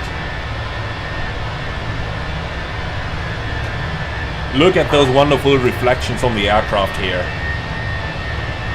It's neat, isn't it?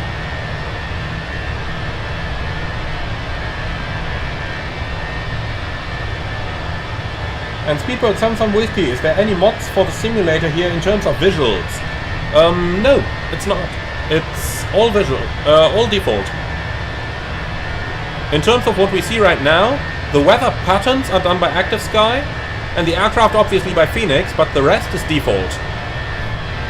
The lights, the cloud models, the sunset. So, last couple rays of the sun just going down, and there it went. The sun is down.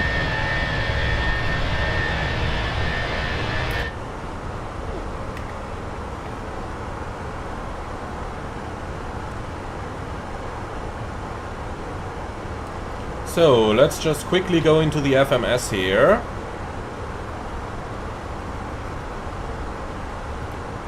So, Volkiel, flight level 320. No, that's like 10 miles from the final approach fix. Let's make Rokill at 9,000. Insert, and let's see what the top of descent is at 1938, so in half an hour. Wonderful.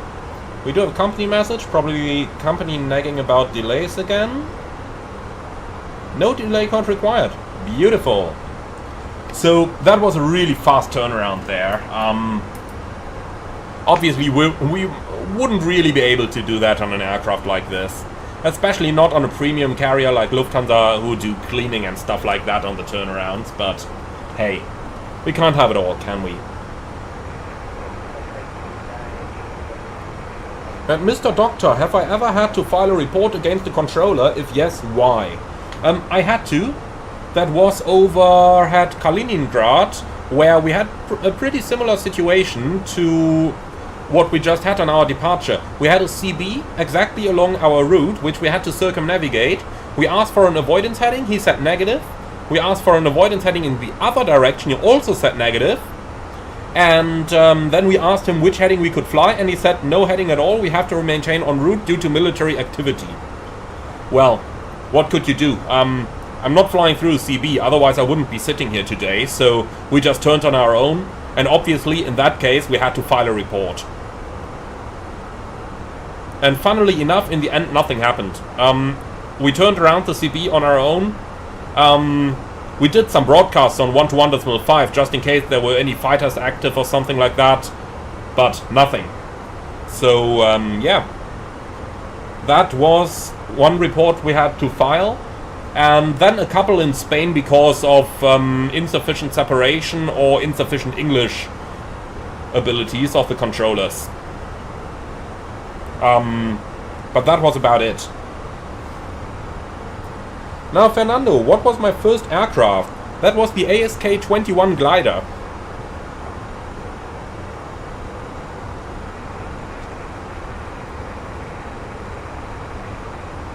Okay, so,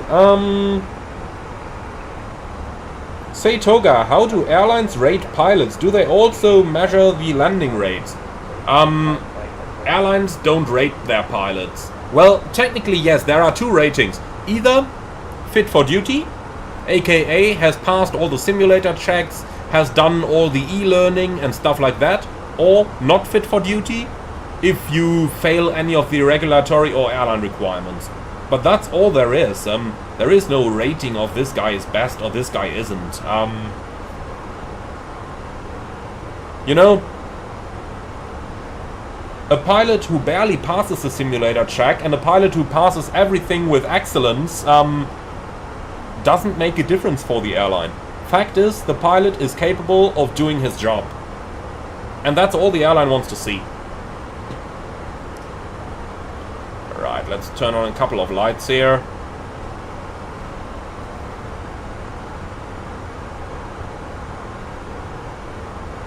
And Clinton Fernandez, what could really happen if you fly through the CB?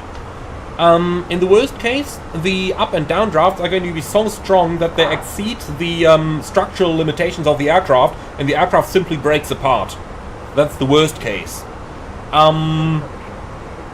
The more likely case, however, is that you're just going to enter severe turbulence and either lose control of the plane, or if you can keep the control, the turbulence might still be strong enough to injure passengers.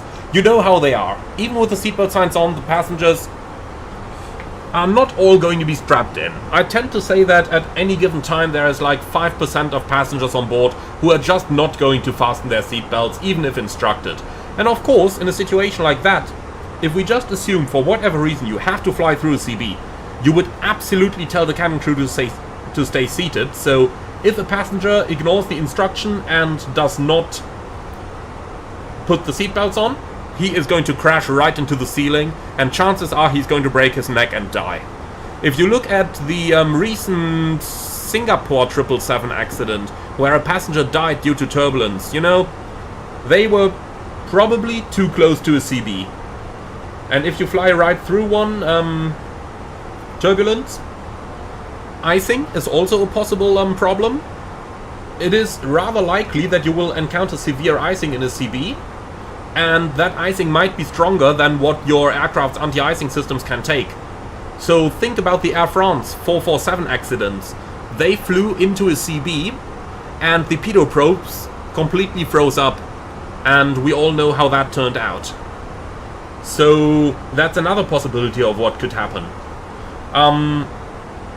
So yeah, either the aircraft just breaks up due to the G-loads, or you might lose control, or you might injure or kill passengers or crew, of course, from the turbulence, or you might encounter icing problems, or you might encounter lightning strikes, which then again can also cause damage to the aircraft. Even though it's unlikely, it is possible. So, all that stuff. In other words, just don't fly through CB. Don't do it. And for that very reason, a weather avoidance heading request from a pilot should never be turned down. Because that is serious stuff. If ATC just completely denies it, honestly, there is only one course of action. You declare a mayday and you do it anyway. That's really all there is about it. That's how bad thunderstorms can be. They are really one of the greatest danger you have in the air.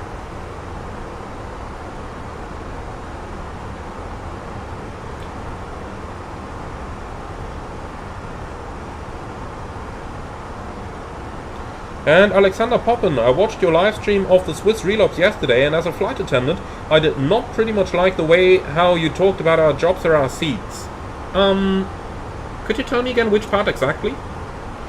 Because it's been a little while since that stream, and I don't remember exactly what I might have said on there. So just write it down, or just send me an email, and I'll be happy to talk.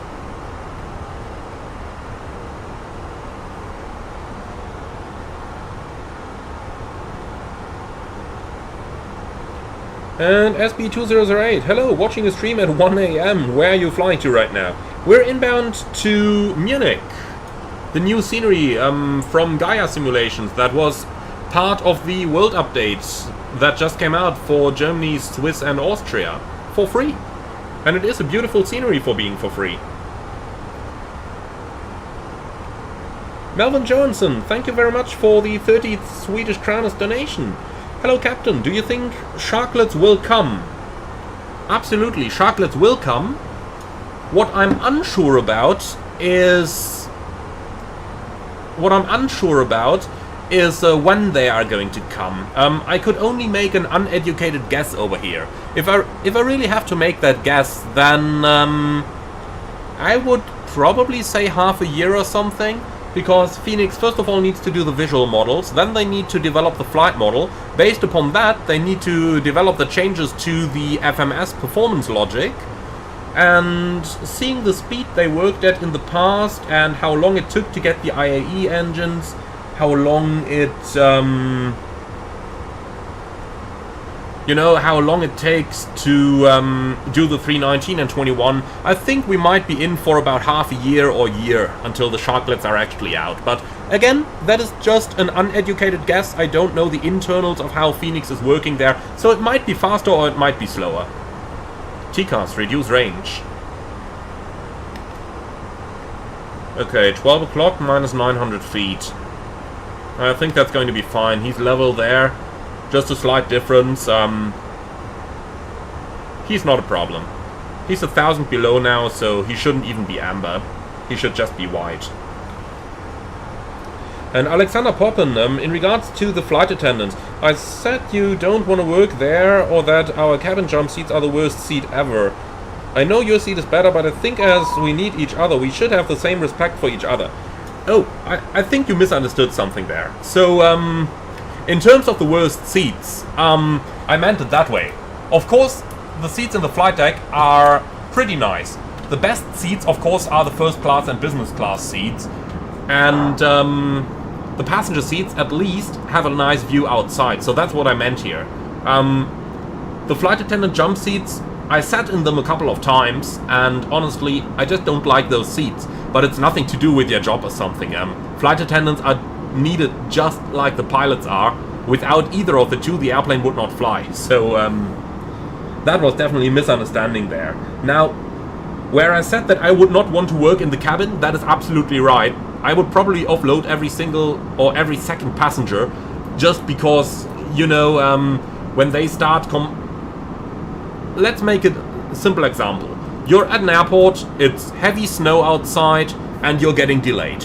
And there will be passengers who are gonna complain, well, why are we late, I gotta catch my connection, or whatever. You explain them everything and they're like, no, you gotta hold your schedule. And eventually they are going to get mad. Honestly, I would probably throw those people off the aircraft. I would not have the patience to deal with them. And that is what I meant when I said I would not want to work as a flight attendant. I would not have the patience to deal with the kind of issues that passengers sometimes come up with. And yeah, that's why I said I'm very happy that I have this door over here and that I don't have to deal with that stuff. I'm sure you know exactly what I mean with that, and that is no disrespect for flight attendants or anything the likes. It's just, well, occasionally as a pilot you need to talk to a passenger if you can't, if the cabin crew is unable to resolve a situation. But honestly, I would not have the patience to work out the solutions that our cabin crew often is able to work out. I would probably offload them much earlier. Okay, contact me, 124730. Identified, hello. Wings 8 Romeo Alpha on frequency. Absolutely, sir. Wings 8 Romeo Alpha identified, hello. Descent flight level 240. Descending level 240, your Wings 8 Romeo Alpha. Also 9er Mike November und Demark level 240. Have a look on CPDLC as well, of course. Descent confirm, descent 240, Lufthansa 9er Mike November. Lufthansa 9er Mike November, affirm, flight level 240.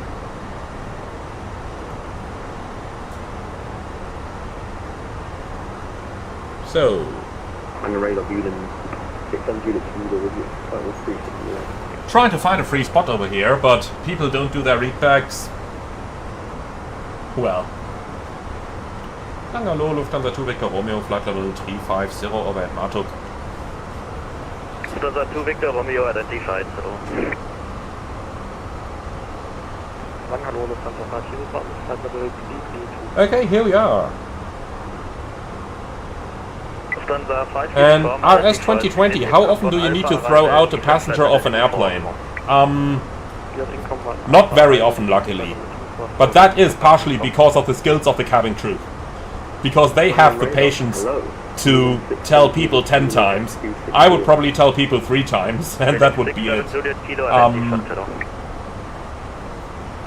How often do we actually need to offload people? Really depends. Most passengers, once you tell them if you continue you're going to be thrown off the plane, they will be happy and be quiet. But, you know, okay, current unit Lang Center. I think over the past year I had to offload people maybe 2 or 3 times. Usually because they were either drunk or aggressive or both at the same time.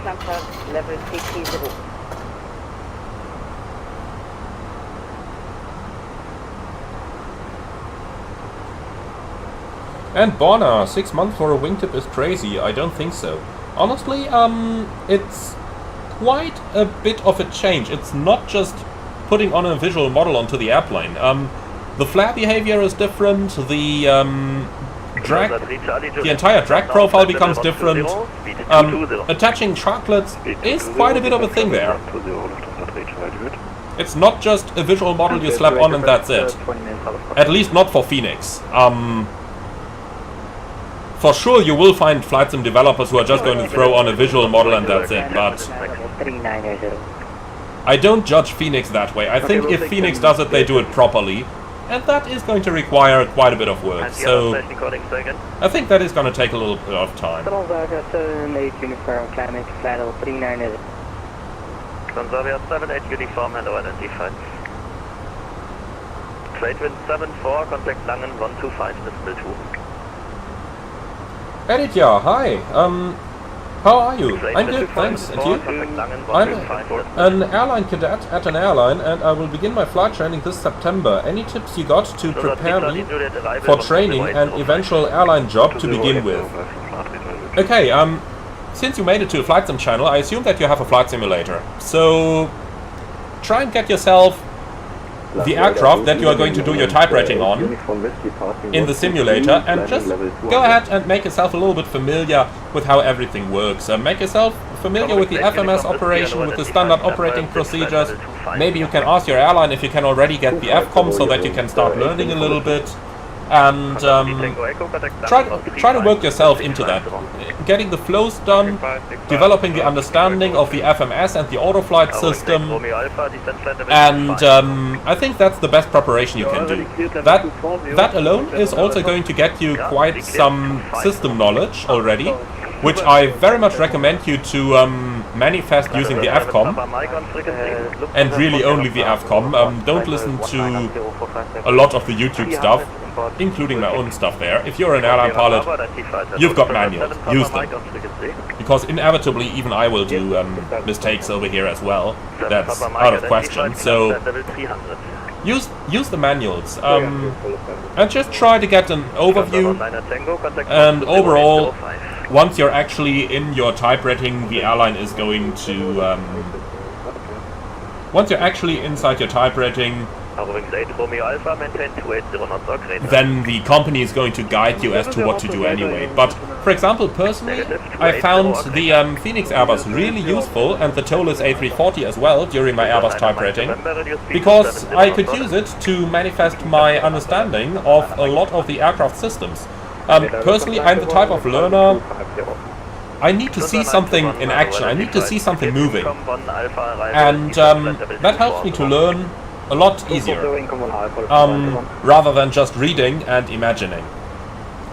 And I think that's the best preparation you can do.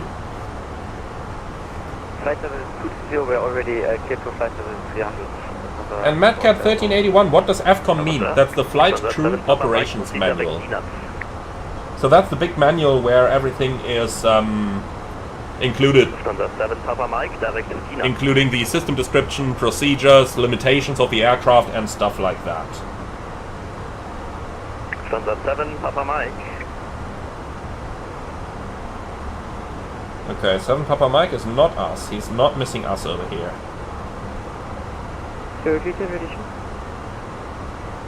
Speedbird 32, I read you 5. Speedbird 32, contact now Langen, 125, decimal 2. And Thomas Sequeland, agree, highly respect anyone working with lots of different people, aka passengers. I would break in an hour. Yeah, me too. And you're absolutely right, I really meant the seats themselves, not the people sitting in them. 12560, you're wings at Romeo Alpha Shop. Standard 5 uniform, and terrain ahead. I'm trying to do my PMGG 737 type rating. I'm reading the AFCOM, I read the chapter, watch your videos, then put it into practice, and in the end my friend helps test me. Yeah, that's exactly what you should do in flight simulation. I think for flight simulation that's actually about the best thing you can do to learn an aircraft. Read the theories in the manuals, then watch videos from real-life pilots operating the plane, so that you kind of get your idea around the procedures, similar to how an instructor would teach you, and then have someone check you. That's just about perfect. Of course, for flight simulation that is. For real-world flying, use the real manuals as much as you can, and use the real manuals to make yourself familiar using the add-on. 7 Papa Mike, I called you 3 times earlier, proceed direct to Dina.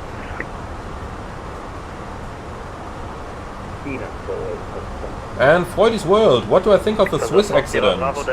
Depends on which one. And Fly to Live, hey Manuel, going to the DLR test in a year to join flight trainings. Hello, here is Lufthansa 687. If there is one tip I can give you, it is to work those CBTs they send you up and down, do them again and again and again. Find your techniques for those tests. The real test is one-to-one what they sent you on the CBTs. Use that to learn it, and then you will pass it. Standard 1 Tango November, identified, hello. Standard 687, clap flight level 200. Now, Mr. Doctor, do I think that a keen flight simmer might be able to land the real deal? I think they will be able to command an auto-land, for sure. The real flight simmer will be able to program the airplane to do an automatic landing. And that's very good. Will a flight simmer be able to do an actual manual landing? No. With a bit of luck, yes. With a bit of luck, but that would be more luck than skill. Okay, contact Lung Radar 125.2. Wilco, sent. Our wings 8 uniform whiskey, climb flight level 350. 350, your wings 8 uniform whiskey. Okay, close and hand over Echo Delta, Golf Delta. Langen, guten Abend, Lufthansa 2 Victor Romeo, flight level 350. Lufthansa 2 Victor Romeo, schönen guten Abend, hier identified.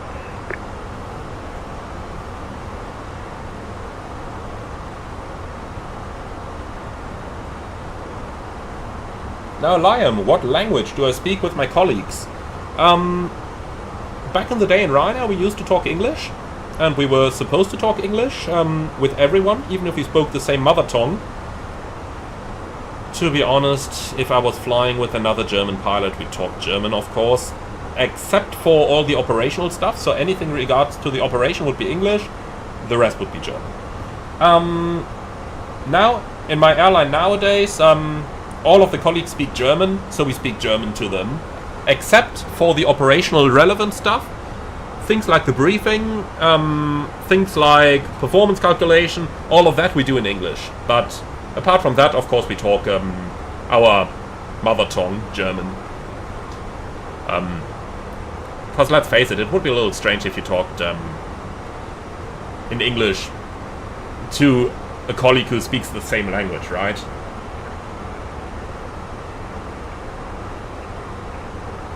SP2008, I'll donate 1 cent if you climb to 37,000. No. No. It's much too late for that. We are 60 miles before the top of descent. We're not going to do step climb. Clinton Radar, this is Golf Romeo Hotel Yankee Sierra with you, flight level 410. Okay, so Munich, Atus, Bravo, Romeo News, 08 left and right, wind 13086, cavalcade 24 degrees, QNH 1013. 3% Utaba, Golf Yankee Sierra. Proceed direct Utaba, Uniform Tango, Alpha, Bravo, Alpha. Utaba. Okay, so we have the approach runway 08 in here already. Let's go ahead and bring up that approach chart.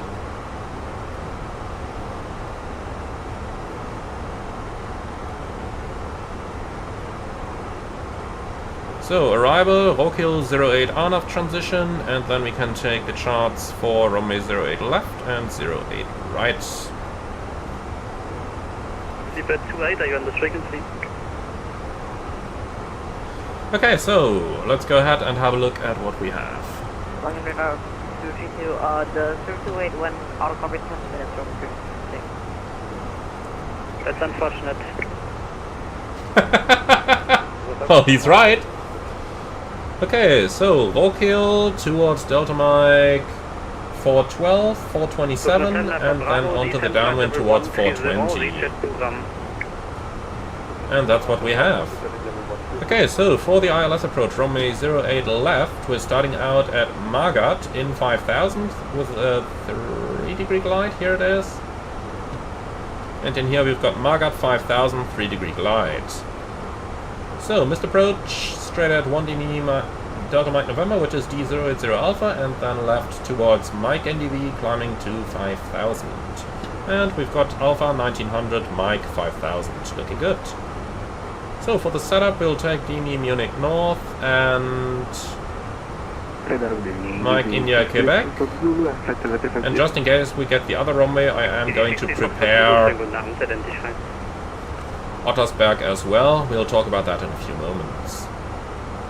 That was too quick. OTT, here we go. Insert. So then, progress page, Munich 08 left is looking good.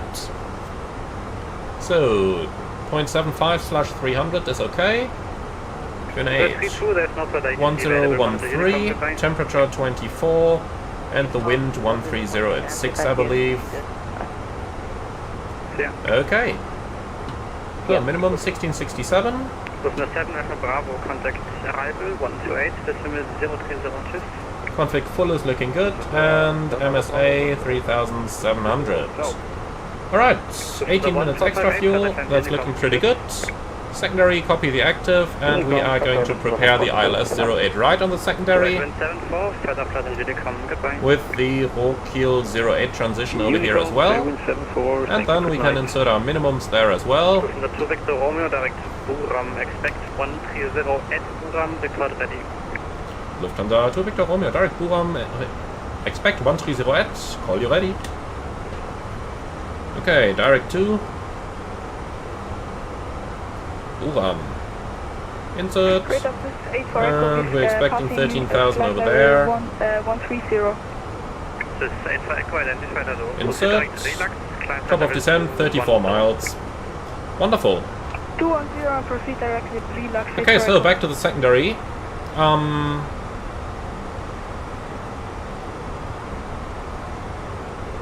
Where is my secondary performance? That should be right here. Well, 08 right is in there, but performance is missing. Huh. What's the Indy doing now? Okay, let's try that one more time. So 08 right with the Rohrkiel 08 transition, and then now the performance is here. I really don't know why it just vanished. Strange. Okay, so 1686 is what we have down there. Okay. Looking wonderful. Then let's go ahead and do a little bit of mathematics. So 08 left. Apply and landing weight. What do we have right now? 71.4. Estimated landing fuel 3.3. So we're burning 600. So that's going to be, well, 71 to be conservative. So low order brake, flaps full, manual thrust. And I think that's looking good. Idle reverse, 2,260 meters. Let's see. So landing 08 left. The earlier we vacate, the better it is. 08 right. The later we vacate. And it's actually both runways. The earlier we. Actually, I'm on the wrong side here. That's better. So landing 08 left. That's up here. The earlier we vacate, the better, as we have our exit down here. And on 08 right, the later the better. Okay, I tell you what. Let's do some mathematics here from medium auto brake. 1,563. I tell you what, we'll do auto brake medium. Still with idle reverse.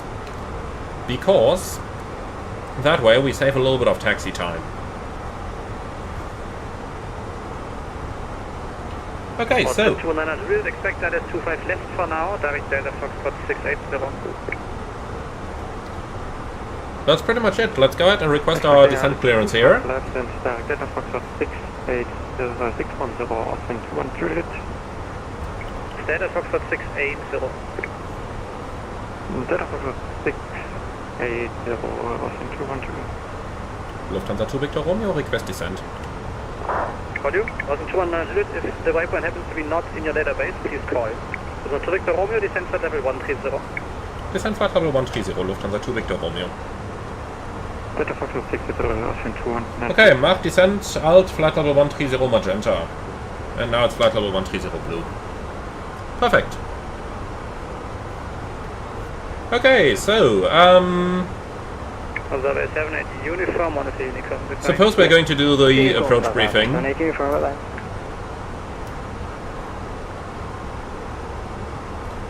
So, MSA 3700, Rohrkiel 08 transition for either the ILS 08 left or the ILS 08 right. On the left runway, the minimum is roughly 1670. On the right runway, the minimum is 1690. Go around on the left runway, straight at 1 mile or 1900, left to Mike NDB, climbing 5000. On the right runway, the go around is straight at to 1 DME or 1900, and then a right and turn to Ottersberg, climbing 5000. Extra fuel, roughly 15 minutes. The approach will be guided by the flight director and manual thrust. Config full, stop margin 2,500 meters. Idle reverse, medium auto brake. We'll leave the runway on the first exit to the right. And in case of runway 08 left, in case of runway 08 right, we're going to leave the runway on the first exit, on the last exit to the left, if we can. Otherwise, if it's close, if there's other traffic, then we might just have to vacate a little bit earlier. No hotspots for the taxi in, nothing special, nothing non-standard. Any threats? No? Wonderful. So that's our briefing complete. Delta November Alpha was vacated, contact ground 121, Liebe Gäste aus dem Cockpit hier, Co-Pilot, wir haben unseren Sinkflug nach München eingeleitet. Je nach der Verkehrslage ist die verbleibende Flugzeit jetzt noch etwa 25 bis circa 35 Minuten. Wir bedanken uns ganz herzlich, dass Sie heute Lufthansa auf Ihren Flug gewählt haben und wünschen Ihnen einen schönen Aufenthalt und gegebenenfalls eine gute und sichere Weiterreise und würden uns freuen, Sie auch bald wieder an Bord eines unserer Flugzeuge willkommen zu heißen. Das Wetter in München aktuell 24 Grad bei klarem Himmel. Vielen Dank, dass Sie heute unsere Gäste waren und wir wünschen Ihnen eine gute und sichere Weiterreise. Ladies and gentlemen, good evening from the flight deck. This is your first officer speaking. We've started our descent towards Munich with a remaining flight time, depending on the local traffic, between 25 and 35 minutes. The weather in Munich currently clear skies and a temperature of 24 degrees. We hope you have enjoyed your stay on board, wish you a nice and safe continuous journey, and hope to see you again on board of a future on-time Lufthansa flight. Thank you very much for your attention, and we wish you a nice evening and nice weekend.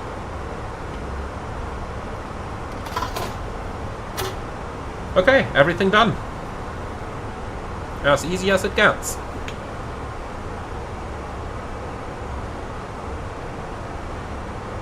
Now, critic, that's a good question. If I would not have been a pilot, what else would I have planned? I thought for a little bit about becoming a lawyer. First idle. So that might have been an option. Or I might have gone into, not captaining aircraft, but captaining ships. So I might have gone into the nautics instead of the aeronautics. Those were some plans that I had, but I knew that I wanted to be a pilot, so I didn't really seriously follow any of those plans. What I cared about was flying, that's what I did.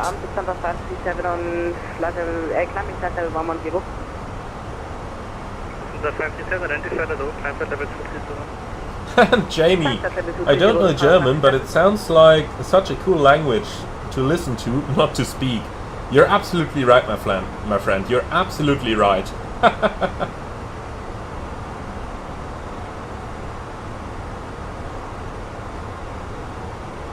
And quote Wagner, interesting way to calculate the landing weight. Why do you do things this way and not with the fuel prediction page on the MCDU? That's mostly because I got used to do it that way from the Boeing, and I still do it on the Airbus. On the other hand side, of course you could just use the fuel prediction page and take the numbers from here, but I don't know. I just find it easier. It's one of those things that I've been doing for 5 years on the Boeing, so it probably just stuck with me that way. And let's be completely honest over here. If you take those numbers that you have down here, the problem with them is that we currently have a full approach transition in here. Do we know if we're going to fly it? Well, probably not, so for that reason I do a little bit of guesstimation here as well. Like it says, estimated fuel aboard 3.3. So that would be burning 400 kilos now, but chances are we might as well just get a straight-in approach. So if we're at 71.2 right now, of course I could calculate that down to 70.8, but why not just take 71? And those 200 kilos are not going to make much of a difference anyway. But yeah, we used to do it that way on the 737, and the procedure just stuck with me. Speed. And Lion, was my training funded by the airline? The A330 type rating, yes. The basic training, however, no. I had to pay for that myself. But that actually was quite good. I did the PPL in a club, which of course took a little bit of time.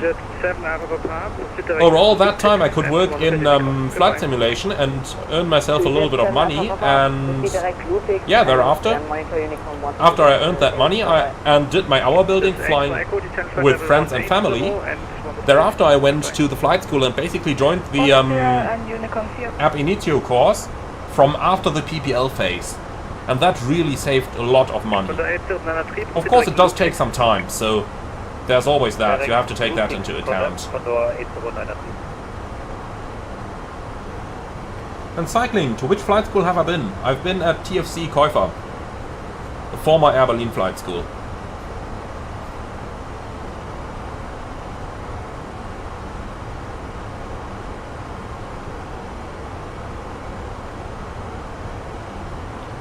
Oh, interesting that there was some thunderstorm ahead. There certainly shouldn't be any here. I think active sky is messing up a bit and still giving us the Heathrow weather here.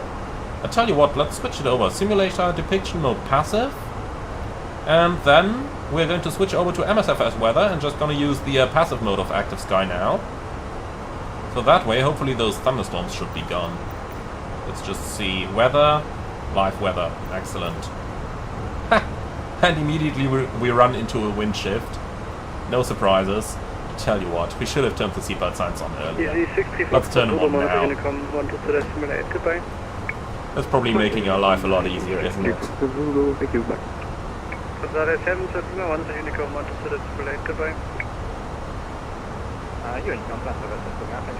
And Josh, is it normal that the speed is shown at 300 but it's actually flying to 80? Yeah, it is. You can see 300 as the target, but you've got that range up here that it accepts in terms of deviation from the target. And we're flying the lower part of that right now. I don't really know why VNAV couldn't do an accurate calculation, probably something they still have to improve here. I mean, the descent winds are in here. For flight level 180, 210 at 17, so that's more or less accurate. So I would expect the aircraft to be able to fly the speed precisely, but I think that Phoenix needs to improve the calculations a little bit. When the A320 came out, it also took them about a year to get these things accurate. Initially, the Phoenix 320 always flew too slow as well. Do you remember that? They fixed it with updates, so I'm sure they're going to do the same with the A321.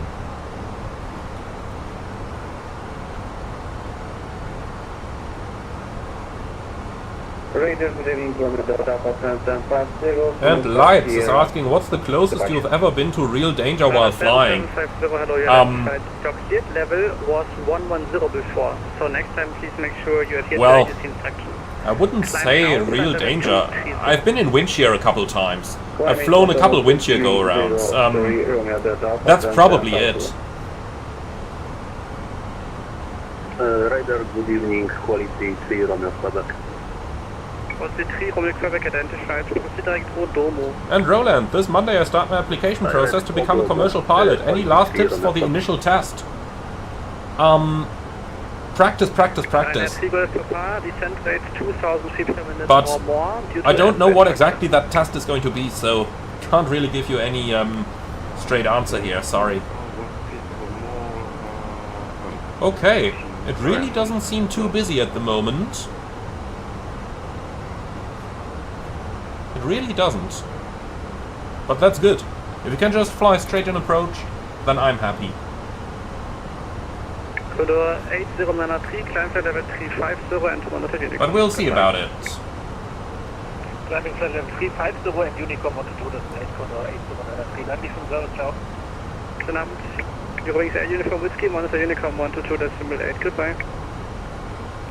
Uniform Whiskey over to With SB2008, if there's a disparity between the performance calculation...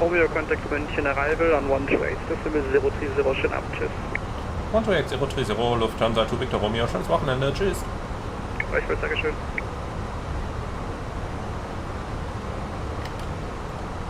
So, what's the ATIS? München Arrival, schönen guten Abend, Lufthansa 2 Victor Romeo, information Charlie, level 170, descending 130. Lufthansa Victor Romeo, München Radar, hello, identified, descend to flight level 110. Descend flight level 110, Lufthansa 2 Victor Romeo. Radar, hello, Lufthansa 2 Victor. Okay. 110 is selected, flight level 130 magenta. And out magenta.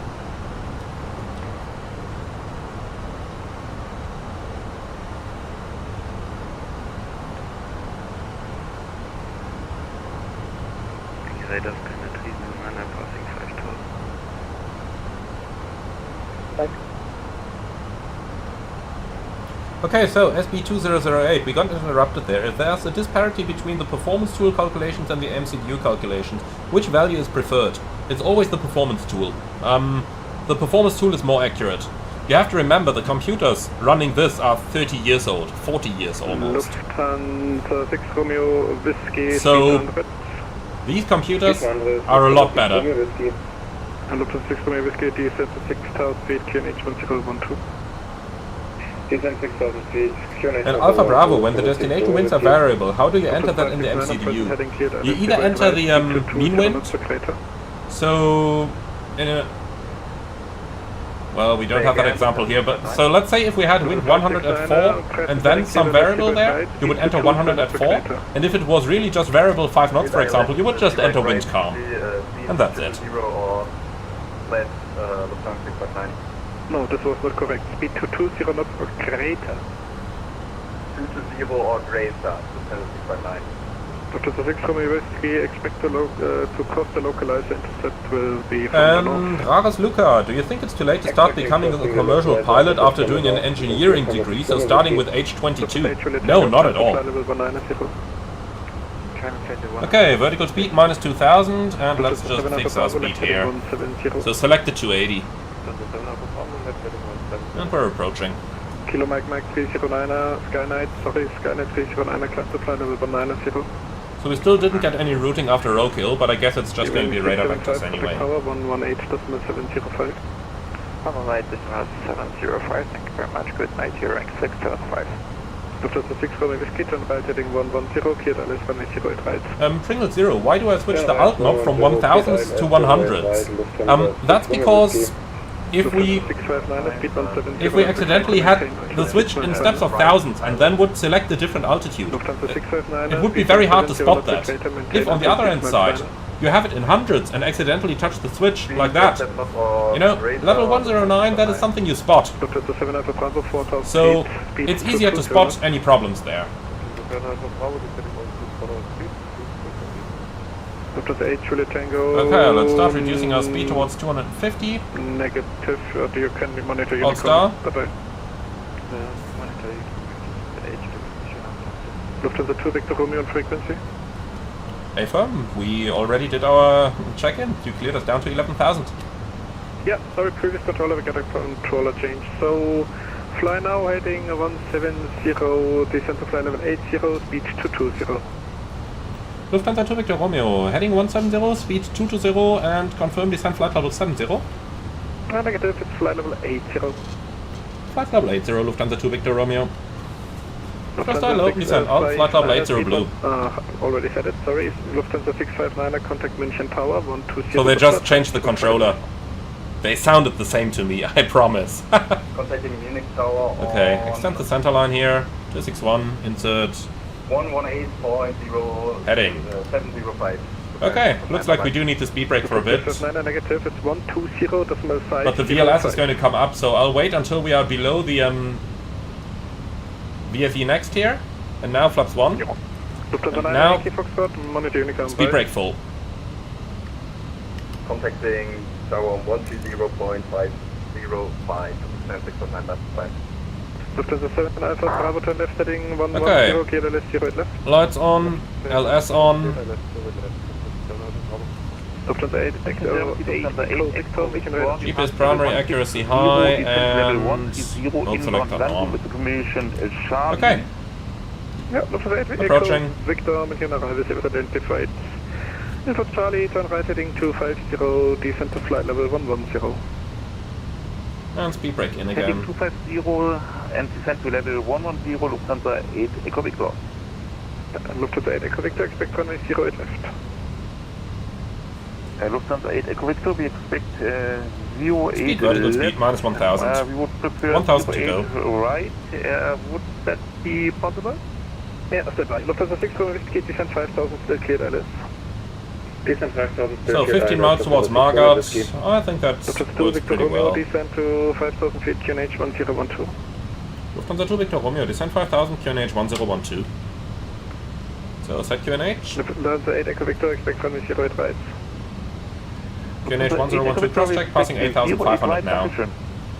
Lufthansa 5 for correction 4568. Approach checklist. Honeycomb show. Barrow ref, QNH 1012, seatbelts on minimum. Barrow 1667, auto brake, medium, engine mode selector, norm, approach checklist complete. I have a feeling this controller does not know yet that we haven't been given a runway, so let's just ask. 6 Romeo Whiskey, speed 200 or less. 200 or less, Lufthansa 6 Romeo Whiskey. Lufthansa 2, Victor Romeo, turn left heading 110, cleared ILS runway 08 left.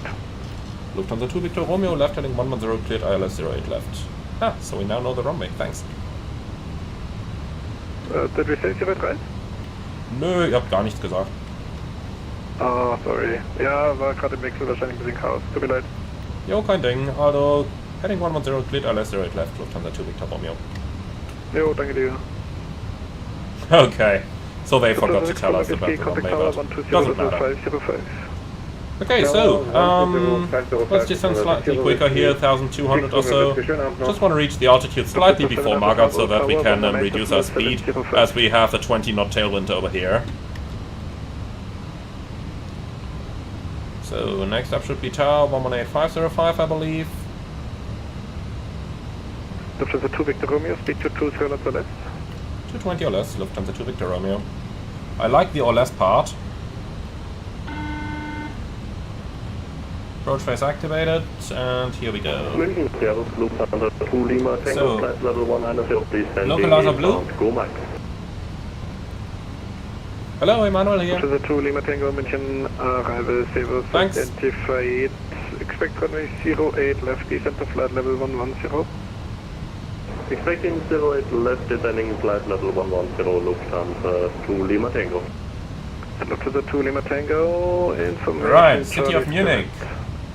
Beautiful. Roger, information Charlie, Lufthansa 2 Lima Tango. 1,000 to go. Vertical speed minus 1,000. Autopilot off.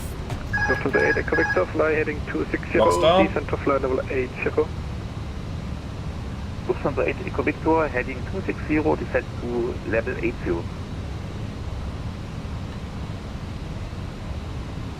München approach, guten Abend, with 1853, descending to flight level 160 to flight level 120. Flight slope alive.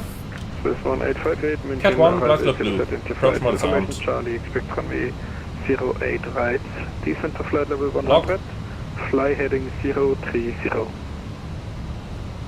Okay, flaps 2. Speed check, flaps 2. Descent to flight level 100. I'm going non-standard here to reduce the speed a little bit earlier, because you can see we still have 15 knots of tailwind here. 858.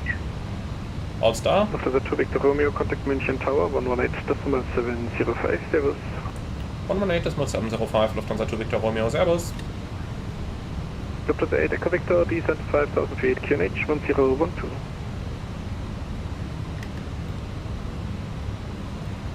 München Tower, guten Abend, Lufthansa 2 Victor Romeo, ILS 08 left. Lufthansa 6 Romeo, Whiskey, traffic is about to vacate, wind 10 degrees, 08 right, Clear to land 08 right, Lufthansa 6 Romeo, Whiskey. Lufthansa 2 Victor Romeo, München Tower, Servus. Flaps star. Okay, number 2. Lufthansa No need to read that back. taxi to entry Sierra 8 via Tango and... Okay, go around altitude 5,000 set.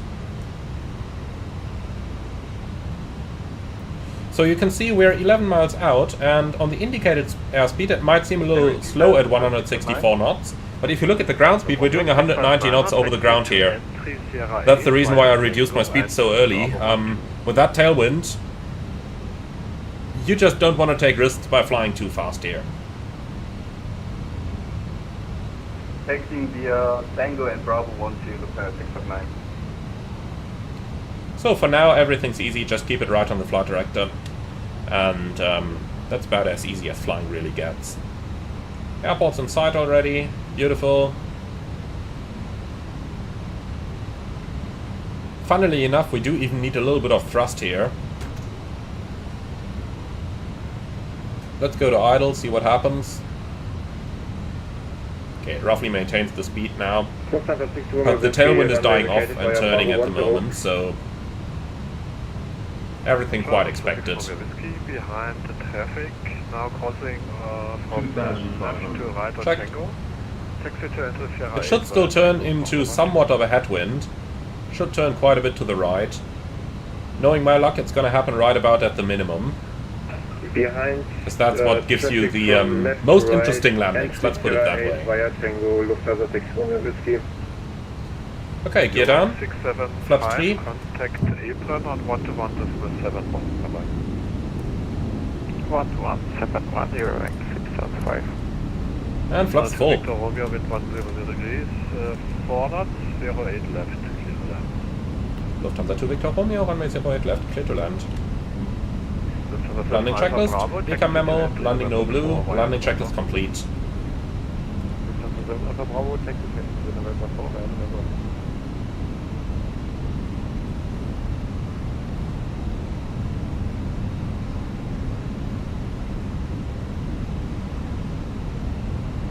Okay, so now the wind is slowly turning. Looks wonderful.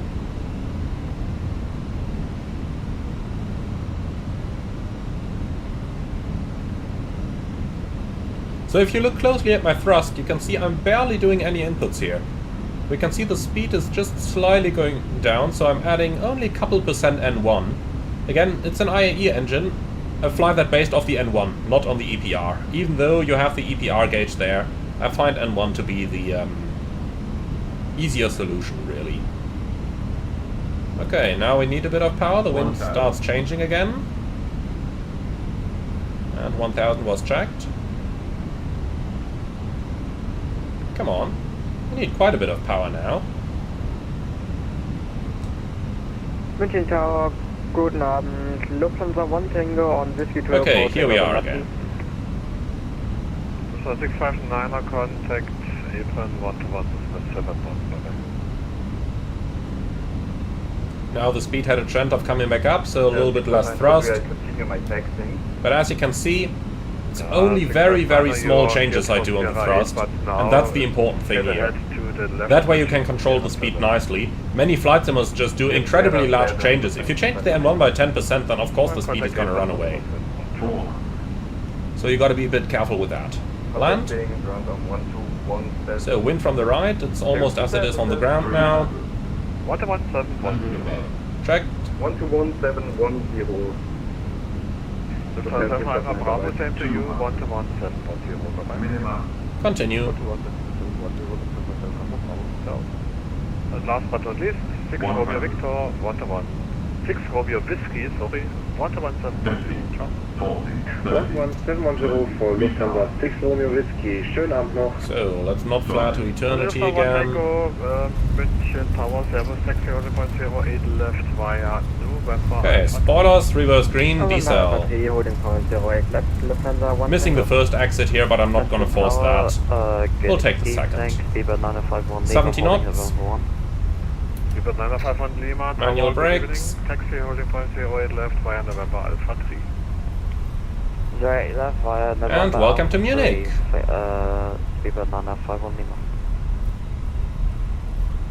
So, going off to the right. Hopefully we're going to get the taxi clearance quickly, so that we don't have to stop. Lufthansa 2 Victor Romeo vacating. To Victor Romeo, willkommen in München, taxi to entry November 4 via Alpha 8 November. Entry November 4, Alpha 8 November, Lufthansa 2 Victor Romeo. Okay, so straight off, and then off to the right.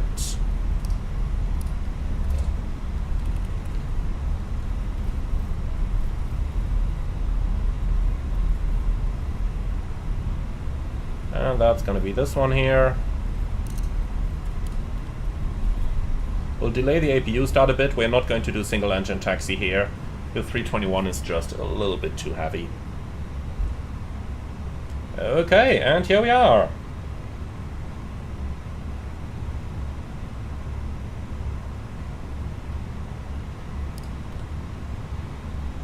So November 4 is going to be the first one of the two entries.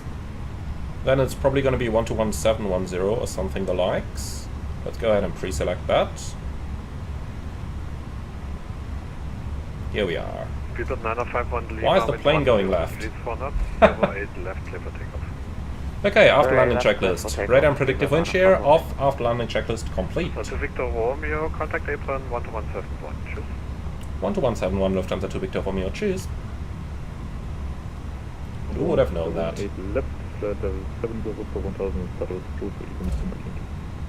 Geringste to Mike Yankee, correct? Hey Brent, schönen guten Abend, Lufthansa 2 Victor Romeo, entry November 4. To Victor Romeo, guten Abend, I call you. So, that's quite a couple of aircraft over there. Echo 2, bitte. So, is he gonna call us? Otherwise we gotta find that whole short line. Coming up over here.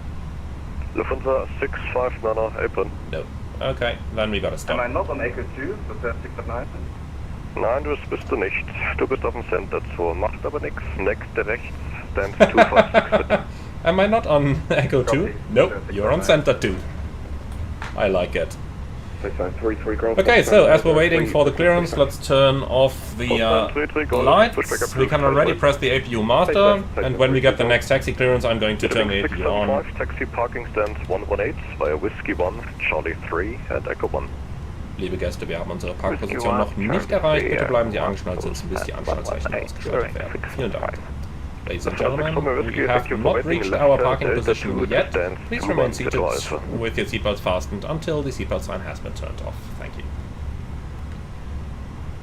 This is prime time for passengers to unfasten their seatbelts if you're standing somewhere and they don't see what's going on. So I just made a quick PA there to let the passengers know. Lufthansa 2, Victor Romeo, taxi stand 313 via Echo 2, Delta 6 Orange, Echo 3 Orange. Lufthansa 2 Whiskey Romeo, taxi 313 via Echo 2, Delta 6 Orange, and the last one also Orange. There is only one taxiway there. Lufthansa 6 Romeo Whiskey, did you copy? Okay, APU start. Park brake off. Lufthansa 4 Uniform So, Delta 6 Orange is on the left hand side. Lufthansa 4 Uniform Yankee, taxi straight at Sierra 7 via Whiskey 2. Lufthansa 4 Uniform Yankee, taxi. And it is going to be the southern one of the orange taxiways. 313 down here. Excellent. Munich ground. Good night to Lufthansa 1620, stand 219, requesting iPhone clearance. So, one guy over there. Apart from that, I don't see many persons taxiing around here these days. That's probably quite good. Right, so that's the blue line. That's the center line. And here comes the orange line. Brakes hot, delay takeoff for cooling. Yeah, the plane is gonna overnight here anyway. 1000 and the information Delta. Lufthansa 1620. Lufthansa 1620, correct. Okay, so that's Delta 6 Orange, and then we take the next one to the right onto the orange one as well. In the meantime, we can go ahead and set up GSX. Gate 313.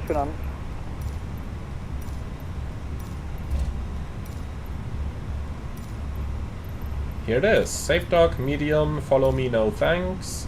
Handling by Swissport. To Victor Romeo. To Victor Romeo, go ahead. Kurze Frage, hast du einen Add-on-Flughafen wie Simbings oder hast du jetzt die neu geupdatete Version von München über Gaia? Ich habe jetzt gerade die Gaia installiert.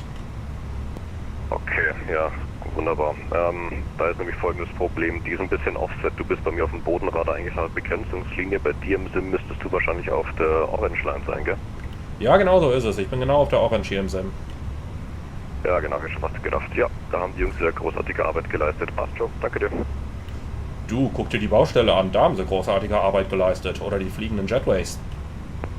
Ja, oder am Delta 3 Sierra 9, da gibt es eine blaue Linie, die einfach zum Holding wird. Das ist ganz großes Kino mal wieder.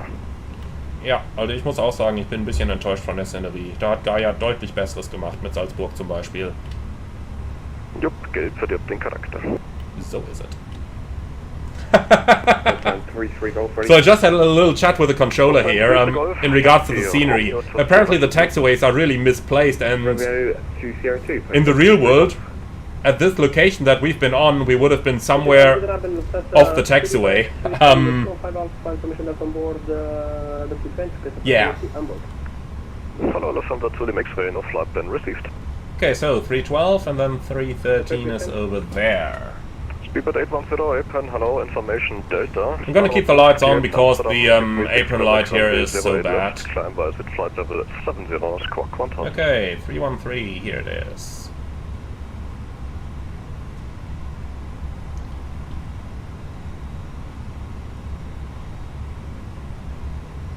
Okay, lights off.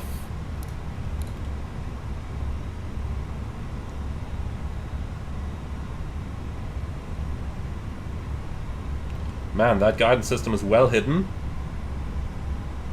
And once again, far too sensitive. Okay, doesn't matter. Here we are. APU lead on. Shutdown 1. Shutdown 2.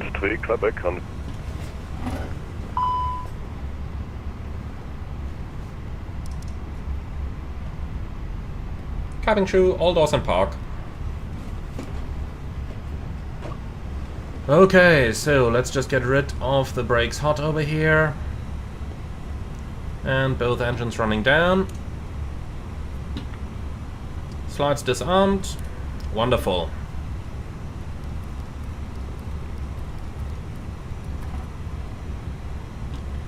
Okay then. Flight from ground. Hello, good evening.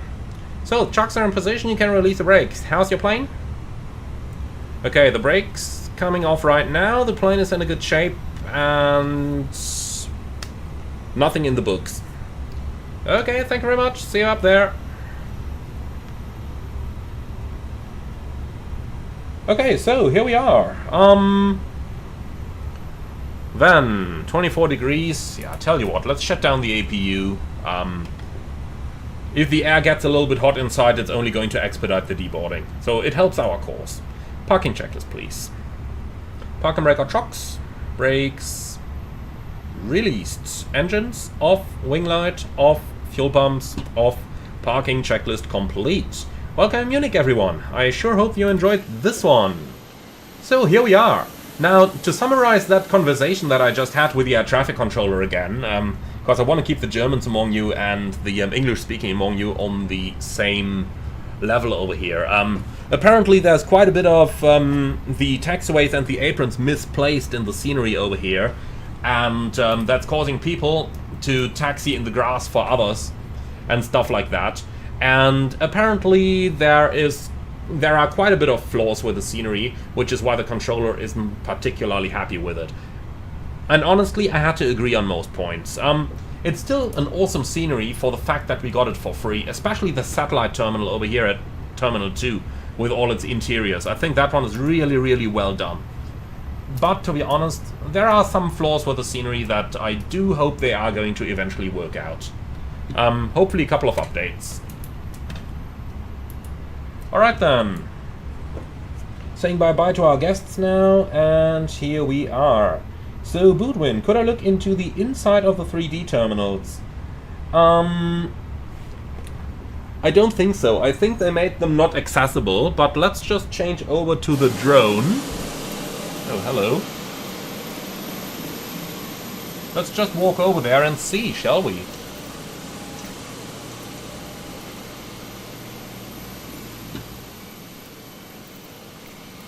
So, this is what the inside looks like. In my opinion, that part of the airport is really, really well done. This satellite terminal here is probably the best thing about the entire airport. But you can't go in... Oh, you can go inside now. Interesting. On some other parts of the airport, it throws you to the ceiling. Like this.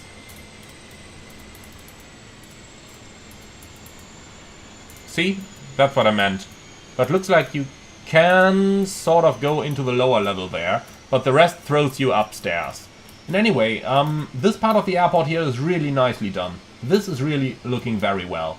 Other parts though, if we go over here already, you can see that there is nothing here again. Only the parts where passengers are. Those have some 3D interiors here. And those parts actually do look pretty good. We do have to say that. Now, all of that out of the way. What can I say, guys? It's really been fun to fly this one. We've done a couple of A321 live streams now. I'm not sure if I will have the time to fly tomorrow. I may have. But I think the next one is going to be on the A319 then, flying to a couple of these smaller destinations that you don't get to visit that regularly, such as Salzburg, for example, or maybe some other nice ones as well. In any case, let's go ahead and shut the aircraft down properly.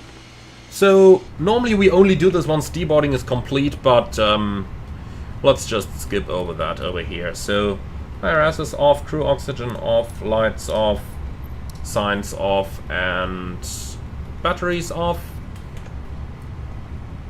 Alright, securing the aircraft checklist, oxygen off, emergency exit lights off, EFBs off, batteries off, securing the aircraft checklist complete. And here we are, that's it. So, I sure hope that you have enjoyed this one. The next one probably in the A319, so that we have a little bit of differences. and then I see you over the course of the next couple of days. Thank you so much for watching, everyone. Surely this was a stream that I really enjoyed, and I wish you all an awesome weekend. See you all over the next couple of days on more live streams, hopefully. And with all of that out of the way, thank you very much for watching. As always, be sure to like, comment, and subscribe to let me know what you think about this one.